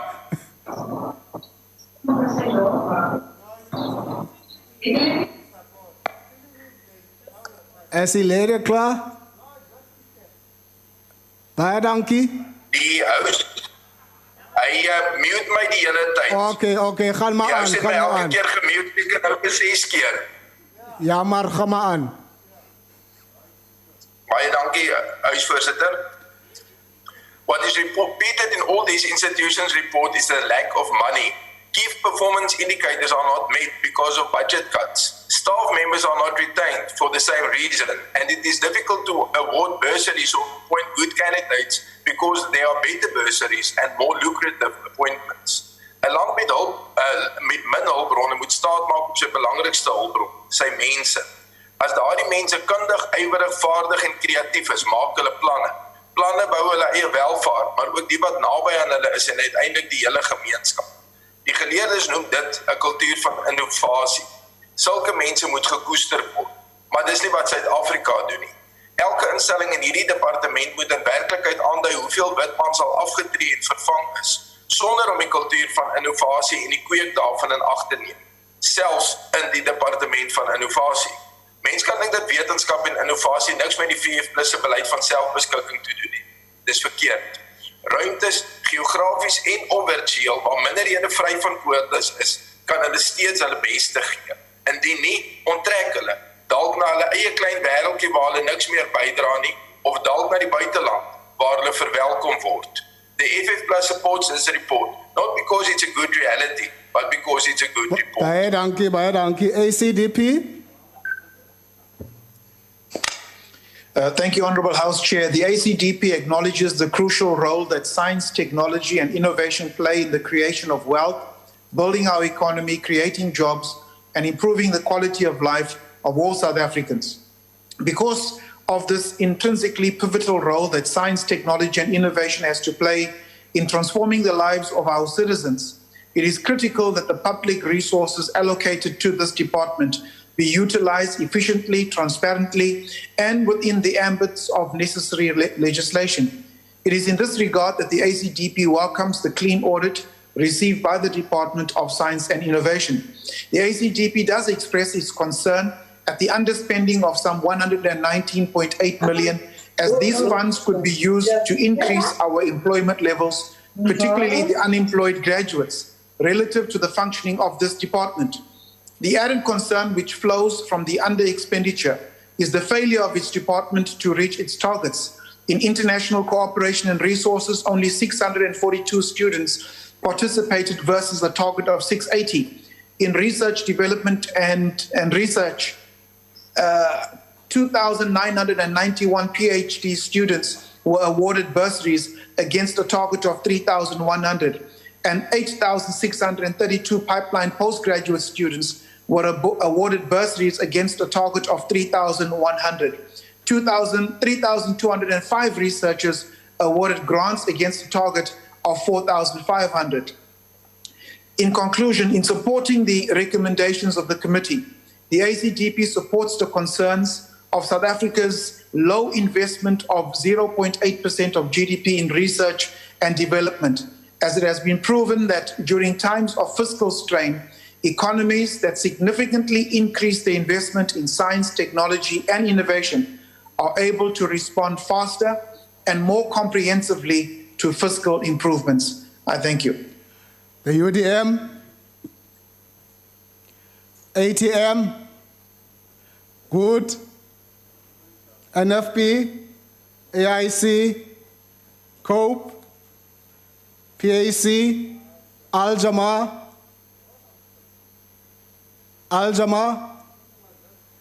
I now recognize the African National Congress. Thank you very much, Honourable Chairperson of the House, and good afternoon to all members. It is with pride that we congratulate the Director-General, Mr. Phil Mdwaga, for being awarded the 6th National Batupili Excellence Awards 2020 for the Best Director General National of the Year. The great work of the department is reflective of his great leadership, so we're very concerned with why the EFF would then go against this particular report. But nonetheless, the Portfolio Committee on Higher Education, Science and Innovation has made critical recommendations in the Budget Review and Recommendations report for more funding for the Department of Science and Innovation to enable its entities to continue doing the groundbreaking work they have been doing and to increase their capacity in progressing their impact in the economy and creating a competitive edge for South Africa. The Portfolio Committee also concerns itself with the impact that COVID-19 has had on various targets and plans of the department, and as such equally concerns itself with the finalization of the decadal plan as an implementation plan of the white paper, as well as the impact that the reprioritization of the budget has had on postgraduate funding, particularly in terms of the role that that funding ought to be playing in increasing the number of women academics. The implementation of the IKS Act, the Indigenous Knowledge Systems Act, remains central to the priorities of the Portfolio Committee as it aims to promote, protect, and streamline Indigenous knowledge systems in transforming contemporary knowledge systems, which by and large have historically promoted Western knowledge systems, thus relegating all other knowledge systems. Honourable members, it is without a doubt the Department of Science and Innovation has demonstrated the capability and capacity to manage public funds in a prudent manner as reflected in the department's clean audit. So while it's of concern that SANSA has regressed to an unqualified audit with findings, it is however pleasing to note that its entities such as the CSIR, HSRC, the NRF and TIA have all received clean audits. With all the great work being done by the department and its entities as indicative during the COVID-19 pandemic, we must continue to advocate for the importance of meeting and going beyond targets that seek to ensure the representation and intersectionality in the sector, as well as ensuring the reach of the works of the sector to all parts of the country. Honourable Chairperson, the ANC supports the BRRR report for this department has demonstrated the traits of an ethical and capable developmental state. I thank you. Thank you. Honourable members, the motion is that the report be adopted. Are there any objections? Honourable House Chair, the EFF rejects. Thank you, Honourable Ntangwini. The objection of the EFF will be noted. Any other objections? None. Objections noted and the report is therefore adopted. We now proceed to the 9th order. The Secretary will read the 9th order. Consideration of Budgetary Review and Recommendation Report of Portfolio Committee on Mineral Resources and Energy on Vote 26 and 29. I now recognize the Honourable Deputy Chief Whip of the Majority Party. Thank you, House Chairperson. I move that the report be adopted. Thank you. I will now allow for up to 2 minutes, one member of each political party wishing to make a declaration, an opportunity to do so, and I go straight to the Democratic Alliance. Thank you, Chairperson. We would be remiss if we did not acknowledge that this BRRR does not represent a true reflection of the state of the department's performance and financial situation, as a significant number of entities were unable to present their annual reports. This, for a change, was not the fault of the department or its entities, but rather reflects a lack of capacity in the Office of the Auditor-General, who were unable to complete the audits of the Central Energy Fund, NECSA, NERSA, the National Radioactive Waste Disposal Institute, and the South African National Energy Development Institute.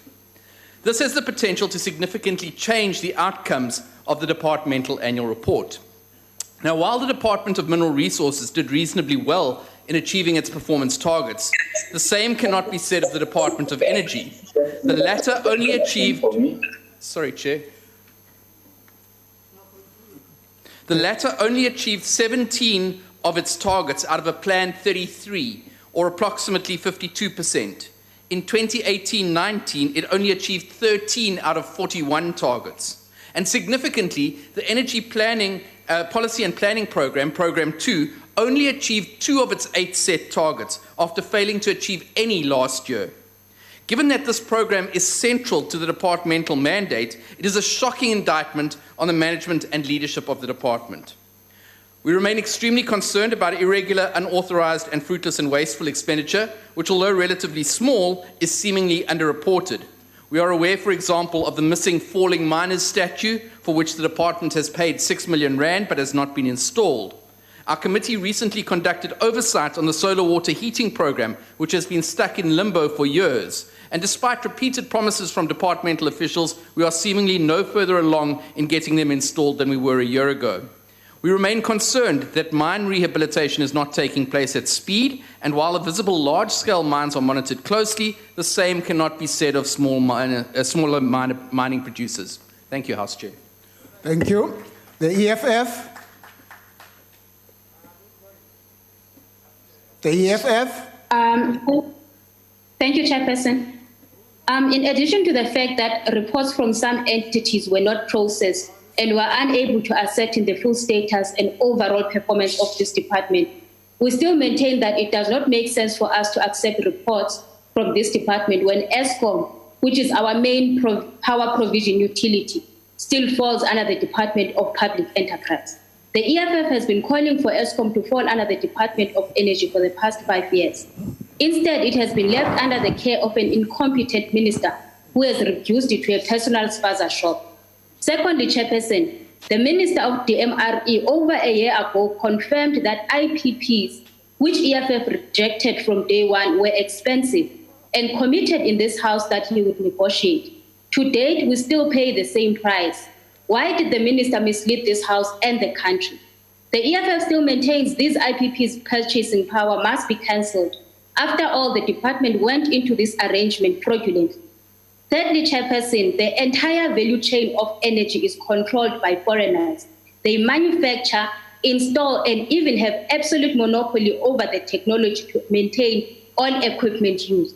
Why has the department not collaborated with the Department of Higher Education and the Department of Science and Innovation to establish a university of technology, or even a satellite campus whose focus would be to equip the thousands of unemployed graduates and young people with the necessary skills so that the department could fully localize the ownership of IPPs, similar to the PGC program for teachers. Lastly, we have a state-owned mining company, yet mines owned by ESCOM are still mined by foreign companies. To save ESCOM from collapsing, these mines must be fully controlled by the state-owned mining company. The EFF therefore rejects the BRR report of Mineral Resources and Energy. Thank you. The IFP. The IFP. And thank you, Chair. I hope I am audible, Chair. Chair, in assessing the effectiveness and the efficiency of the department's use and forward allocation of available resources in order to evaluate budgetary needs and shortfalls in respect of departmental operations adeptness, the IFP remains concerned as regards to the following issue. One, on energy, 52% of the targets achieved is wholly unacceptable, Honourable Chair and Honourable Members, even though it is an improvement with the performance over the period of 2014-15 to date. Mediocre and substandard service delivery in any form can never and will never be tolerated. The energy policy and planning program and nuclear energy remains of serious concern with an abysmal record of regards achievement of the targets. For mineral resources of the Honourable Chair, the Department of DMR is performing quite well with 85.8% of targets achieved, although there is a concern with aggression in respect of financial administration, which failed to achieve 4 of its planned targets. ICT infrastructure issues must be addressed. Compliance with supply chain management legislation is problematic, and this must be addressed as to avoid further irregular and fruitless and wasteful expenditure. Initiatives such as the First Men's Dialogue for the mining sector on no violence against women and children on the 29th of November 2019 in Mpumalanga, and the establishment of the Prevention of Gender-Based Violence Steering Committee is commendable, but particularly as gender-based violence is now acknowledged as a second pandemic in our country and requires immediate action by government in all the sectors. The non-grid program must receive greater impetus now that impediments to same caused by hard lockdown are no longer a factor, and all lost ground must be regained on this particular project. Honourable Chair and honourable members, the IFP will support this BRRR. Thank you. The FF Plus. Thank you, Honourable House Chair. The Department of Minerals and Energy has a relatively low budget with less than 10 billion rand. It is far less than, for example, social development at 180 billion or police and higher education both at around 100 billion. This is only surprising until one remembers that the department does not, in fact, conduct mining or generate energy. It only regulates mining and supply of energy.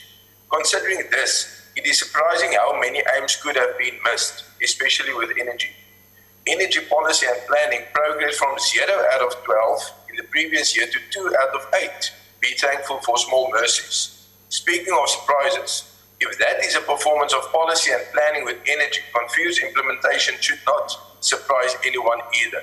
What I find even more surprising is how many things about renewable energy the EFF has wrong, but that is besides the point of this debate.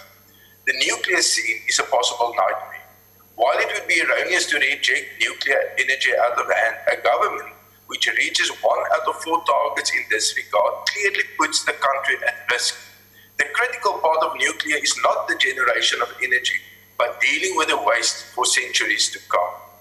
With the Auditor-General reports on 5 entities in the department which have not yet been audited, it remarks that it is not necessarily due to late submissions, but challenges between the audit teams and management of these entities. Is this code language for corrupt individuals who do not take kindly to being sidelined? While mining and energy supply needs to be regulated, it should not be controlled by the state. Especially in the field of energy, matters should rather be left to the market and the grid should be opened. Every single consumer, big or small, should be encouraged to be a producer as well as a consumer. That will not only stimulate energy generation, but also the distribution of wealth. The FF Plus rejects this report. ACDP, the opportunity given away. Thank you. The UTM, ATM, good. The NFP, AIC, COPE, PAC, Al-Jama. I now recognize the African National Congress.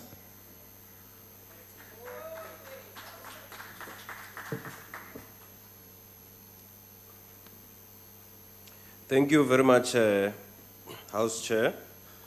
The ANC supports the BRRR committee report. The mining and energy sector under the leadership of the department played a sterling role under difficult conditions during COVID-19 pandemic. The department is critical for the economic recovery of the country. The second gas find on our east coast is a game changer for the development of local gas industry. The survey of the mineral resources of the country by the Council of Geosciences is significant for the revival of the mining sector and will enable beneficiation of the resource base. This is the basis for industrialization on a verified resource. The launch of the pharmaceutical company for nuclear medicine is a critical part of economic development. There are important recommendations in the report which speak to the need to achieve performance targets, and now that the Department of Mineral Resources and Energy have met, this should become possible. Financial controls and process in the department should improve in the next financial year and the AG recommendations be implemented. Mine health and safety in gold and coal mines are a critical area as a zero harm to workers target has been set. This is crucial for the mining sector. We are sure that the department will reach the heights required for delivery of its different programs. The ANC supports the BRRR report and requests that the House approves the report from Mineral Resources and Energy. I thank you. Thank you. Honourable members, the motion is that the report be adopted. Are there any objections? Oh, yes, House Chair. The EFF rejects. Thank you, Honourable Ntangwini. We note the objection of the EFF. Chairperson. Any further objections? Chairperson. Yes. Chairperson, please note the objection of the FF Plus. By Anki, we know the objection of the FF Plus. Any further objection? With those objections noted, the report is agreed to. We now proceed to the 10th order. The Secretary will read the 10th order. Consideration of preliminary budgetary review and recommendation report of Portfolio Committee on Cooperative Government and Traditional Affairs. I now recognize the acting Deputy Chief Whip of the majority party. Thank you very much, Chair. On behalf of the Deputy Chief Whip, I move for the report to be adopted. Thank you. I will now allow for up to 2 minutes, one member of each political party wishing to make a declaration, an opportunity to do so, and I now recognize the DA. The Democratic Alliance. Thank you very much. Please go ahead. Thank you very much, Honourable Chairperson. Thank you very much. This budget is yet another opportunity to reflect on the desperate state of affairs in the Cooperative Governance and Traditional Affairs Department. Chairperson, billions of rands of irregular and wasteful expenditure through fraud and corruption are being wasted, and the poorest communities are the ones who suffer the most. The DA has consistently spoken out against the poor management of municipal finances, and yet there appears to be no political will whatsoever from the governing party to arrest the decline.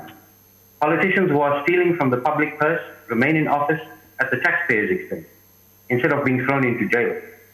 Such is the case of the 52 ANC councillors in Etigweni municipality who are fingered for fraud and corruption.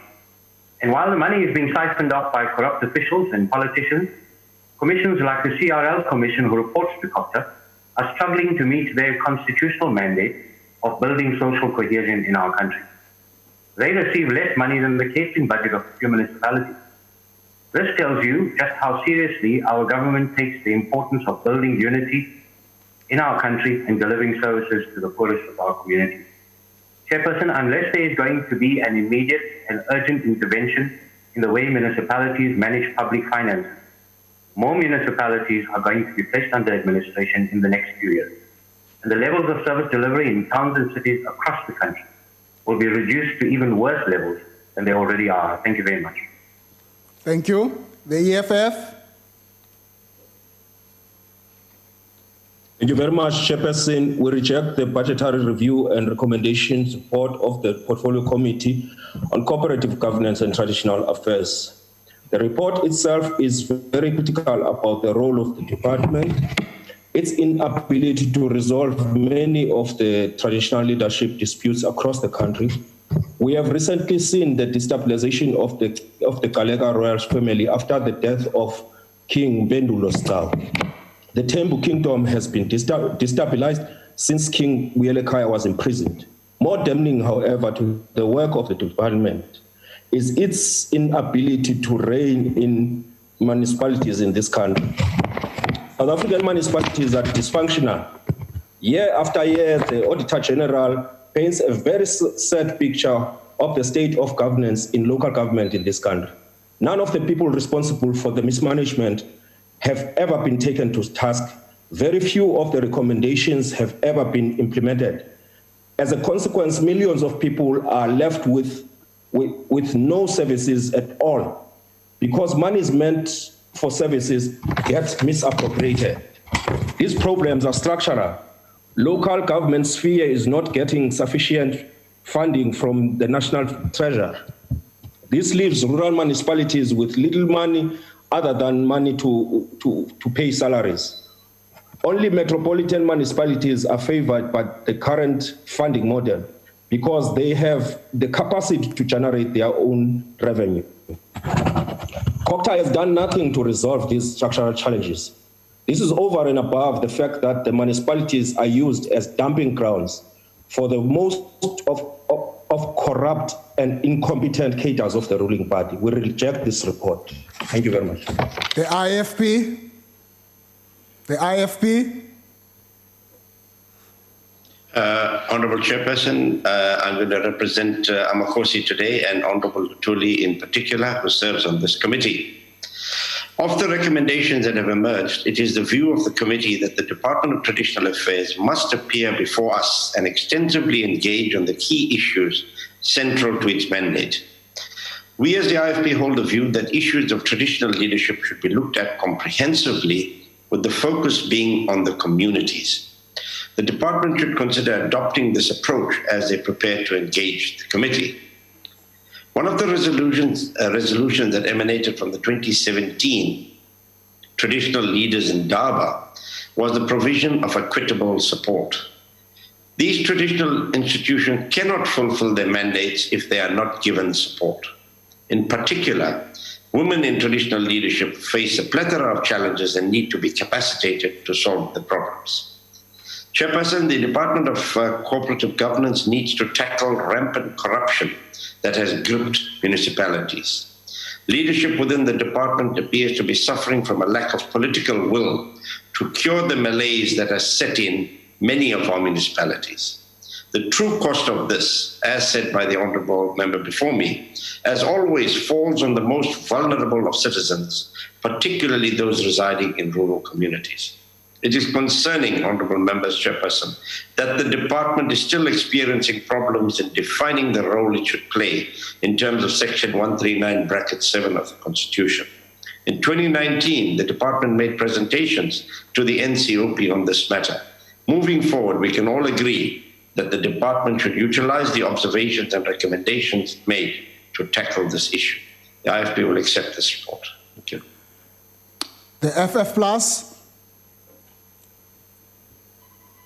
Thank you, Honourable House Chair. It is a fact that municipalities are one of the ANC's greatest failures with corruption, collapsed infrastructure, poor planning, and even worse fiscal management. And the result is even worse. Worse service delivery, greater debt, and an unwillingness to pay taxes. This will lead to lower income and will the spiral continue until there is a political will to turn around the spiral. Audit reports is consistent in findings by the Auditor-General in respect of mismanagement of funds, irregular, fruitless and wasteful expenditure, and non-compliance with legislation. But the only intervention is a Section 139 intervention that is failing communities of South Africa. There is little to no record keeping in the resolutions that is taken by councils or the implementation of such, and ANC councillors that believe that they cannot be held hostage by their own laws. The ANC government is looking to increase revenue by revenue enhancement by giving no value to such taxes. The ANC wants to increase local government revenue by taxing ratepayers even more rather than to put a viable debt collection strategy in place in fear of losing votes. Ratepayers do pay the taxes, get rewarded by notifications of Eskom and water boards threatening and stopping services to municipalities due to non-payment. Therefore, the Freedom Front Plus wants to propose the strategy that a strategy is developed to strengthen implementation of legal framework of local government with real action by dismissing mayors and municipal managers that is responsible for implementing such legislation. Table tender contracts and SLAs in councils after it has been signed and start to govern with transparency. Local government have to look after their tax-paying citizens and give them value for money by rendering services, curb corruption, and establish responsible spending, or else local government will have to start retrenching people because they won't generate enough income to pay their wage bill. Thank you, Chair. The ACDP. Thank you, Chair. We won't be making a difference. Thank you. The UDM. ATM. Good. NFP. AIC. COPE. PAC, Al-Jama. I now recognize the African National Congress. The ANC. Thank you, Chairperson. Chairperson, the ANC supports the BRRR of COGTA and Traditional Affairs, of Department of COGTA and Traditional Affairs. However, Chair, our support does not fail to acknowledge the challenges that we have within the department, especially on local government, where we are having the challenges of poor service delivery, fraud and corruption, and also failure to exercise good governance. And we are working very hard to resolve those challenges through necessary intervention and additional powers of the Auditor-General. Chair, the ANC calls on the DCOG to strengthen the community work program to ensure proper skilling and exit strategy. The administration of CWP should be in line with the Public Finance Management Act in order to address the challenges regarding this program, which were raised by Auditor-General. And also the department should avoid delays on stipend payment, which causes unnecessary protest. The department should also make use of the district development model to reinforce service delivery. The ANC calls on all municipalities to redouble their efforts in order to intensify the fight against corruption and fraud in the local municipality. It is worth noting a central feature of our democratic system is that government representatives and officials should remain in touch with the communities through community meetings, imbizos, and public participation. We congratulate the Department of Traditional Affairs for obtaining clean audit. We also note the fact that there's an urgent need to close the existing gap between the rural and urban areas, and also to provide ongoing support to the traditional leaders in promoting nation building and social cohesion. The ANC would also like to congratulate DCOG entity, Municipal Infrastructure Support Agency, for obtaining a clean audit for the second consecutive year. The ANC calls on this entity to improve its support and development of technical capacities in the municipalities in order to accelerate provision of service delivery to our people. Thank you, Chair. Thank you. Honourable members, the motion is that the report be adopted. Are there any objections? Honourable Janki, the EFF rejects. Honourable House Chair, thank you very much, Honourable Tlangweni. The objection of the EFF is noted. Any further objection? Any further objection? Chairperson, please note the objection of the FF plus. Thank you. Objection noted. Any further objection? None. The report is therefore agreed. We now proceed to the 11th order. The Secretary will read the 11th order. Consideration of preliminary budgetary review and recommendation report of Portfolio Committee on Environment, Forestry and Fisheries. I now recognize the Honorable Deputy Chief Whip of the Majority Party. Thank you very much, Chair. On behalf of the Deputy Chief Whip of the Majority Party, I move that the report be adopted. Thank you. I will now allow for up to 2 minutes, one member of each political party wishing to make a declaration and opportunity to do so. And I now invite the DA. Thank you, Mr. Chair. The first point to make is that COVID is not an excuse. Lockdown started at the end of March, almost a month after the financial year ended. This report talks about the challenging conditions of the COVID-19 epidemic that the country started experiencing. Most people had never heard about the COVID epidemic before February, and to try and blame poor performance on possible concerns during the last month of a 12-month period is simply searching for an excuse for bad performance. And performances were bad. Remember that performance targets are set by the departments and entities, not by an outside agency. So when they're not met, it's doubly damning. Sandparks missed a third of its objectives. Isimangaliso missed half. The Weather Service missed a quarter. The Biodiversity Institute missed a third. All in all, the department missed a third of its targets. It's disturbing that the Fisheries Department will escape scrutiny by having become a shell of an entity still on the largely unstudied books of what is now the Department of Agriculture and Land Reform. Nobody cares about it there, which is perhaps convenient, as it is one of the worst run parts of the new Department of Environment, Forestry and Fisheries. This report is content to let that happen without comment.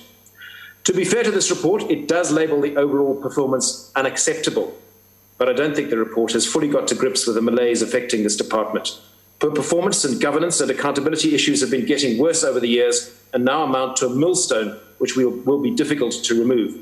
Our advice to the Minister is forget the internal ANC politics which protect officials and start holding people accountable, or the millstone will drag you down. Thank you. The EFF.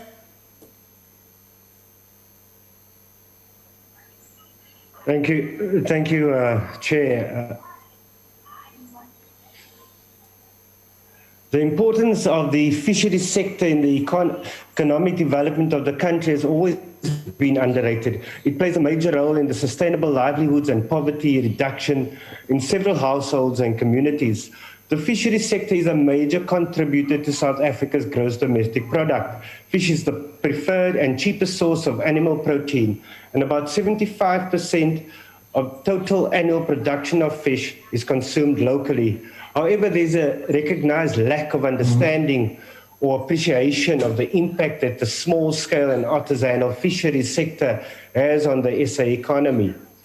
This lack of understanding is one factor that has led to the small-scale fisheries sector having a low profile on the political agenda, and hence the low level of attention it receives in the policy formulation process. There is a case for arguing that the contribution of the small-scale fisheries sector to the national economy is not adequately reflected in the official GDP statistics. During COVID-19, small-scale fishers were at the front line of hardship. The small-scale fisher is dependent on big business as marketers and exporters. They find themselves strangled by not having access to markets. They're at the mercy of legislation and remedial interventions by government and fisheries. There's a lot of suffering because policy favors an industrialized and commercial sector. Chairperson, there's hope, but it will take a complete mind shift and political will to explore fully other opportunities available. South Africa has suitable environmental conditions for aquaculture development and opportunities for commercial production of various cultured species. The local aquaculture sector has performed below its potential and remains a minor contributor to the national fishery products and the country's GDP. This department and minister should prioritize removing the major constraints that have been limiting aquaculture growth.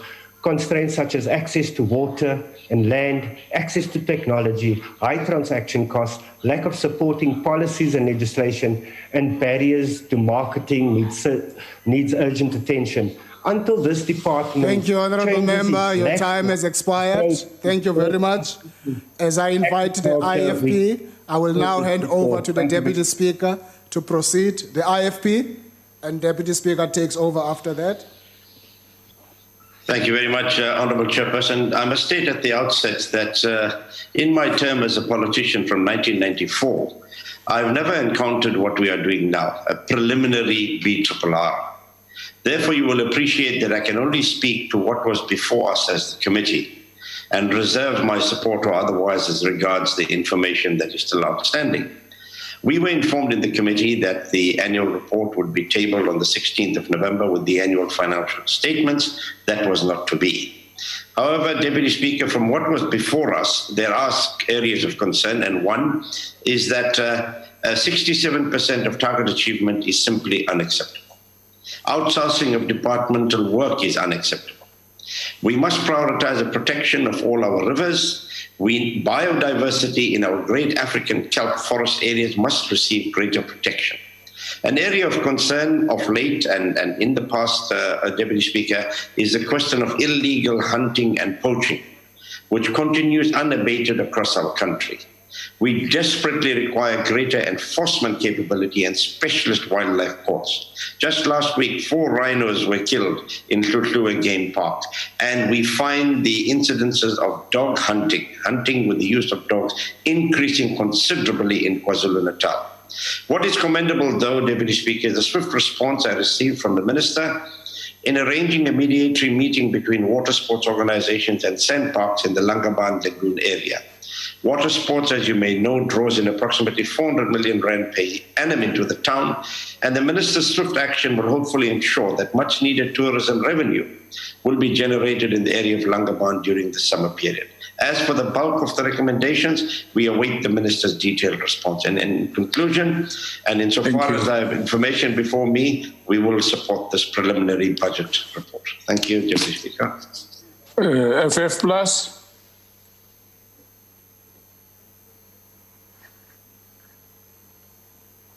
FF Plus.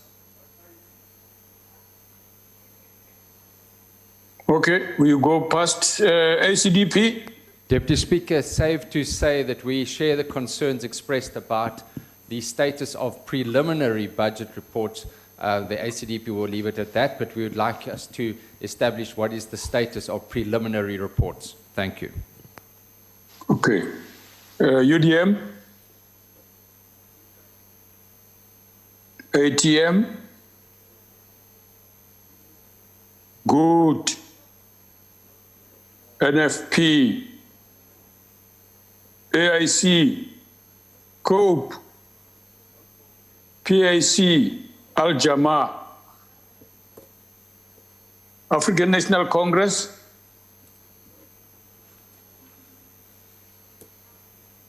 Thanks, Honorable Deputy Speaker, honorable members.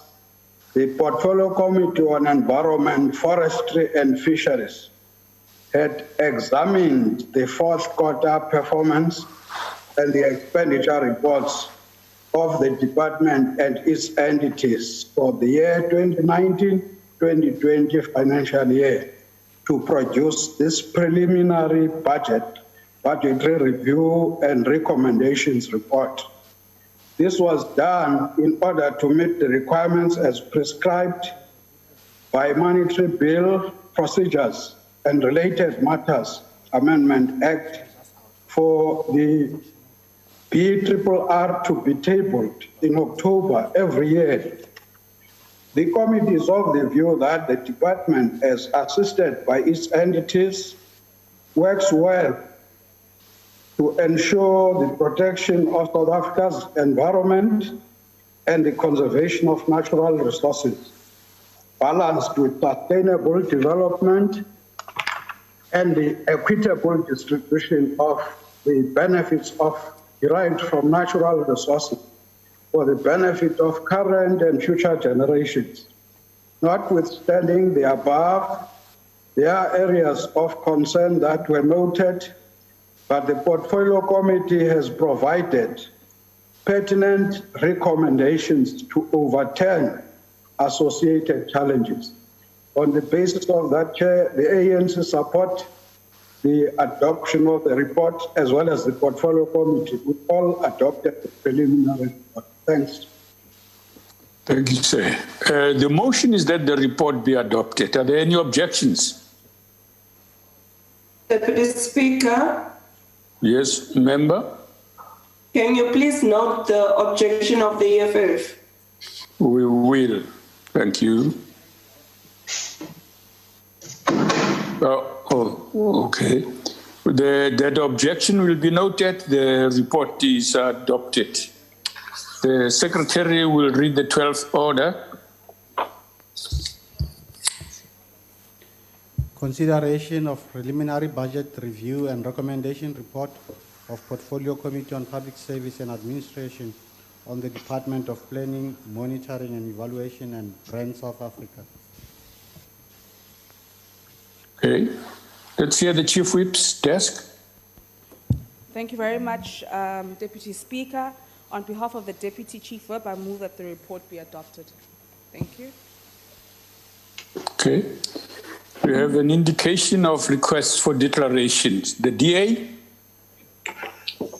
Thanks, Deputy Speaker. At the outset, we would want to express our disappointment with the consistent, underwhelming performance by this department. The Department of Planning, Monitoring and Evaluation has among its key deliverables the finalization of performance agreements for ministers and deputy ministers.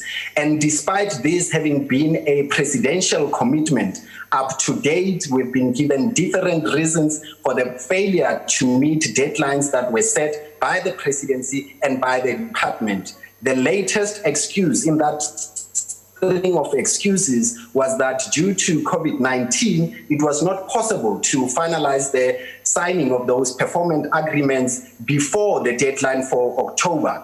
And now recently, we have been told through the Portfolio Committee that the performance agreements for deputy ministers have not yet been finalized, simply because ministers have not finalized their delegated powers to deputy ministers. It is completely unacceptable that such a major key deliverable that informed and forms part of the President's nexus for a new era of good governance, political accountability, and transparency has not been met.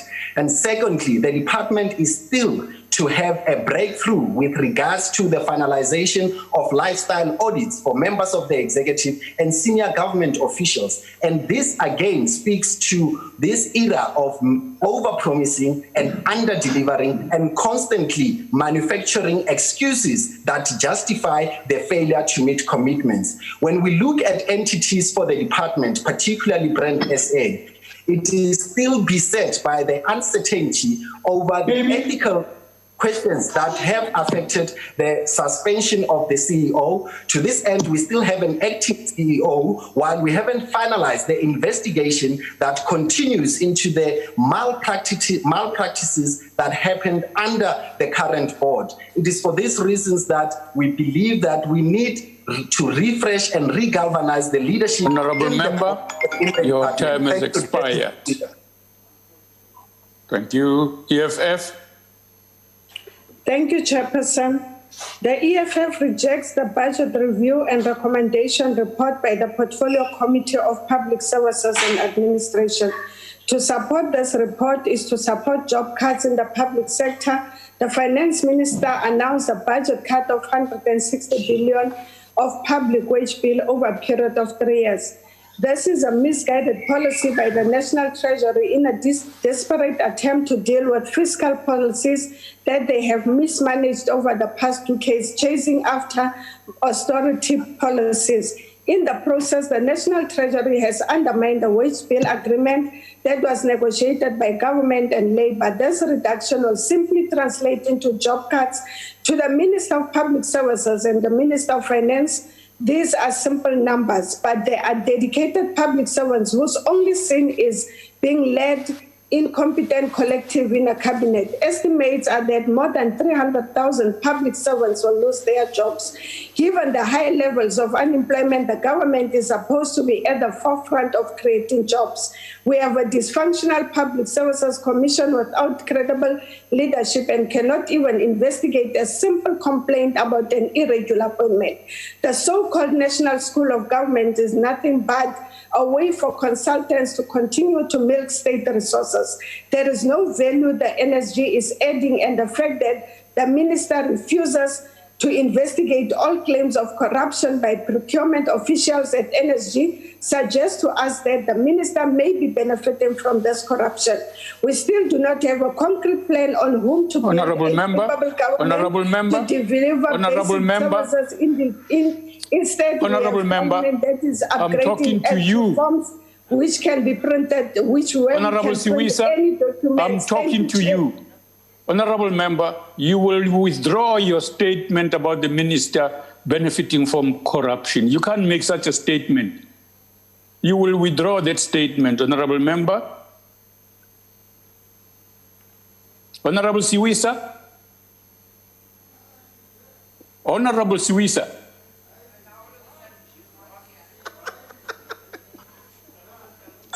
Honourable Siwisa.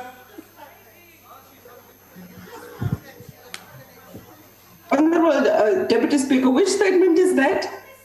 No. The Honourable Member made a statement and I've told her just now she will withdraw that statement. I told her just now. I'm not repeating that. She will withdraw that statement she made about the minister. She knows she can't do that. It's against the rules. You don't make statements without substantiation of that nature. She must withdraw. I withdraw, Chairperson. Thank you. Thank you. FF plus? No, it's the IFP. Thank you very much. Homeboy, Deputy Speaker. MEC for Environment, please go ahead. But I think I'm going to be calling. I think I'm going to be called Inkosi Singh soon, because yet again I represent another Inkosi in this debate. Inkosi, Honourable Kavekulu. Honourable members, one wonders whether the ANC government is truly committed to accountability when it lags behind in the appointment of accounting officers. Through the reports provided by DPME and Brand South Africa, it remains evident that failure to fill strategic vacancies impacts on the department's ability to fulfill its mandate. We simply cannot afford mediocre performance. As South Africa works to recover from the negative economic impact of the COVID-19 pandemic, DPME will have to work even harder to ensure that government departments are on track to achieve development targets. We will also have to rely heavily on strategic branding efforts by Brand South Africa to position South Africa as a preferred trading partner and tourism destination. These efforts will require an all-hands-on-deck approach where the capabilities, skills, knowledge, and expertise of all staff members are utilized. The IFP therefore calls upon DPME and Brand South Africa to prioritize the recommendations made by the committee and to urgently resolve issues pertaining to the appointment of accounting officers and senior management within their organization. We will support the report, Deputy Speaker. Thank you. Thank you. FF Plus. Honorable members, please watch your time. I'm just saying it so that you don't then, it's appropriate that we stay within the allocated time. This was an agreed procedure. So when we ask you to stop, do not try and take more seconds than you deserve. You are not more equal than any other member in the House. So let's be fair on all other members who have taken their 2 minutes. Thank you very much. FF Plus.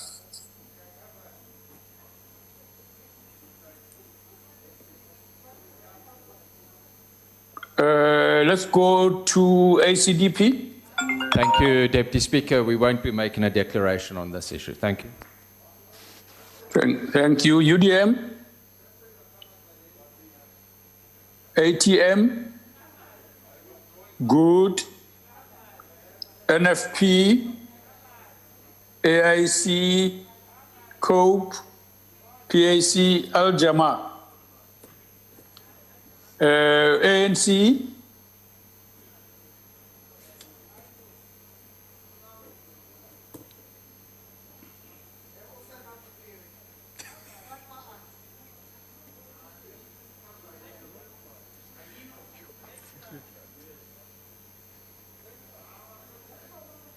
Chief Whip, what's happening? Is there no one from the ANC? Shall we pass? Honorable Deputy Speaker, the member is on virtual platform. Why is she not connecting? Is he not connecting? Can someone in the House do it for them if they can't? Yes. Honorable Soma will do it. Okay.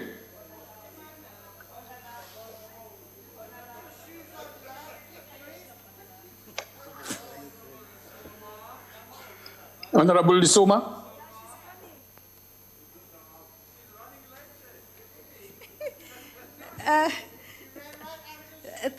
Thank you, House Chair, and my apology for the delay, and ignore the other from my left.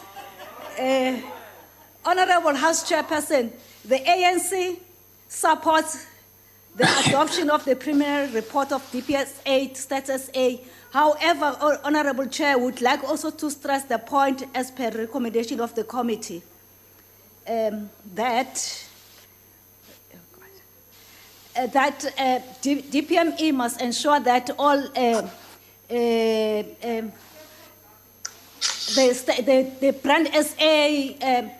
Brand SA must ensure that all critical posts which are of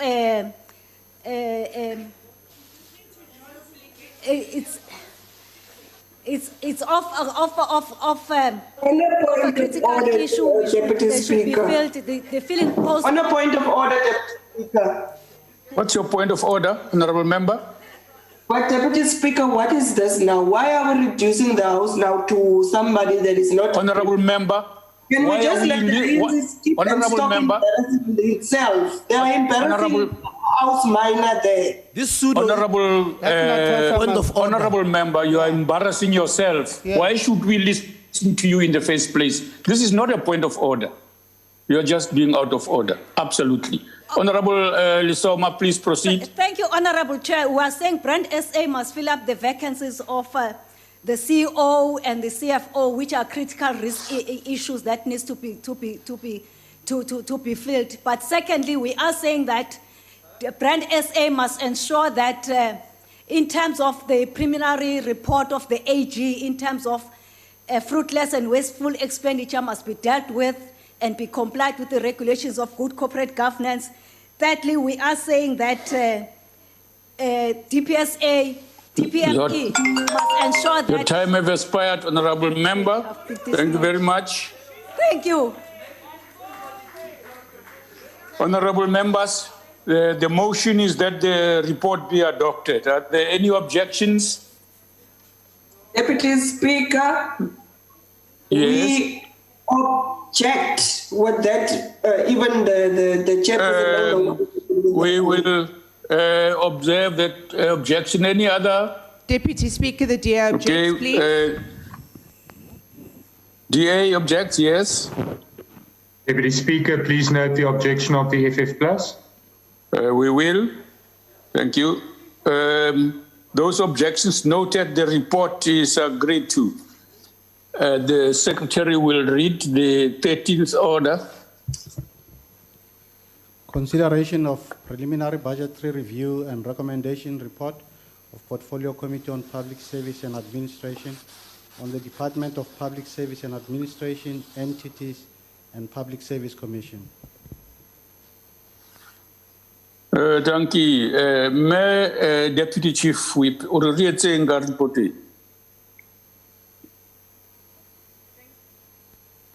Thank you very much, Deputy Speaker. I move that the report be adopted. Thank you.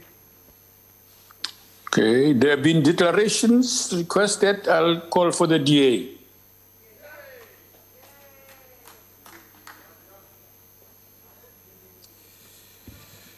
Honourable Chair, it seems clearer than ever that the government, and in fact this very House, are actively sabotaging one of our country's most important public sector watchdogs.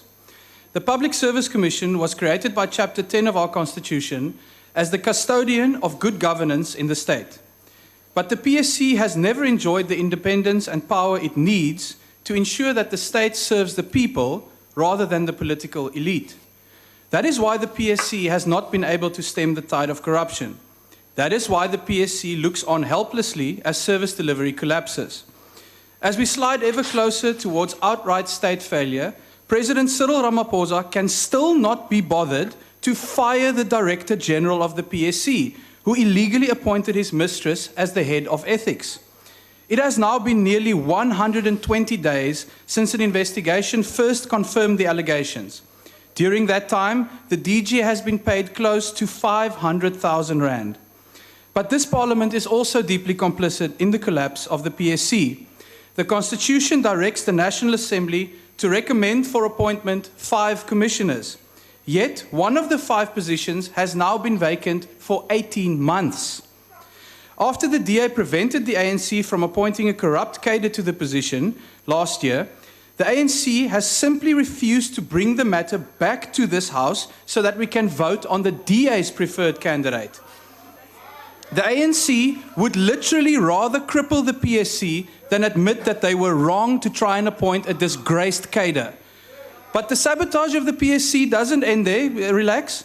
Just this morning, the ANC and the EFF jointly voted to appoint a person with 0 experience in law, human resources, or public administration as a PSC commissioner. Even worse, this person currently works as a so-called political analyst and regularly heaps praise on the ANC and the EFF. His name is Somadoda Fikeni. Google him. There truly are no limits to the depravity of these political parties who shamelessly abuse this Parliament to sabotage and undermine good governance and service delivery. As always, the DA will be the only party who holds the line against this. We reject this report. Thank you. EFF.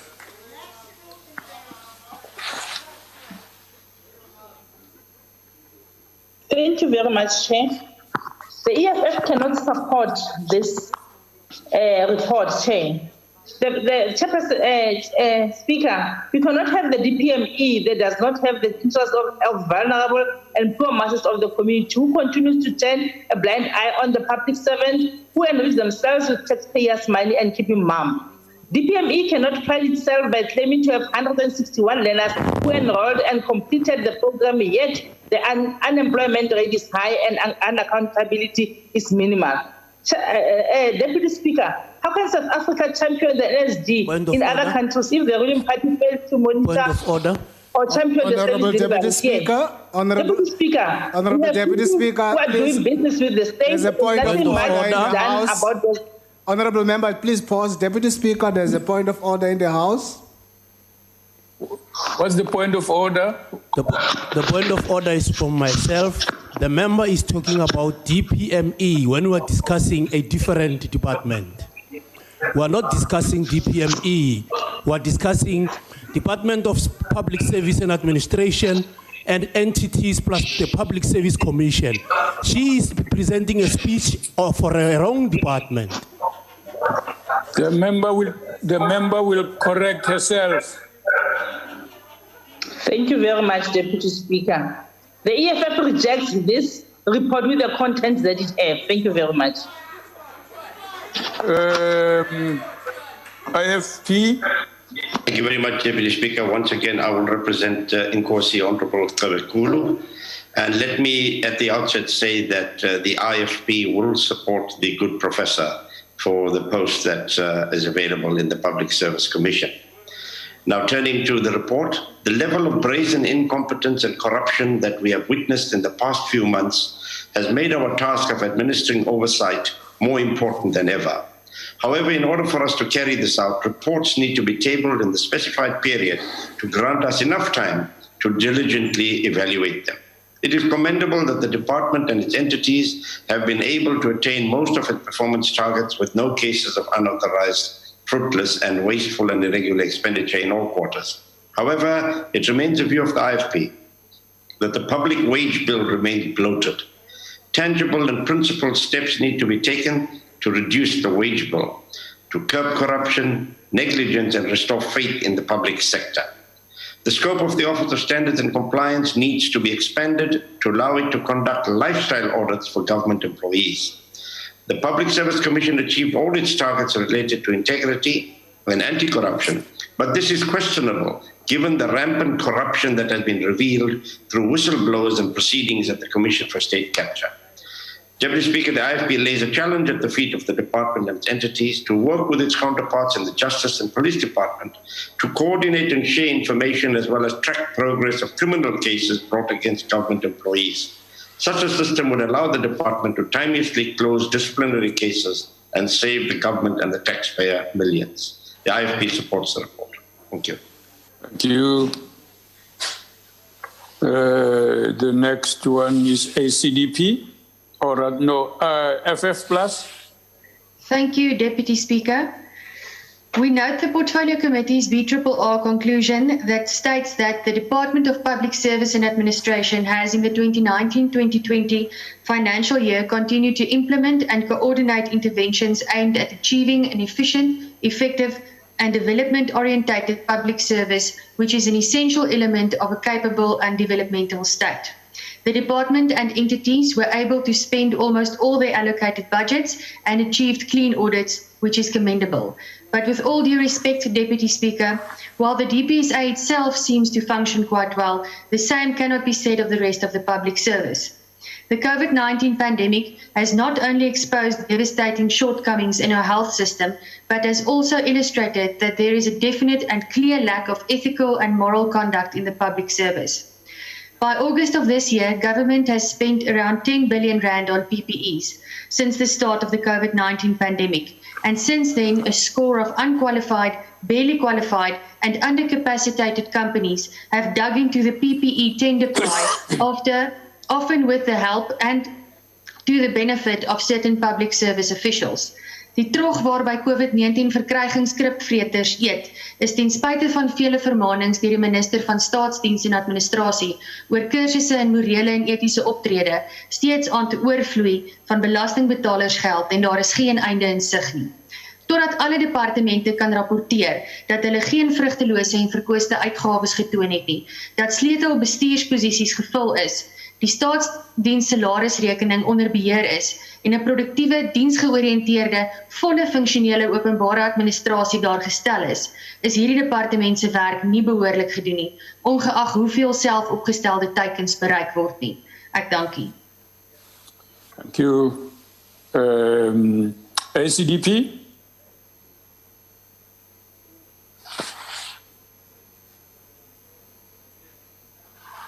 UDM? ATM? Good. NFP?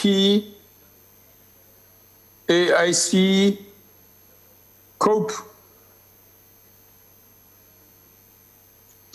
PAC? Sorry, wait. Chair. Is that COPE? COPE, go ahead, Daddy. Yes, can go you hear ahead, me, Daddy sir? Lugod. Yes, you've got 2 minutes. No, we do Daddy. not support. We do not support. No, we do not support this vote. Thank you. Thank you. PAC? Please switch off your mic there, Daddy Lugod. Switch off your mic there.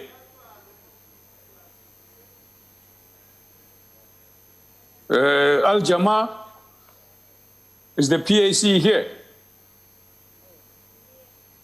Okay, let's go to the ANC. Thank you, Honourable Deputy Speaker.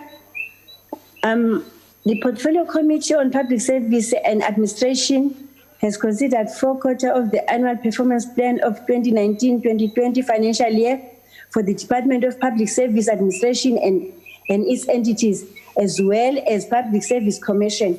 The committee made the following findings and recommendations. 1, the Department of Public Service and Administration should swiftly and fully establish the Office of Standards and Compliance and expand its scope to conduct lifestyle audits for government employees in all 3 spheres of government.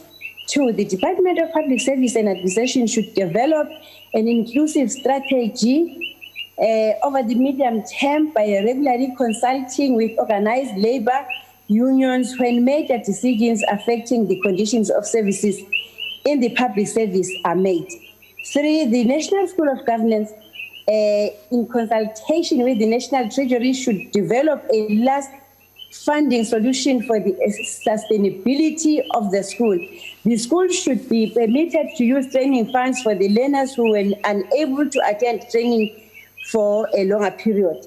The National School of the National School of Government is in collaboration with the Department of Public Service and Administration should ensure that all senior managers in the public service become aware of the mandatory training courses freely offered by the school. 5, the Public Service Commission should investigate reasons causing delays in closing disciplinary cases in the public service, as the situation costs government millions of rands while suspended officials are idling at home. The committee will make comprehensive analysis of the department annual performance plan for 2019-2020 financial year when tabling the budgetary review recommendation. I thank you, Deputy Speaker. Thank you. Thank you. Honourable members, the motion is that the report be adopted. Are there any objections? Deputy Speaker, please note the objection of the DA. The DA, yes. Deputy Speaker, we're not going to be told by a failed provincial secretary. Please note our objection of the EFF. Honourable member, don't create havoc. Yes, Honourable Vessels, go ahead. Please note the objection of the EFF Plus. I will. Anybody else? Okay. All right. We will note those objections and the report is agreed to. The Secretary will read the 14th order.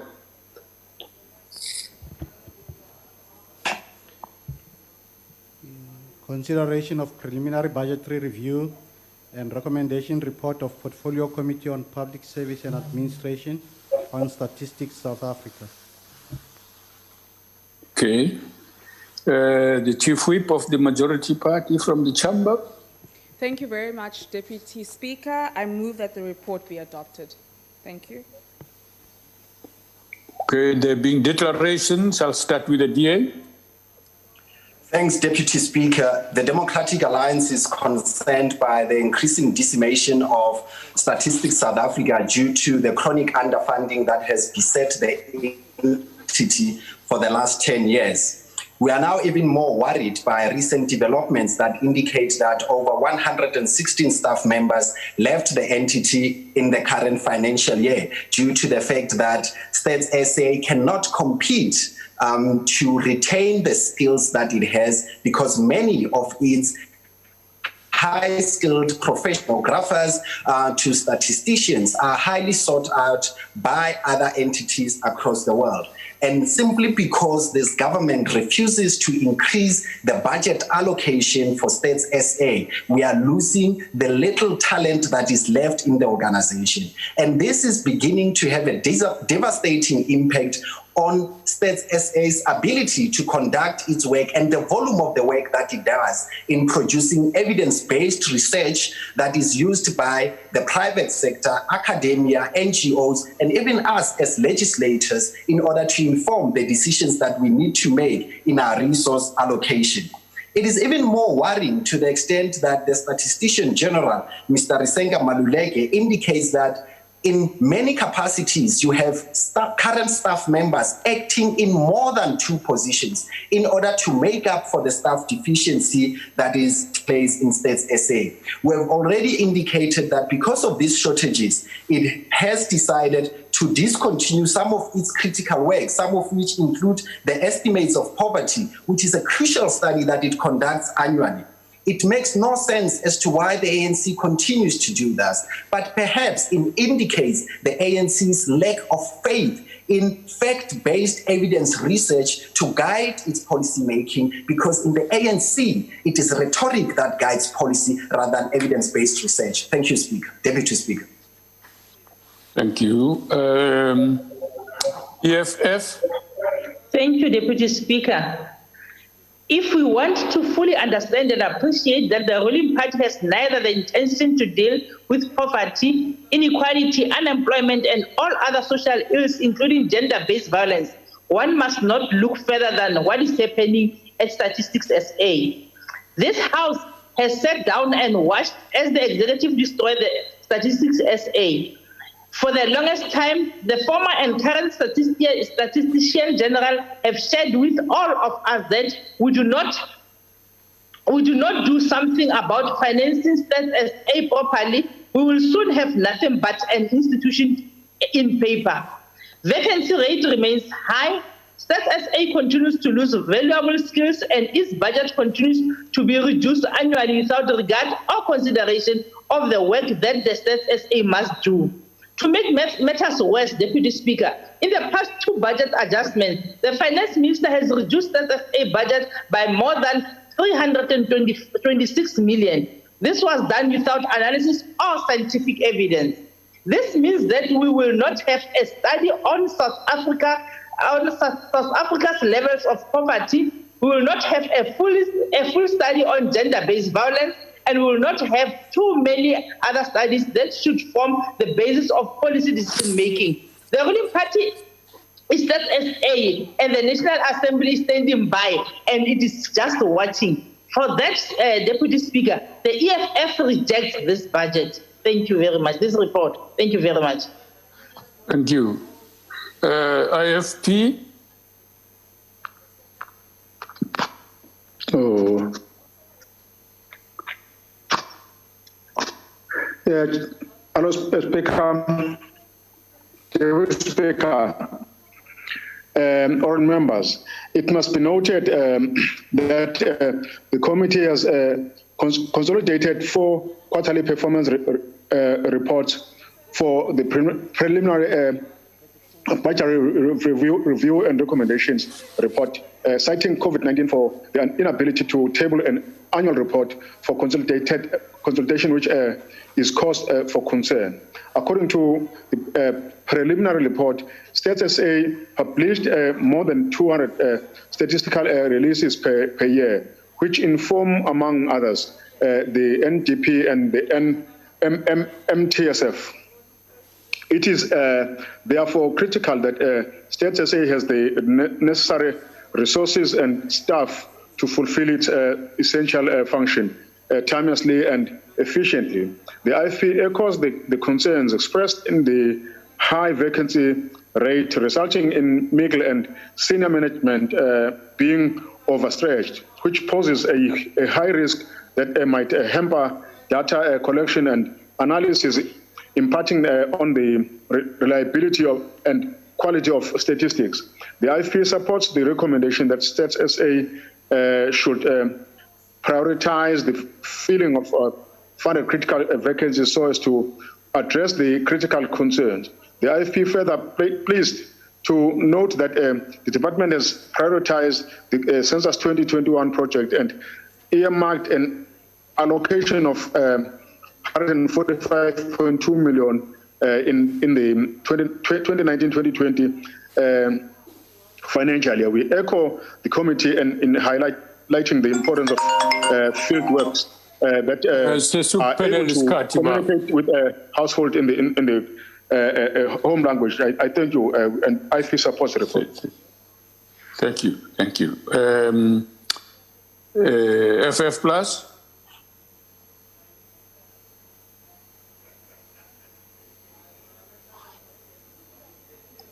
ACDP, UDM, ATM, Good, NFP, AIC, COPE, PAC, Al-Jama. The ANC,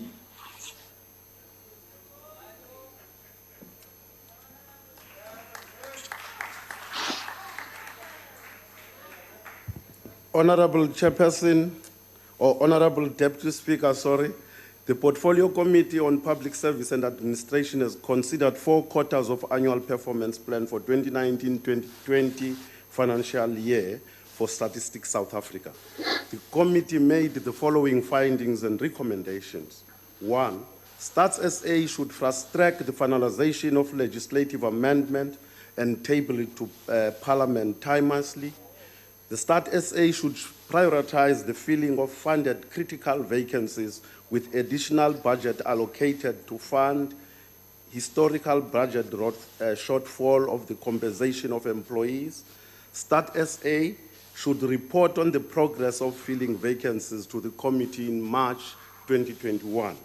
In the process of filling critical vacancies, Stat SA should prioritize and balance each gender equity to ensure that more women are appointed in senior management.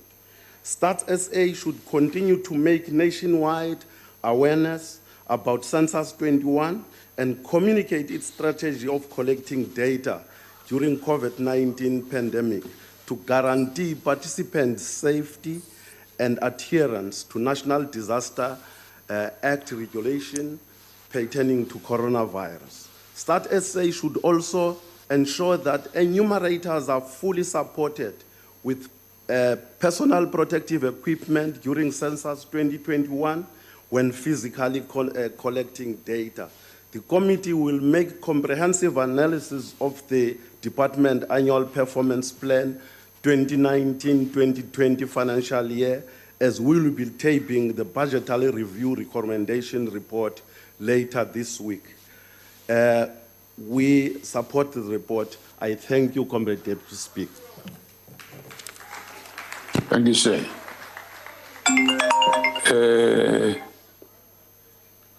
The motion is that the report be adopted. Are there any objections? Deputy Speaker, please note the objection of the Democratic Alliance. The objection of the EFF. The EFF, the Democratic Alliance. Deputy Speaker, please note the objection of the FF Plus. FF Plus. Okay. Those objections will be noted and the report is agreed to. The Secretary will read. No more reading, Deputy Speaker. This is the conclusion of the business of the day. You may now turn around and go and have your coffee. Thank you very much. Thank you, Deputy Speaker. Thank you, Deputy Speaker. Thank you.